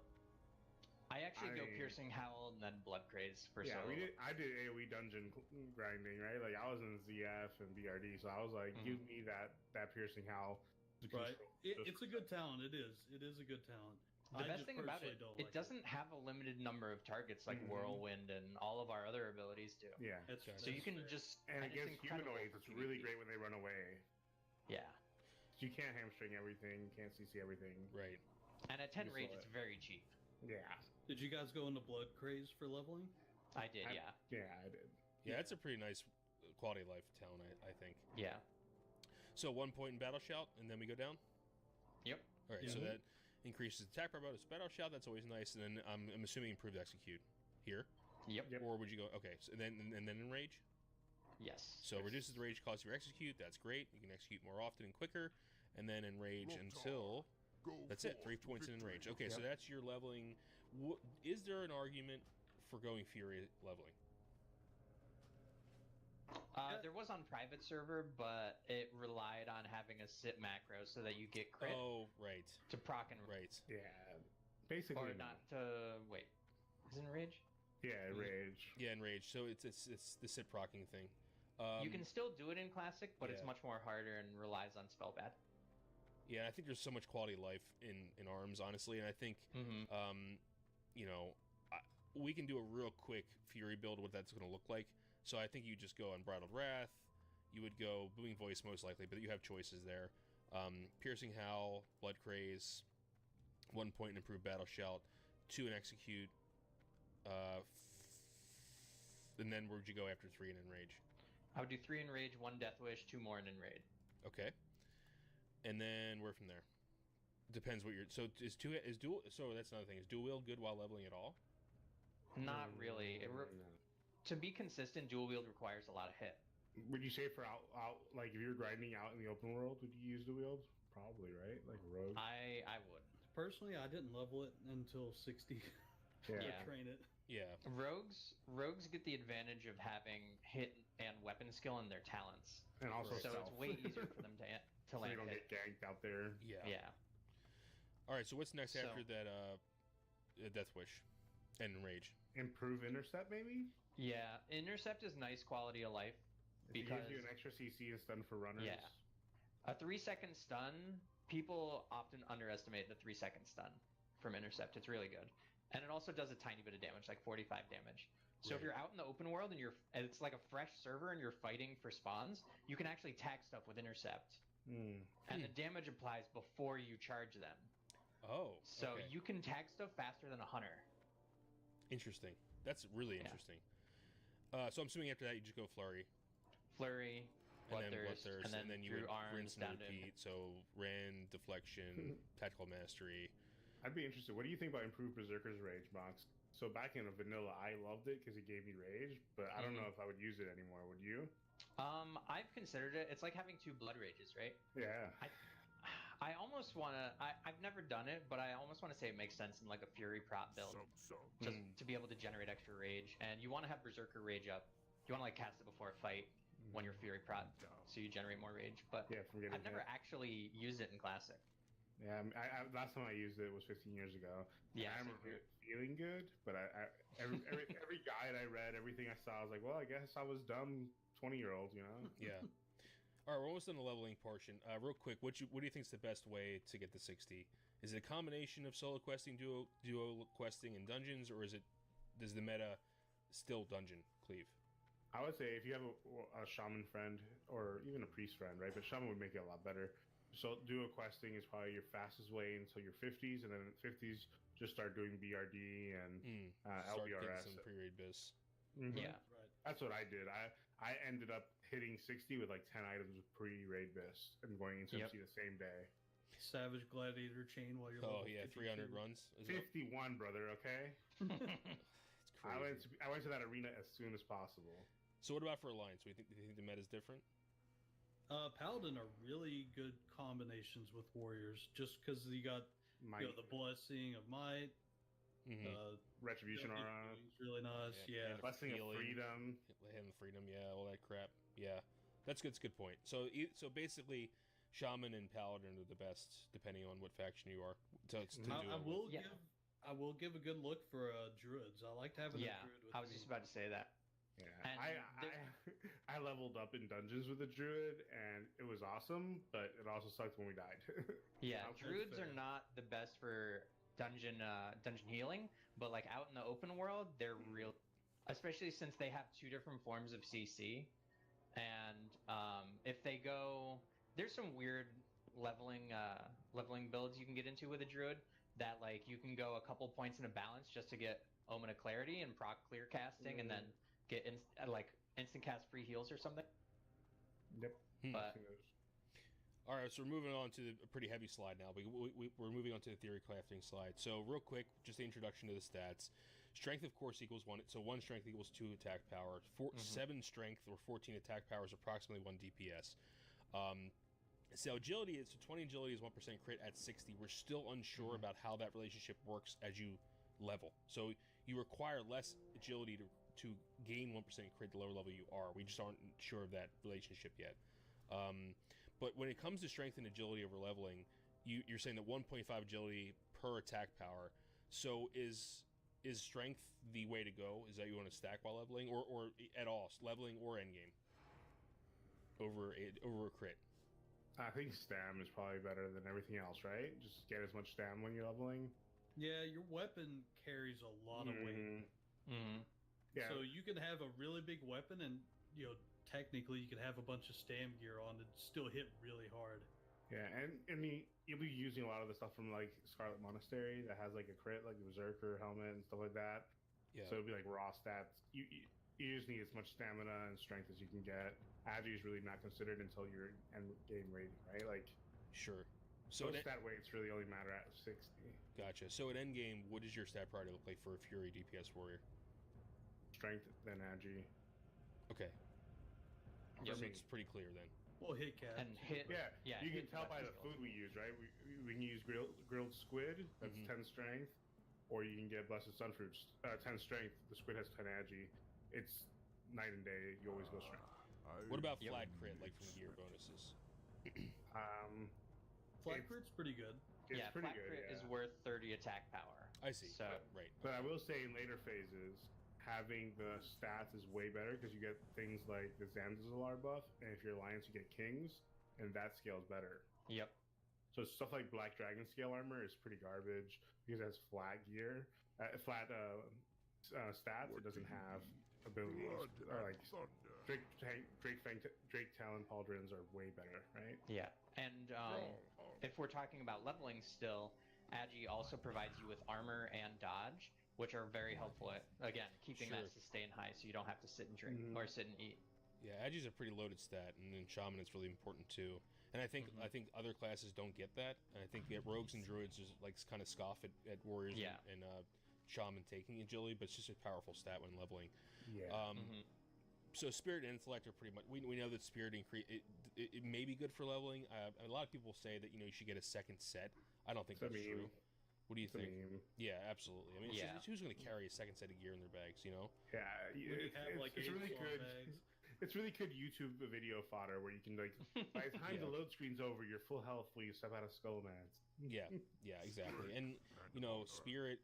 Even though warriors do gain the most out of combat health generation from spirit compared to any other class, it's if it comes on your gear, you're pretty much okay. It came on my gear, I'll take it, kind of thing. If it's an upgrade. And of course, intellect is not worthless for warriors. It increases your weapon skill increasing rate. It increases the rate that you gain weapon skill. So if you're trying to get your weapon skill up, if you're warriors have to switch weapons a lot, and especially if they're tanking, and maybe getting an intellect buff would be very, very beneficial for that. All right, so we're transitioning to endgame now. We have a lot of hard hitting ideas here. So let's talk about hit rating. Who wants to get into the whole? Why is hit so important? So hit will get you to. So first off, let's talk about the heroic strike feature, because that's how the hit completely changed when we found out about the hit, the heroic strike hit feature. So whenever you have heroic strike or cleave queued up, your offhand as a dual wield warrior is hit capped at 6%, just as a yellow attack would be. Yes, because normally it's 16%, right? Or something like that. Like no, it's more than that. Yeah, 21%. Yeah. The dual wield penalty is 19%. 19. That's what it is. Yeah. Yeah, and for two-handed fury, the hit cap has always been 6%, right? That's all you've always ever cared about, because you don't have to deal with that dual wield penalty. But for dual wield, it was super important always, and we saw actually. I'm trying to remember who went over that. There's been like a weird cycle where hit's value has changed over time. It originally was valued very much when we first realized what it did, and then it kind of went away, and everybody's like, well, you just get to 6% and you'll be fine. And then in the private server meta, people started stacking hit again very heavily. And real quick caveat that we said 6% hit. That's actually only a 305 weapon skill. So if you're not 305 weapon skill, it's 9%. Yeah. Who would not ever be an orc? Yeah, well, I know. I mean, I think a lot of people just assume. Yeah. Yeah. 6% is for orcs with access. Yeah. And as a Tauren, I have Edgemaster's Handguard, so I'm at 307 weapon skill, so I'm actually a little better than you. Sure. If you have BRE and you're an orc, you don't have that sword skill, so you have to go to 9%. Correct, which kind of itemization gets changed and stuff like that, right? Yeah. Right. So how much attack power is one hit worth? So in private servers, it was originally anywhere from 15 to sometimes even 17. There's people who have done some backwards engineering and have said that. We finally have our first sim for classic WoW for Warriors. It's Fury Sim, and when I run it, it tells me that hit is around 15 to 16 AP, right? That's what its worth is. But I'm valuing it at 10 still, just because as we scale up in gear and world buffs, like I can always have heroic strike up. Right, and you're dual wielding, so that's why you would do that. And over the course of Classic, as we realize things like the heroic strike feature have changed the value of hit, we're still trying to land on like an exact number. But this is where I disagree with Bell. I think hit is more closer to 15. One of the things I do in order to determine that is like, find something that you know to be objectively true with an item that has hit on it, like True Strike shoulders are the best DPS shoulders in the game right now. And then how much would you have to value hit in order for it to be better than a Green of the Tiger? And that comes to around 15 attack power. Yeah, I'm 10? just going off of like the best warriors in the world. They tell me that it's closer to 8, and I'm like, okay, Closer well, to 8. Yeah, 8, and I'm like, that seems lower, so I value it at 10, and I've been messing around with 8 to 10% hit, which is above that 6% threshold that people are going for right now. Interesting. So I think we should transition to talk about attack tables, because like hit actually is dependent upon, and crit caps is another thing we have to talk about. So why don't we talk about 1 versus 2 roll systems and how that works for warriors? That's all you, Mox. Yeah, so the attack table is the percentage chance of each melee swing to miss, be dodged, be parried, glance, be blocked, be a critical strike, or be a regular. So the reason they're in that order for your melee attacks is because they essentially go from worst to best, with the exception being normal hits get pushed off by critical strikes. Right. And as you add weapon skill, your chance to be missed, or your chance to miss, your chance to be dodged, your chance to be parried, and your chance to be blocked all go down, and your chance of critical strike goes up. Right. And it also affects the damage of your glancing blows. Correct. So yeah, the more weapon skill you have, it's always a 40% chance to glance, but the reduction is reduced. Yeah, so you go from, at 300 weapon skill, your glancing blows only do 70% of their normal damage, and then with 5 weapon skill, that goes down to, or it goes up to 85% of their regular. Yeah, it's a huge DPS. And you have a 40% chance to glance everything, and that doesn't change. The chance to glance stays the 63, same. level 63, Yeah. And weapon skill does not remove that. It does not change that, right? You're always going to have that chance to glance. The only thing that weapon skill changes is how much it deducts the damage away. Right. So and special attacks too, right? Special attacks cannot be glanced. That's correct. Yes. Right. But the not missing part as well with the hit and cap. Yeah, and it changes your. So if you're dual wielding, you have that 19% miss penalty to your white attacks only. Your yellow attacks still have a 9% chance to miss with 300 weapon skill, 6% chance to miss with 305. So crit caps are different depending on the type of attack, right? So the crit cap is much lower for white attacks than it is for special attacks, correct? Correct. Because of the glancing blows. Gotcha.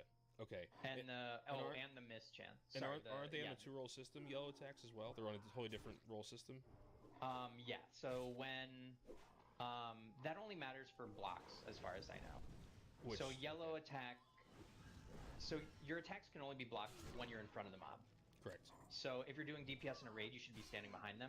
Yes. But if you're in front and you use a yellow attack, first it rolls to see whether or not it's blocked, and then it rolls to see whether or not it's. I think it's everything but block is on the second roll. Okay. So you can crit a block.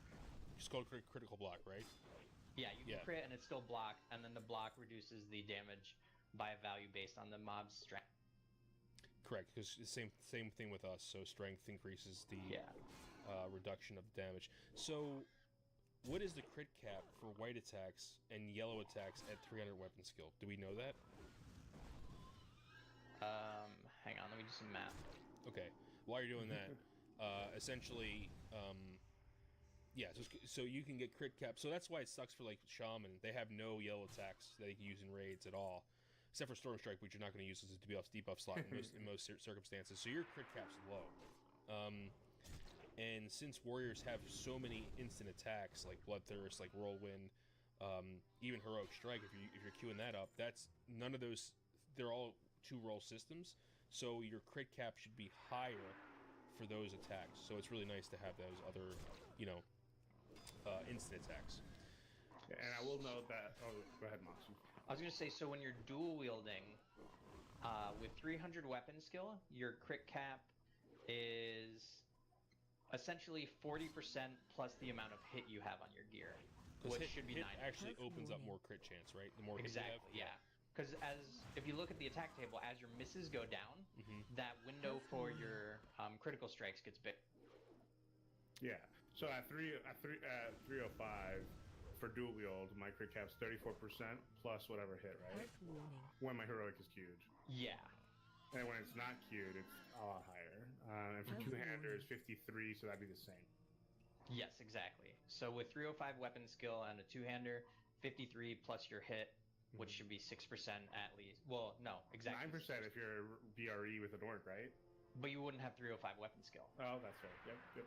Let me ask you guys real quick. In your molten core gear, like your dual wielding, what crit are you guys running with? Fully buffed and consumed, and So you guys know? if I have a cat and a totem twisting shaman, I've hit 52, I think, percent.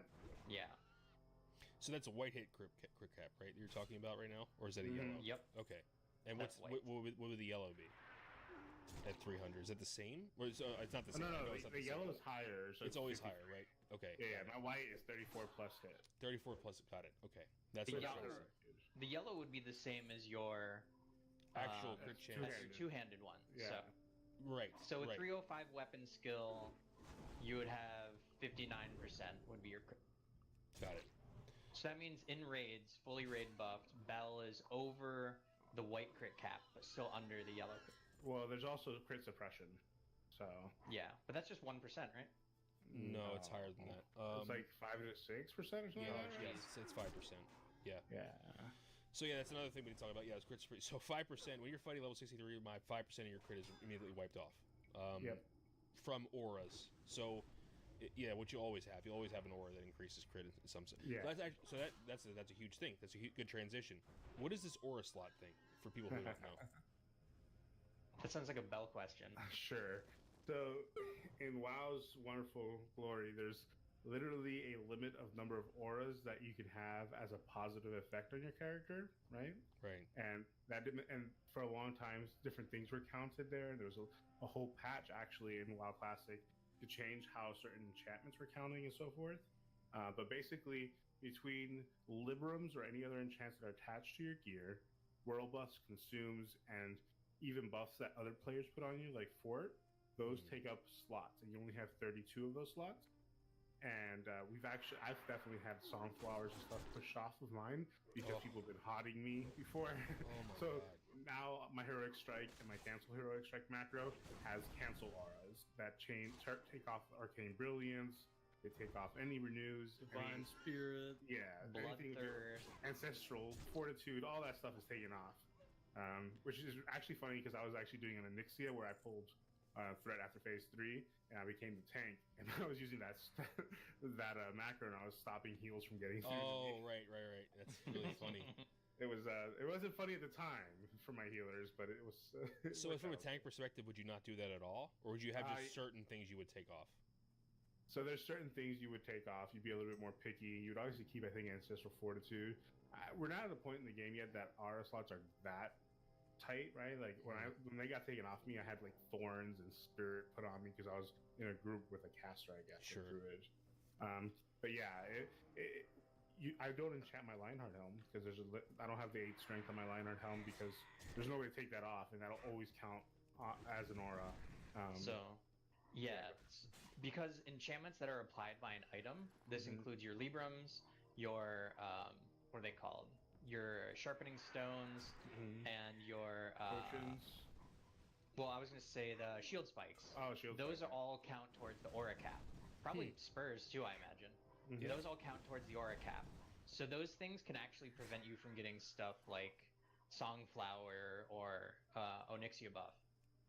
Wow, that's huge. So if you're TLDR is basically if you're a warrior, yell at your healers if they give you some stupid buffs, essentially. I mean, I wouldn't even. I would just put the macro on That's before true, every that's true. combat, That's a turn good it off. point. Because you gotta think about it. Normally, it doesn't matter. Like if you were to count all the different buffs, it wouldn't matter. But we have Double Crusader, right? And those proc. We have Enrage. We have Flurry. We have Wind Fury applies an aura for 3 seconds. It gives you does. like 300 Yeah. attack power.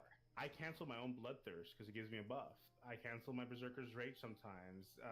Blood Rage, like those all count as auras that you have to worry about. Jeez, it's very complicated. And warriors are one of the few classes that really get towards that buff limit just because of the amount of consumes we use. Yeah. Right, like Rogues- Mighty Rage rogues Potion. can sometimes too. Yeah. Oh, yeah, Yeah, exactly. but- Mighty Rage Potion gives like a strength buff. Yep, and then if you have BRE like Kigo does, or in the upcoming BWL Untamed Blade, those will all have buffs. proc. Yeah. Buff procs, right? We didn't cover this, but what would be the stat priority for a tank? Stat priority for a tank, armor and stamina. Basically, let me see if I have the stat weights. Wait, are you saying leveling or for like? So this is all endgame. We're talking about Right. we've transitioned from leveling. Yeah, I would say they're very similar to a DPS warrior. Agi's a little higher, so like instead of using Roids, which is a Blast of Lungs buff that gives you 25 strength, as a warrior I would use the Agi score cop assay. That's going to be infinitely better because of dodge and so forth. But I think Agi catches up to strength, probably equal, right? So if we're talking in terms of equivalent attack power, one attack power again is 2 strength. I have Agi at 2.5. Oh, Wow. so And then because Agi provides you dodge, armor, and crit, right. and Fury Prot tanks, like we were talking about haste before, Fury Prot tanks live off their flurry uptime. Right, and So Agi you wanna because have- they don't have a shield, right? So Yeah. Agi's so much more impactful. Exactly. And then crit is still valued at 30, but if I go down here, I have so I have Yeah, because 2 crit doesn't attack provide power the additional bonuses of agility. That's why, right? Yeah, exactly. Yeah.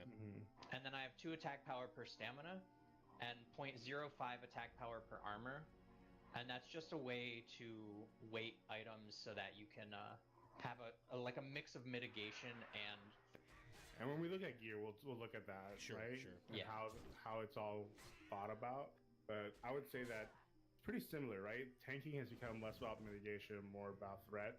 And so Well, you're looking at even similar items with very few exceptions. The thing is, I want to say like 75% of guilds don't need a Fury Prot tank because their DPS aren't putting out enough threat for it to matter. Right. And their tanks can pull perfectly fine threat because Shield Slam is the single highest threat per rage ability a warrior has. Right. So in that circumstance, would you be more the classical defense rating kind of thing you'd be looking for in that type of? I still wouldn't go defense stacking. I wouldn't go 440 defense like private server. Okay. Which was the number needed to be uncrittable. Right. I wouldn't do that anymore. I would still essentially gear the way I just told you, which is like a mix of attack power, agility, and stamina and armor. Even if you're deep prod. Even the way deep prod, I kind of look, if you're thinking about like tank gear, even me right now, if I like want to tank something, I'll pretty much look at it. It looks like a piece of gear a DPS warrior would use, except make it plate and make Right. sure it has stam on it. He is trying to It'd be trick pretty us, good to go kind with of. the same. The deep Yeah, you prot won't wear dude. a Stam you won't wear up the tiger, but of the bear probably, right? So is there a good Yeah. So is there like a cross between like PvP gear and tank gear as long as it's plate? Would you prescribe Yeah, my to that? PvP gear and my tank set are essentially the same. Yeah. The only difference is Yeah. Edgemaster's handguards. I don't wear them in PvP. Gotcha.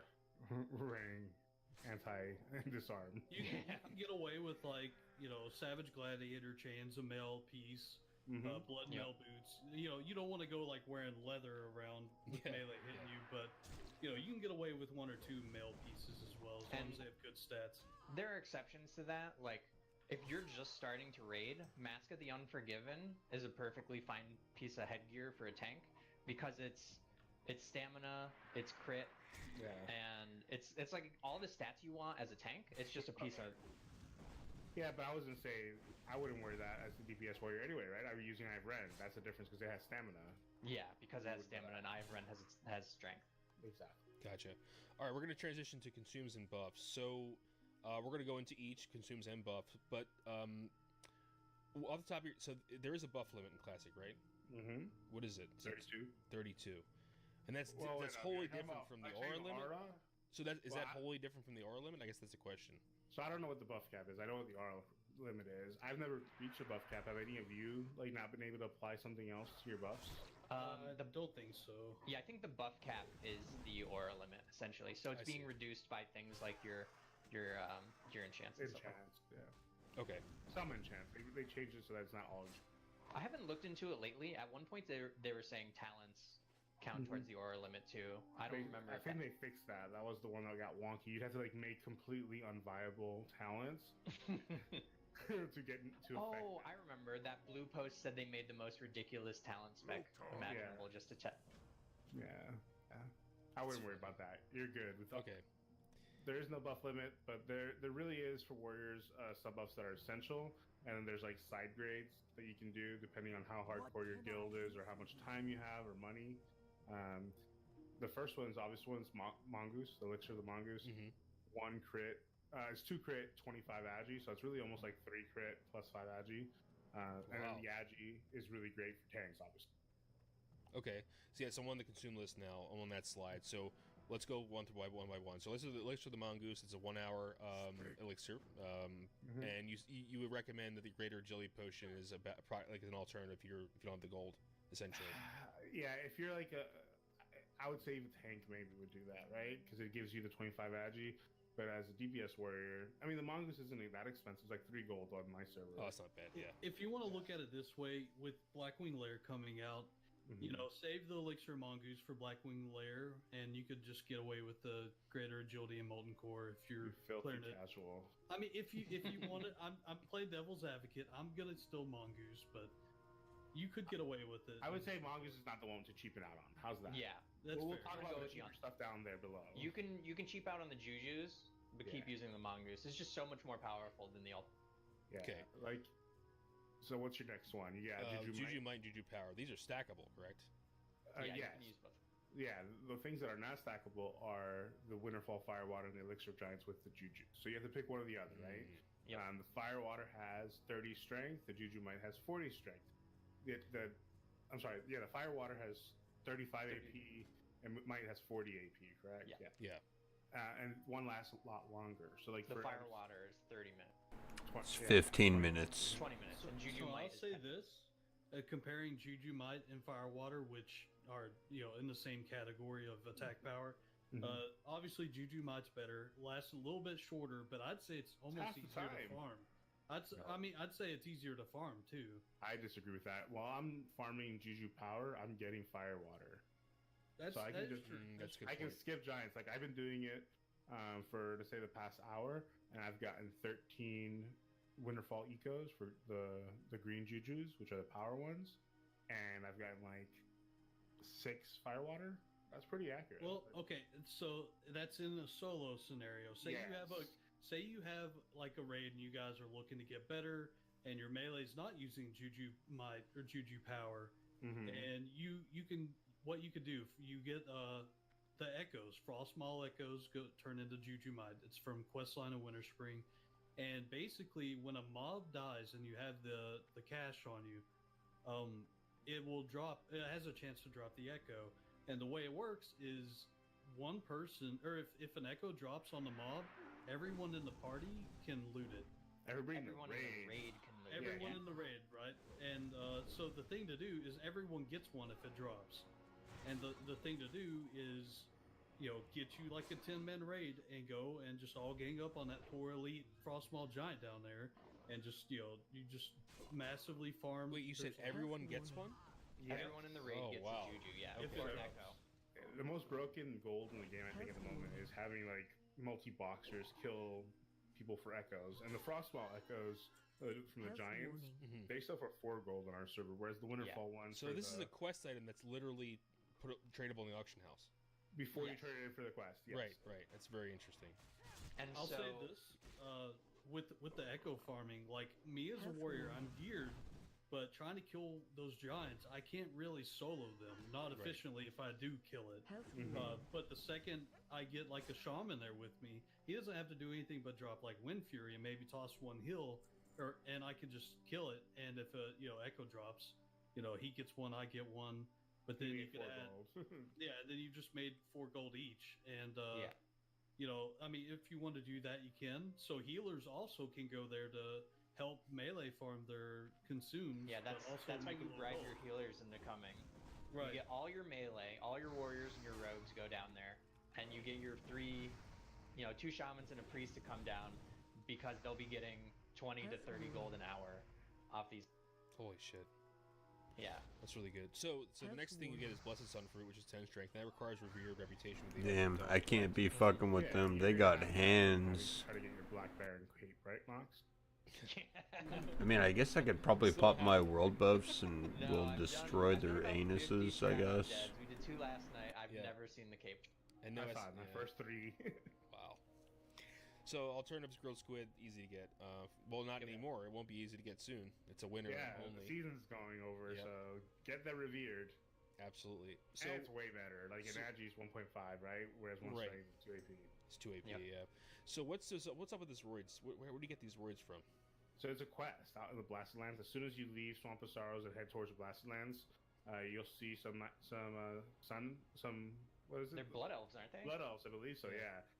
You just hang out there, and they tell you basically there's a chain of quests you can do that eventually leads to kill these mobs, get some of their items, some pincers from the scorpions, and some vulture pincers, stuff like that. Snicker jowls, boar lungs. Yeah, there's like a whole mess of things you can get. And when you turn them in, they give you these buffs. The first time you turn it in, they'll give you the buff and an item, I think. Mm-hmm. And then after that, you can only get the item that are unique. So you can only have one at a time. And you can only have one of them active at a time, whereas in private servers, you could stack.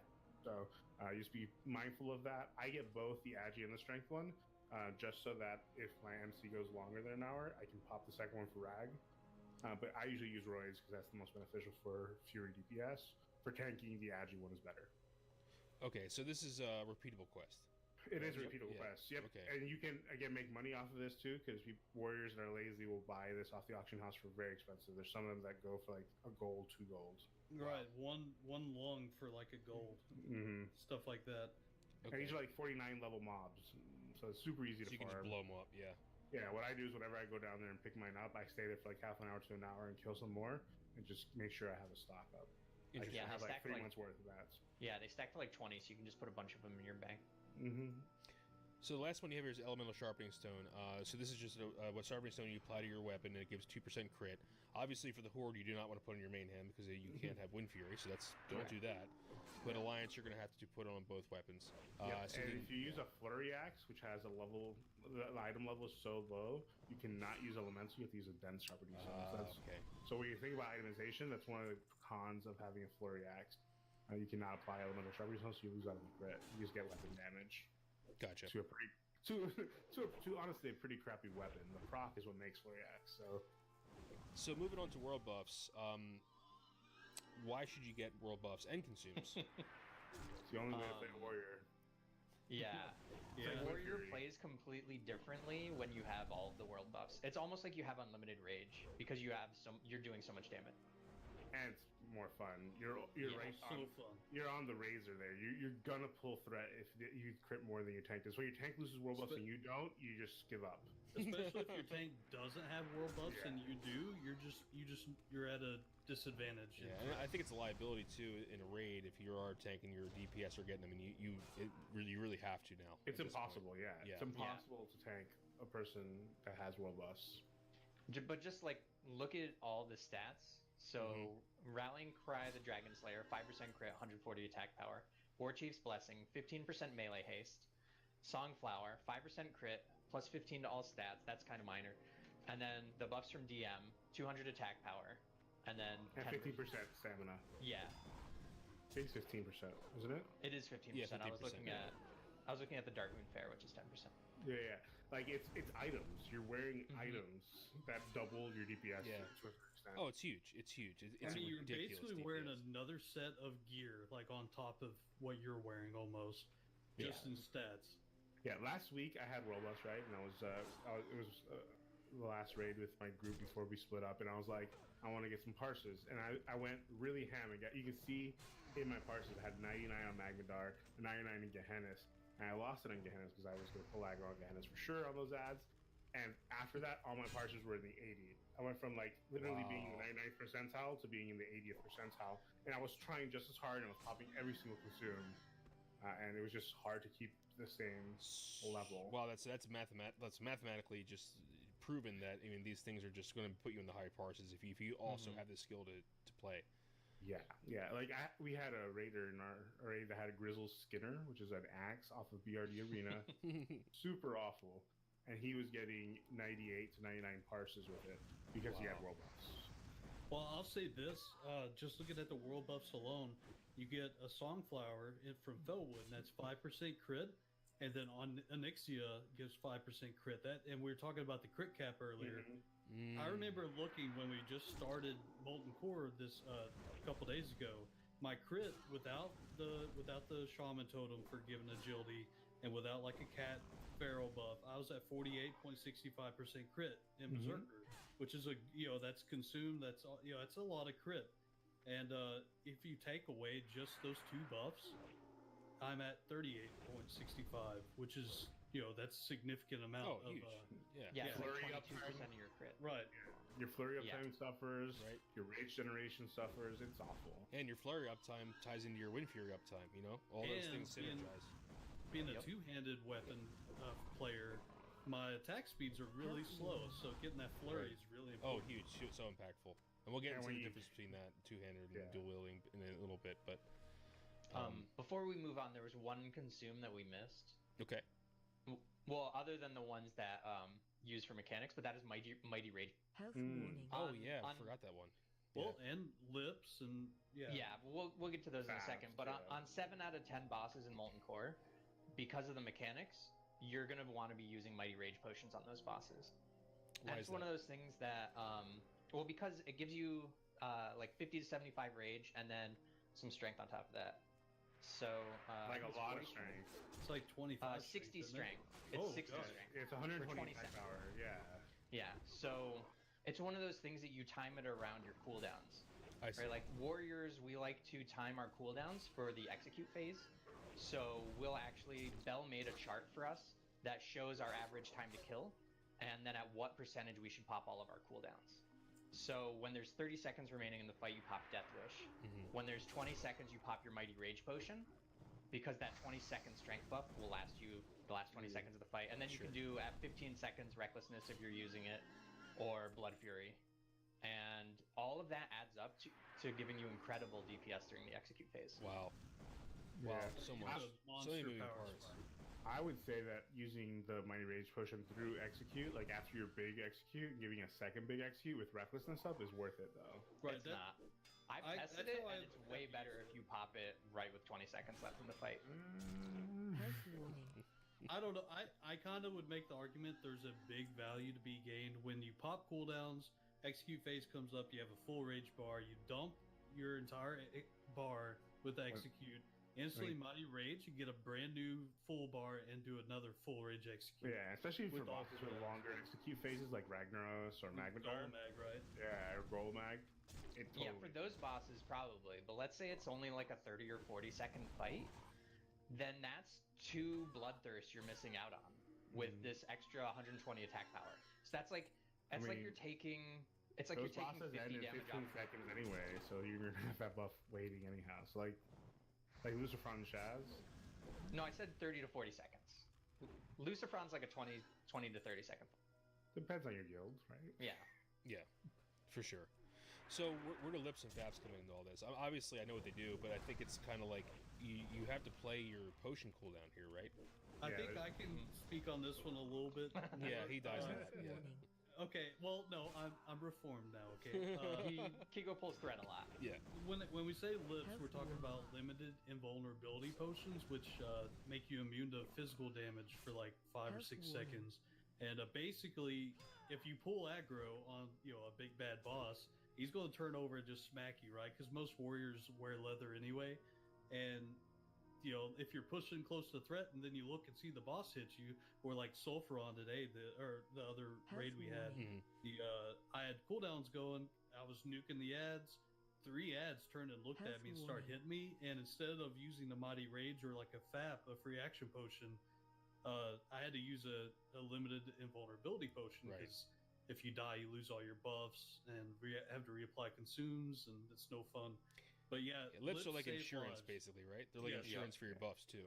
And mechanically, buffs they don't matter. change your buff. They don't change your threat. All they do is take you off of the aggro table for 6 seconds. So Oh. they're not changing your threat at all. Oh. They're not modifying. Okay, so they literally take you off and then put you back on right where you were before. Put you right back where you were. Okay. You're hoping that the thing dies before the 6 seconds are You're up. hoping they forget about you because the tank's Yeah. caught back up. Yeah. And from a tanking, I mean, FAPs are important for you guys for DPSers as well because there are situations where you can be, immobilized or something like that. But for tanks, I think they're way more powerful. Correct, Mox? Yeah. Yeah. For destroyers. oof. The reason for that is you're not generating threat when you're stunned, right? So on things like Molten Destroyers or Sulfuron, when you get stunned a lot, you want to FAP in order to be able to continue generating threat so your casters and your healers don't pull You mean threat off you. Damnus, right? Because Sulfur doesn't stun. He's that knockback. That's why we pop. That from him. knockback is what I'm talking about. Yeah, It, okay. it counts as a stun. Mm. Yeah, you're not hitting it for sure. Another reason to be an orc. Oh no, the knockback doesn't affect. Oh, okay. Really? When you tooltip over it, it says stunned. I don't know. I've never resisted. I've gotten knockback every time I don't have a FAPS up. Huh. Okay. All right, so I think we got consumes pretty well. We got world buffs. Let's go to talents. So we're going to go back to the talent calculator. What is the de facto... So, okay, dual wielding versus two-hander. Can we explain that faction for the people who are on the alliance as well? Why are there two different builds? I mean, there really There's- is. In Alliance, the only reason you ever go two-handed is because there's so many good swords in raids, right? Mm. And you have a sword spec. Ironically, the best way to two-handed Fury is with Wind Fury. But especially with Slam now being nerfed, I don't know how you would play Slam spec as an Alliance. It's just not fun. I don't think. Keo can talk more about two-handed Fury, but I think by far two-handed Fury is much more viable for Horde. Because of Wind Fury, yeah. I think the best justification you can make for playing two-handed Fury is one of two things. It's either two-handers drop, so you take what's available. Right. That's the first reason. The second reason would be class fantasy, right? You want to be that guy with the giant two-handed weapon or that tiny Bone Reaver's edge. Yeah, Don't it's mess so with Bone small. Reaver. Start being again. You can see it on the screen. It's just so small. So small. That's what she said. Yeah. So here's the thing about that though, like two-handed weapons, them dropping, warriors still need them for cleave fight. Yeah. Right? Like a BRE Oh, will yeah. last forever once you get to AQ and Nax and you have AoE cleave fight. Mm-hmm. Like even Sulfuron, Kigo's Parsons Yeah. kick ass on Sulfuron because he has BRE. 4 He out has of 10. armor debuffs. 4 out of 10 bosses in Molten Core are cleave fights. Mm-hmm. Good point. So they're very beneficial for both parses and especially on Trap. So the- would you drop say you're in that fight, you say you have really two good one-handers, would you drop Mhm. down to a two-hander in that situation? Depends what Um, two-hander you're using. yeah. Right? Right. An OAB, probably not, but a BRE or a Spinal, I would. Exactly. Gotcha. Okay. So let's Yeah, go if you into look at- sorry. Yeah. If you look at the Deathbringer's top end, it's 213. That's almost the same as the 225 on my Dreadforge Retaliator. So- Wow. Yeah, we talked about that when I actually was using a Dreadforge Retaliator and Mox got the Deathbringer. I said that is basically my two-hander that I'm using, that you're using in a one-handed axe. Mhm. And Yeah, that's why- they were equal. That's why Deathbringer basically lasts you through AQ. Like if you actually run a sim with the Blessed Kiraji War Axe from AQ, it's barely an increase over Deathbringer just because Deathbringer is so slow and has such high top end. Interesting. Yeah. So it's probably I'll take it not for probably not a Raji viable War Axe. upgrade. Yeah. Yeah. I would take I mean, it. it's still an upgrade, but it barely. All right, so let's do the dual wielding two-handed build. So we start in cruelty, obviously. Where would you go? I know that it's a different situation because we're in raid now. So would you still take booming voice? Or would it depends if you're that for- if you For dual wield, you basically have to take Unbridled Wrath. Oh, okay. Why is because that? you're landing so many more hits, right? Because Because you have two weapons. Yep. They're both faster than a two-hander. Right. And you're gonna have a higher, well, hopefully, you have a higher flurry up time. So you're attacking 3 seconds. You have a much higher chance of getting that additional rage Yeah. point. Yeah. Okay, so would we go? So piercing howl is not really needed in raids, right? We used to. No, yeah. and Battle Shouts where you're going. It's all the way. 5 All the points. way, yeah. Okay. Then where do you go after that? Imp Execute and Dual Wield Spec. Okay, 2 points. Dual wield. All the way to dual wield. 5 points. All 5, yeah, Okay. for sure. What's next? Death wish. or no? No, you have to do Enrage and improve Execute, then Death Wish and Flurry. Bell doesn't follow level order. He just goes tier by. Well, we're at level 60. We were Yeah, I'm expecting sorry. from Yeah, this is ours, level 60. so I'm sorry. I should have. There's no order. specified Just that. fill out by tiers. Get to the Okay, so dual wield 5 out of 5, Enrage 5 out of 5. What was next after that? 2 improve Execute. I have that. Yep. Yep, Death Wish and then Flurry. And Bloodthirst, And then- right? And Bloodthirst. Yep, Yeah, 34 okay. points. Okay, so what's on the arm side? That would So- be 3 improved Heroic Strike because of the Heroic Strike feature. Right, because it Ah. normalizes your offhand's hit chance. Hit Okay. chance, Mhm. yeah. Yep. Improved Rend, 3 out of 3. 3 out of 3. Okay. Yep. Attack Mastery. Right, for stance dancing. Yep. Anger Management and Deep Wounds. Okay. Impale. And Impale. Yeah. And a lot of people worry about the Deep Wounds debuff in raids. Don't worry about that. It gets knocked off. It's very low priority. Right, yeah, because I think you guys are proccing dewoobs all the time, right? Yeah, there's So, like 200 Deep Wounds, 100% uptime. But it doesn't knock off anything. So if like Winter's Chill goes on, it'll push past it. So do you Yep. do you get any DPS increase out of that at all, or is it immediately pushed off all the time? There's a little damage. Okay. Yeah. Okay. Interesting. It's kind of like rolling ignites, where only one mage gets the ignite. You don't know whose Deep Wound eventually will get it, but somebody will. Right. Okay, so what changes for you, Kigo? If you're doing a two-hander here in this build. Well, as we talked about, two-handers are a little slower, so you don't get as much auto attacks. Right. So, because you're only using one, and it's really slow. So, Unbridled Wrath is not really that big for us. People look at it, I was even guilty at this at one point, and you're just like, well, I want every bit of rage possible, right? Mhm. But when you start looking, if you're looking at the tree, we'll go 5 into Cruelty like Sure. normal. And there you would put usually Unbridled Wrath, but I'm foregoing that, and you could make an argument to make a two-hander improved Demo Shout. Oh, to make But- them in that group, or Yeah, no, for the but- whole raid. For the whole raid. For the whole Yeah, raid. yeah. But I'll show you personally what I'm gonna go, because if you have like a couple of Fury tanks, Mhm. usually one of them might be able to move in that. It's hit or miss, but what I'm personally gonna go is 5 into Cruelty and then 5 in Booming Voice. Right. Just to So save some on raid fights, it's really nice to be able to battle shout and that be up for 3 minutes and not have to worry about it for any of the fights that you're going to be doing. And yours And can't that's- be canceled, right? Because it's better. It's by another warrior. Yeah, because we're gonna have 5 out of 5 next of improved battle shout. Right.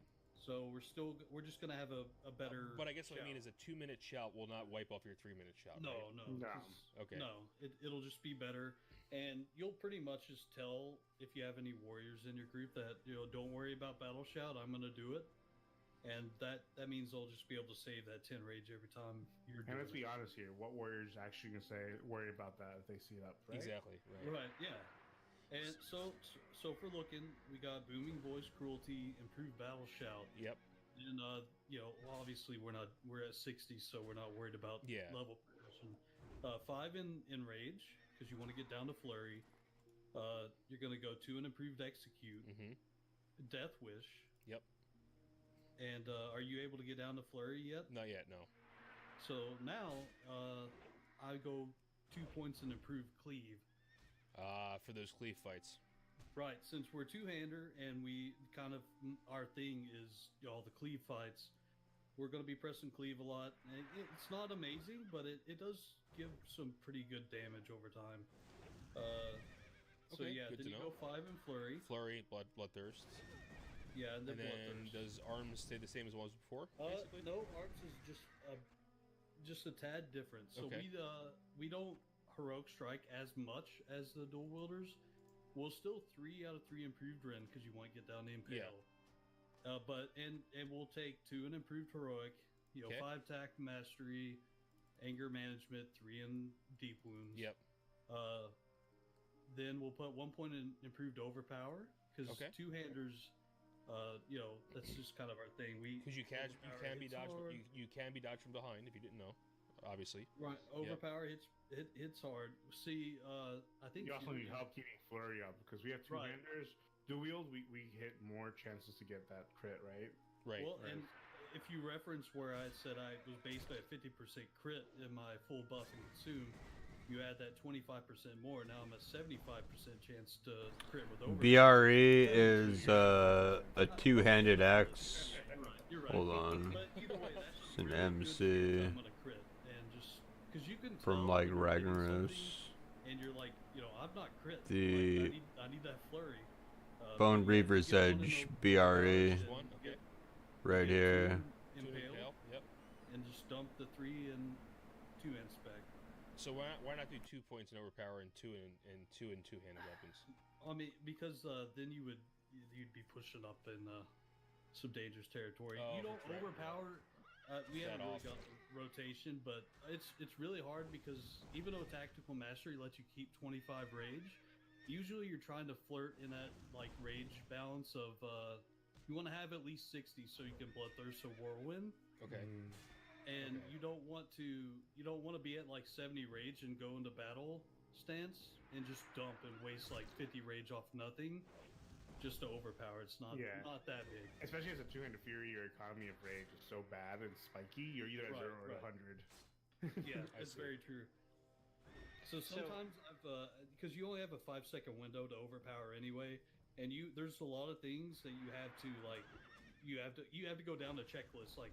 Is Bloodthirst available, or is it gonna be soon? Do I have 30 rage to spend on that? Is Whirlwind coming up? I need rage for that. Right. So you would push overpower off depending on how much rage you have. Right. You start having to. You have to weigh some things. Is it worth it? But it in general, you're gonna find good times to overpower, and it'll almost always crit. Gotcha. And so, Melderon, you just asked a question about deep wounds. Like, does it pay off in raids? How much damage does it do? Yeah. So I wanted to look at a longer fight. I looked at my best Onyxia, which is 97 parse, and Kigo's best Onyxia, which is a 97 parse. Mm-hmm. On mine, my deep wounds did 936 damage, and Kigo's did 2.1 thousand. Wow. And that's because he's using a two-hander, so And it's going to crit harder. Right. His right. deep wounds is going to do more damage, and it's likely going to be less likely to be pushed off because his is more powerful. It prioritizes by damage. I didn't realize that. Okay. I'm assuming so because Right. that's the way buffs prioritize, right? Okay. Because you Okay. can't cast a buff over a higher. I'm learning like a so more much shit powerful from you guys. It's ridiculous. This is Kind of great. like the improved battle shout with booming voice is stronger. Technically, my bigger crit bleed is stronger than his dual wielding. Gotcha. So it's prioritized. All right, Mox. Let's do a Fury Prot build. Fury Prot, okay. So Fury Prot, you're gonna start with Fury 5 out of 5 Cruel. Okay. I'm gonna disagree with Kigo on this one. I'm gonna go 5 out of 5 Unbridled Wrath. I think tanks are the most important position in every raid, Yeah. and you need that additional rage in order to generate more threat. Plus, if you're Fury Prot, you're probably going daggers. I'm assuming, unless you're an orc. And you're Why going is that? axes. Why daggers? If you're not an orc, obviously. The reason you want to go daggers is because one of your best threat generating abilities is Heroic Strike. The faster you attack, the more Heroic Strikes you can land, I see. and you can generate threat faster. Yeah, which is super And- important because you get parried a lot as a tank. Yeah, and Like, you don't realize that. having yellow attacks on all of your main hand attacks will reduce the parries. Wait, does it? No. It's 14% doesn't. chance to You parry can have flat, yellow isn't it? parries. Yeah. You can. Oh yeah, 2-roll system. That's right. Yeah. So, anyways, having all that rage and those heroics is going to be huge for your threat And generation. daggers is by far, I think, the best until much later with like Yeah. swords, right? With Thunder Fury. Hey, how you I, doing? I don't know if Alliance it works, but in Horde it definitely is the best. Mm-hmm. Gotcha. And then H-Core and Leather Gloves are so good. And now there's Mugger's Belt and Distracting Dagger. There's so many ways to get weapon skill that daggers are the obvious choice. Even as and then for the next tier, I go 5 out of 5 Battle Shout. Right. You're not Hey, always how going to you have a Fury doing? in your group to Battle Shout you in I see. raids, Hey, for because real. usually the tank group is just the tank. Makes sense. But the main tank shouldn't be battle shouting; it should be the off tank in a perfect. And then 5 out of 5 in rage. Okay. Unlike a fury, in rage is actually good Have for you a because you good get one. critical strike all the a time. lot. Oh, yeah, right, and then- right. Duh. Yeah. Yeah. Otherwise, it's wasted talent points for a fury DPS essentially, except for like when you accidentally get 5-man creeped. dungeons. Yeah, 5 mans is really. Yeah. And then 5 out of 5 dual wield. Okay. 1 point in Death Wish. Mhm. 5 out of 5. And then Bloodthirst. So you don't get to execute. Interesting. You don't get the execute because you can only execute in Berserker stance. Oh, and duh. executing is The hell am I actually thinking? Right, a threat right. loss. Yeah. Yeah, have because to- you are of the dropping. threat modifier. Yeah, it's a 1.3x for defensive. It's 0.8 for berserking. Yeah. So Yeah, that's and a huge actually difference. with talents, Defiance, yeah. Defiance Oh, at- 1 point. changes It adds it to another 1.49. 0.15. Yeah. Which is multiplicative, yeah. Or yeah. Yep. Yeah, it's So- it's 1.3 times 1.15. Yeah, which is really nice. Yeah. Okay, so prot now, So tier 1, you're actually going to put 5 into shield specialization. because you will be switching to a shield sometimes. Sometimes we'll get Yeah, into that. In a Brood Lord second. will two-shot you. Right. Yeah. 5 out of 5 toughness. Okay. More 2 armor. points in blood rage.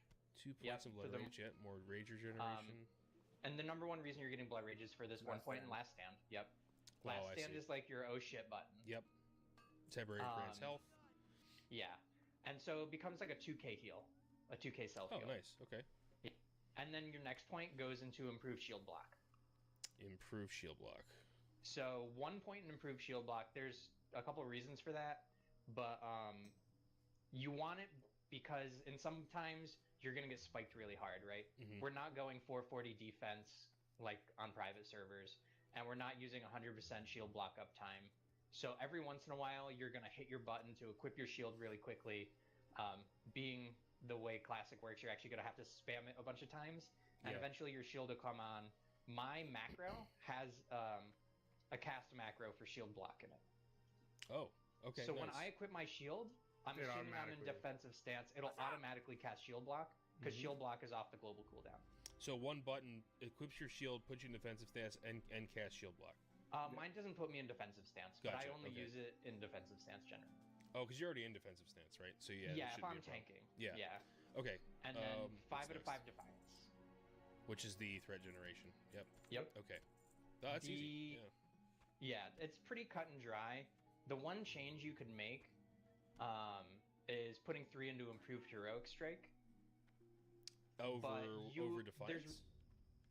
There's really no good place to take it. Like you would have to take out shield block or last stand. Yeah, I would. And those not do aren't that. sacrifices I'm willing to make in order to get that improved threat. And you have I to would take, rather you would have to just take a put on- point out of. You said improved heroic strike. You mean improved revenge, right? You No, mean improved improved heroic strike. You mean I'm for talking you mean in arms tree, arms? improved Oh, heroic. okay. Okay. You would think Yeah. deflection would even be better than that. Deflection? Yeah. Awesome. If you were gonna do that. Yeah, it's interesting. I don't know. It's just because at lower gear levels, you don't have the rage generation to keep 100% heroic strike up. Gotcha. So this will help you get there. As you With get world boss, better you do. gear, yeah, maybe. As you get better gear, you're gonna be able to keep heroic strike up even at full rage cost. Gotcha. Just because your offhand is gonna generate, and the damage you take is gonna generate enough threat. Okay, so before we go into deep prot, so I'm gonna do a quick Yep. deep prot build. Why do you recommend not going deep prot? I say that most people probably continue on going deep prot, but the reason you would go fury prot is because your DPS is pushing enough threat that you literally cannot hold threat off of them. Right. So what's the threshold? What's the top end you can do? Like what is result supposed to? You can do pretty high TPS with deep prot. You can do like 800, 900 TPS, which means your DPS would have to be pushing like 1200 DPS. Because of the defiance multiplier and because Yeah. of defense. Because you're in stance. defensive stance, so your attacks are generating 1.5 times as much threat, and they're in berserker stance, so their threat is 80% of their damage. So your Right. DPS has to really be pushing in order for a fury or for a deep prot tank to be unable to hold through. Like Gotcha. in our raid, we probably only have the 3 of us and 1 warlock who are capable of pushing enough threat that our tanks could not hold it. I agree. Like this is all assuming a perfect rotation. Yeah, it's So you 3 and B block basically. Yeah, essentially. Yeah. And that would mean that you have, as a deep prot, you're using 100% of your global cooldowns, because when you're deep prot, you're gonna, instead of using heroic strike, you're gonna be going for shield slam and sunder and revenge. Right. Right. So as your we'll go- shield threat generating. And shield block, right? No, you don't have to use shield block on cooldown. Doesn't You shield would block only- let you proc revenge? It does. So you would use it whenever you need to You proc have it, revenge. revenge is not on cooldown, right? Yeah, exactly. And that's off the global cooldown. So still, if you want to like really analyze the rotation of a deep prot tank, it's shield slam followed by a revenge, sunder, shield slam. I think you have to sunder and then revenge, and then because of the cooldowns on it. Gotcha. So. And it's really strong, by the way. Just being in defensive without defiance, but being able to revenge is so strong. Like, yeah, I was able to hold aggro off of full DPS warriors without, like, as a normal Fury warrior in defensive stance, getting revenge really often. yeah. Revenge is ridiculous. It's so good. It's your highest threat per rage ability other than shield slam. Yes. And a lot of times, it's even better threat per rage, even if you have to use shield block to proc it. Because revenge is triggered when you block, dodge, or parry. I see. Right, yes, of course, right. And All right. so, I forgot to explain this. The reason you want only 1 point in improved shield block is because additional points, all they do is increase the duration of the buff. But bosses in raids only attack every 2 seconds. Yeah, so so there's no point. the 1 point gets you 2 blocks off of 1 use of shield block. Oh. But additional points in that increase the duration of the buff, but it doesn't do anything in raids because you're getting your 2 blocks within the 5 seconds. Right. Okay, real quick, just a dumb question. Why is two-handed Fury prot not a thing? With Why is BRE, it all dual wield? Just out Because of the rage curiosity. generation. Yeah. Because Okay. you get parried so much. Like, I want you to see a stream of a tank, and you will be, like, It's aghast a at how 14%. many It's 14%. parries. Yeah. 14%, yeah. Like, whenever I die in a fight, I have to look at the logs before I blame the tank for not having threat because he just gets parried on the first global. Like, I'm like, there's nothing you can do. Taunt resisted, parry. What are you gonna do about that? Right. Yeah.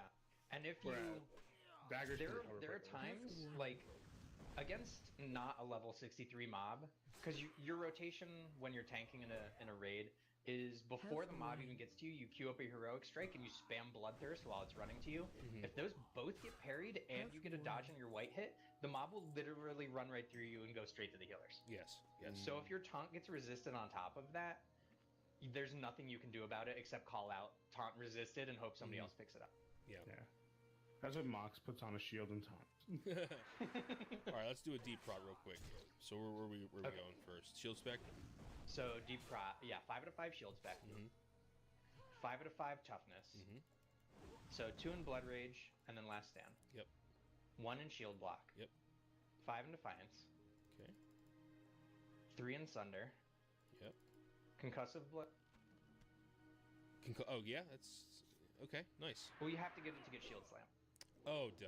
Yeah. Yeah, it's not good in raids. It's good on trash because most trash is stunnable. Yes. But it, right, like that situation we just talked about, the parry, dodge, resist. This would be my next button I press. Right. Can you do that on like Surgers or Annihilators? I honestly don't know. Molten Core has less stunnable trash than BWL does. Yeah, But they you have can engineers and orcs. And There's, stuff. there's Yeah. humanoids, yeah, in BWL. you can stun the imps in Molten Core, and I think that's it. All right, yeah, that's so it. concussion And then blow. one-handed. One-handed all the concussion way. blow, one-handed 5 out of 5, Why and then can't shield I? slam. Oh, for some reason I missed something. So Do you have 3 out of 3 sunder? yes. What did I miss? Do you have 5 out of 5 defiance, one point in shield block, and Yep. then last? Last stand. Oh, that's right. 3 points in anticipation. So, which is tier 1. Right. 3 The points. def- Oh, the defense skill. Yeah. Yeah. So these points you can actually play around with. You can put 2 points into taunt if you want, and then Instead of anticipation. yeah, and then you can put your third point into improved revenge, which on paper isn't good for raids because it just gives your revenge a chance to stun. I don't know if this has been tested yet. There's a theory that applying the stun, even if it's immune, Gives you still the threat. generates. Yeah, Yeah. it makes people hate Oh. you even if it's immune. Yeah. Because Interesting. there are generic threat values for certain things like buffing a player and debuffing an enemy. So you'll get that generic threat value, supposedly. But I don't know if that was ever thoroughly. Interesting. Okay. So we'll So go we- 3 out of 5 anticipation. Got it. And then- Fury? Or is Okay, it arms? Okay. So your next 5 points I would put into cruelty, 5 out of 5. Sure. and then the rest were going into arms. Okay. So 5 out of 5 deflection. Yep. 3 points in heroic. Yep. 5 in tactical mastery, and then anger management. So does it hurt being Fury Prot not having tactical mastery? Yeah, it's awful for PvP and open world stuff.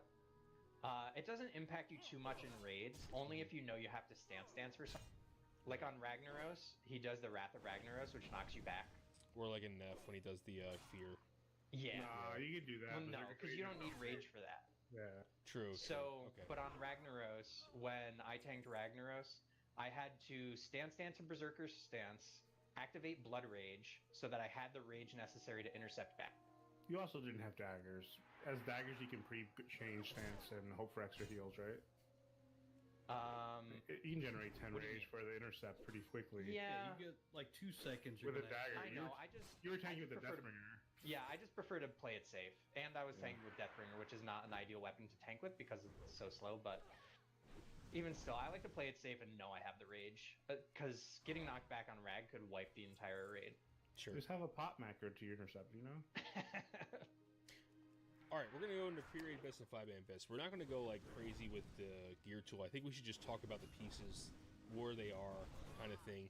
I will show the gear tool when we do like kind of like raid bis and raid itemization. But for this, for pre-raid, I think we should just talk about the pre-raid bis. So you hit 60, and what are you looking for? It's too late. You should have Right done away. pre-raid base before 60. True. Sorry. So when you hit 50, what do you have in your sights? I'm going to get a Mark of the Chosen from Deathless. That's the Mark of first the item. Chosen. Wait, Yeah. you're still talking tanking, right? No, I'm talking about everything. Oh, sorry. So now we're going back to so we're going to do DPS and tanking. Anything we do, we're going to go DPS first. So DPS first. yeah. So what are we doing pre-raid biz for DPS? I'm going to the Hinterlands getting a Rune of the Guard Captain. Yep. From Yeah. the Agent of the Lore quest, right? Yeah. Yes. Yeah. Because you can get that at like 49. Yeah, I think 47 is the lowest you can use it. I don't have one on me right now, so I can't check. Yeah. Rune of the Guard Captain, which is, 20 attack power, chance to hit by 1%. So this is, guys, real quick, this is the beta version of the Classic Loadout Live gear tool. It's not out to the public yet. It should be out in about a week. There's also 60 upgrades as well. You're probably more aware of that, but this is a new tool that we're designing at CWL. So we're going to be showcasing that for the first time today. So Rune of the Guard Captain from Agent of the Lore. If you want to just like give overarching points, the things I would do is I would focus on getting the hit cap, which is either 6 or 9%. And Right. if you have the wallet for it right now, a pair of Edgemasters handguards if you're not an orc or human. Those are pretty amazing. I mean, Yeah. So why don't we go through like the basic items of like quest gear, dungeon gears, and BOE? sure. Okay. There's definitely things you can do in all of those, right? Yeah. I definitely, looking at quest gear, was the Rune of the Guard Captain, Marker Forging, which is a neck piece that you can get From the from quest. Eastern Plaguelands. Yeah, it's amazing. It actually is, if you value hit at 8 AP, it is as good as a Nix's Talisman. Wow. Okay. It measures right up there. If you this is value from hit. the In Dreams quest line, guys. If you Yeah. don't know. Yeah, and if you're on the tool, you can go to adjust weights at the bottom right, and you can change those weights down so have the tool give you a better idea of what's available to you. And when we do the raid stuff, maybe use the time to do that. But it's Yeah. really cool how you can do that, and it'll give you a lot of suggestions about around that. But yeah, as far as like quest gear, I would say Marker Forging, Rune Guard Captain is really great. Black Hand's Breath. Black Hand's Breath will trinket, last yeah. forever. Yeah.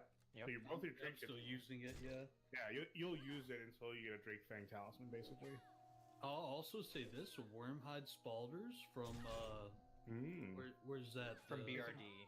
That's from the quest is slower, in isn't it? BRD, but you get the quest originally in Searing Gorge?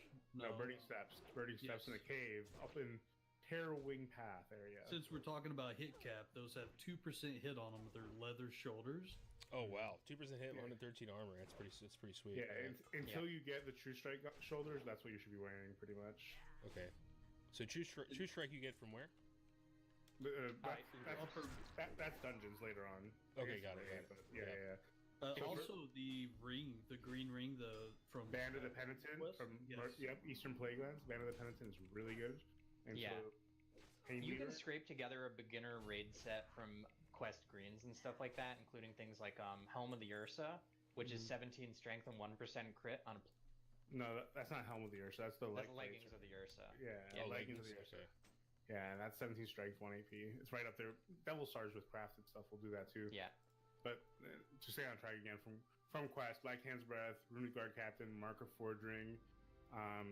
There was one other thing that's really important from Quest. What is it? You know this If you're mod. dual wielding Thrash Blade's not a bad pickup. Yeah, Mariah's song, if you're an orc with Edge Masters, that's super good. What slot is that? So offhand? Offhand. Mariah? How do you spell that? It's M-R- Mira. Mira. Oh. Whatever. M-I-R-A-H. M-I-R-A-H. Make sure your type is axe right now. Oh, yeah. It's They're like, fixing that. It's a there it bug, is. yeah. Yep. Cool. That's really good off of Quest. There's another Quest ring off of White Bone Ungoro. Band off Yeah. of Ungoro. that's Horde only, I believe, though. Well, the White Alliance has Magni's Will, which is a blue, and it's from the quest to rescue the I princess actually have from to BRD. change my race because it won't let me get it. Yeah. Right, Magnes. No, it's not sure. Oh, I'm not on ring. That's why. Magnes Will, which is oh, that's nice. Yeah, chance to crit. Yeah, it's a quest to rescue the princess from BRD. Oh yeah, that's the princess quest. Okay, cool. Good luck getting Yeah, it. Horde doesn't get that version. Thrall's Resolve is only good for Feral. Yeah. The Amok Script Restrainer, that's the quest. That's like the best belt you can have as a warrior until you get an Onslaught Girdle. Yeah, no wonder I couldn't think of. Yeah, because you didn't get it. Yeah. Because I was tanking, I got the And it's Vice plate. Grip. And it's plate, Yeah. which is rare. It's super good. That's like I used that until I Time is got money, friend. Onslaught Have a Girdle. good I'm one. still using. All right, so we done with quests? I believe you have a good. That's a good. Yeah, it's a like, good. It's a start good. for- Yeah, it's a good. Those are pretty good. And then at this point, we can go into like dungeons, I think. And the first dungeon you should go to is BRD. That is Yep. full of warrior loot. I literally went into BRD at level 51 and did the arena, trying to get my Savage Gladiator. I know warriors have done 400 arenas and not gotten their chains Yep. chopped. Yep. I was lucky. I got it on my first orc in my third arena. It was me, a rogue, a shaman, and and 2 mages, I think. And 3 of us died. I could not tank the orc because he hit so hard. And so literally the rogue and the shaman were kiting it around to get a Savage Gladiator chain. So at level 51, I had the best chest piece until AQ. Dude, that's SGC is so good. Yeah, like you don't realize it with warrior itemization. The stuff you're gonna get from quests and dungeons before a raid are gonna last you very deep into the game. Like Yeah. there's just not a lot of items in raids for warrior DPS that are that Really great good, of a yeah. raid. You'll get 5 items per raid year. Yeah, so you get SGC, you get Hand of Justice, Mm-hmm. And it just is amazing. you get what else? Dreadforge if you want Tower. to do. Yep. Mm-hmm. Yep. They have the cape, the black veil, right? That's Would pretty you decent in there. would you do Dreadforge over Dual Wield?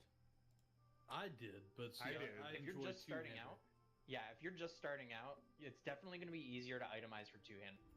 Yeah, getting also a ribbon spike is pretty hard because that's the best like pre-raid this Well, one-handed axe. Now that Yeah. PvP's out, You can get Frostbite's Frostbite, relatively easy to get with 1 hour Q. Yeah, with 1 hour. And that requires Exalted Exalted? Beard. Oh, revered. Okay. But you're gonna get exalted because you need Don Julio's anyway. True. Yeah, which is really nice. And you're a warrior, so you're gonna be broke and need an epic mount. That's the way to do it. Yeah, Don Helios is so good. Yeah. All right. So what else from dungeons? Do you say? I would say Mask of the Unforgiven or Eye oh of Ren. yeah. I've Ren is probably gonna be your best bet at tanking. You're gonna do Mask of the Unforgiven. I had both, and there's just no need for it. Yeah. Of course, you should- True Strike Shoulders as well from True Strike Shoulders, yep. And But that's outside of BRD already. You got when you're Vambrick gearing Suicide. up for raids, you want to go for both Mask of the Unforgiven and Eye of Ren, just so you can itemize around. Right? The Oh, more for pieces hit, of yeah. gear you have with hit, the easier it is for you to change around pieces when you start getting. That's true, because we're gonna talk a little bit about it later. But like, you're gonna be using your Devil Sword gauntlets and legs, that set, for a long time because of the hit. And when you break it up with like a Flame Guard gauntlet, you're gonna need some hit somewhere else to make up for it. I'll say Like, right- this about having multiple pairs. If you're ready to look at the bracer slot, you have Van braces of the Sadist and Battleborn arm braces. Like I had both of those, and for a while I would just alternate. If I didn't need that hit, I would be able to put on the pair that has stamina and strength on it. Yeah, and depending on how you value hit, those two are comparable to like even the Respecter Stability or the Berserker bracers in later raid tiers. Yeah, Gotcha. War Song Ghost and everything. They're that good.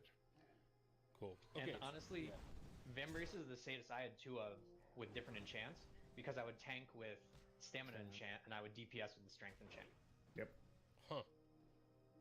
Okay, that's a good point. So as far as tanking is concerned, we didn't do No. world drop stuff is pretty much Devil Sword, obviously, right? Oh no, we still have way more dungeon gear, dude. Oh, let's do it. Let's do it. Yeah.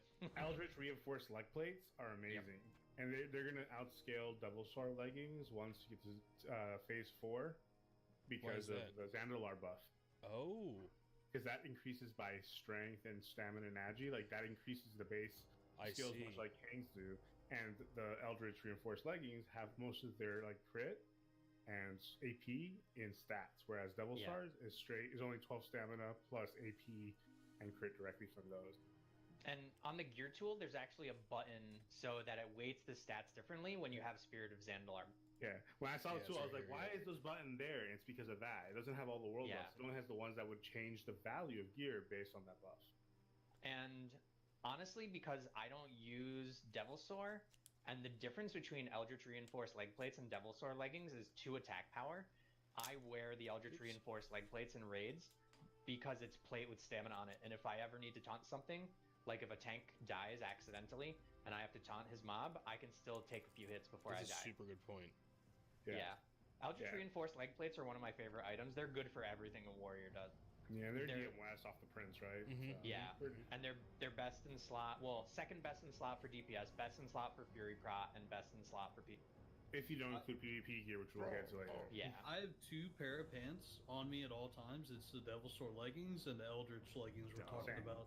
And for instance, like in raids, I generally use the Devil Sword, but whenever like Onyxia comes and I know there's a chance I might be tanking her in Phase 3, I throw on the Eldritch leggings because they're so close in stats. But that plate is gonna be really nice if I'm getting hit. And I'm telling you, it sounds sad, but those items from dungeons, you're gonna be using them until Phase 5. Wow. So ZG buff does actually matter for Eldritch because there is nothing. There's the hard soak leg plates, I guess. The fallen leg plates of the Crusader, those are only Alliance. They don't drop for Horde. You get crappy Shaman mail. The worst. Awesome. So what's next? You have Bloodmail boots, which are really great. Oh, You have hit there. Or Savage Gladiator Greaves. They're pretty good. They're like the cheap man's Battleborn Chasers, which are BOE. Cape of the Black Baron. Savage Gladiator, the boots. Sorry, Gladiator Greaves. Yeah. Yeah, you can see how they compare next to like Battle Chasers. They're pretty close. Cape of the Black Baron's also great. Yep. You have Gargoyle Slashers, which are pretty decent gloves. If you're not using the Devil Swords. And then you have like a bow. You have either Black Crow or Satyr's Bow. That's really good for pre-raid Biss. So Satyr's Bow. Satyr's Bow is a lot easier to get in my opinion. Right. And that's 1% hit. And that's what. And what's the other bow? Black Crow. The stats are exactly the same. They're identical. Yeah, okay. It's just the damage on Black Crow is a little higher, but it's so much harder to get. You can just run DM East a couple of times. It gives you real cred to get the Black Crow. Just saying. Gotcha. Yeah, it makes things a lot easier with DM coming out that you can get that. Yeah, for sure. There's also the ring off of doing Rind runs. No, not Rind runs. The full run of Ubers. So yeah, Pain Weaver's Band, Blackstone Ring.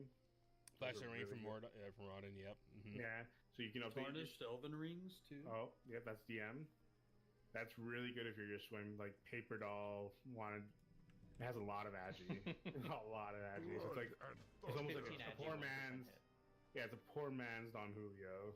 15 agi, and you can use 2 of them. So Yep. Yeah. That's good. Yeah. Alright, I think we'll call it a stream here. Do those. It's like 5, well, actually, like 7 hours of streaming. For some reason, like 2 hours in earlier today, my OBS, like, just, it crashed, so I had to, like, restart the stream, but yeah. Like 5 hours and 9 minutes in here, and I know it was, like, about 2 hours before. Yep. Yep. We leveled from, I think it was, like, 10 or level 9 to 16 today. Well, I did some leveling actually straight up off stream. Ah, fuck it. Let's just hearth. I'm too lazy. It'll be off cooldown when I log back in. But yeah. Tanked RFC. We can definitely tank probably Wailing Caverns tomorrow. WC. If I gotta, I'll buy some damn green gear, but I was hoping to get some from, like, just questing. I just want to upgrade my weapon. I was, like, the only piece of gear I was, like, actually buying from the AH. We had 50 gold, but, like, damn. We're spending gold on shit, huh? I don't know if there's an, I probably gotta go back to, what you calls it? Orgrimmar for first aid, so I can get the heavy linen bandages, because these things are shit for my health pool now. Plus we got this shit boomed up. Like tomorrow when I'm like fresh and ready to go again, we'll unboon and start questing. Just destroy shit. Probably not as fast as like when I first made the character. But yeah, thanks for tuning in, people.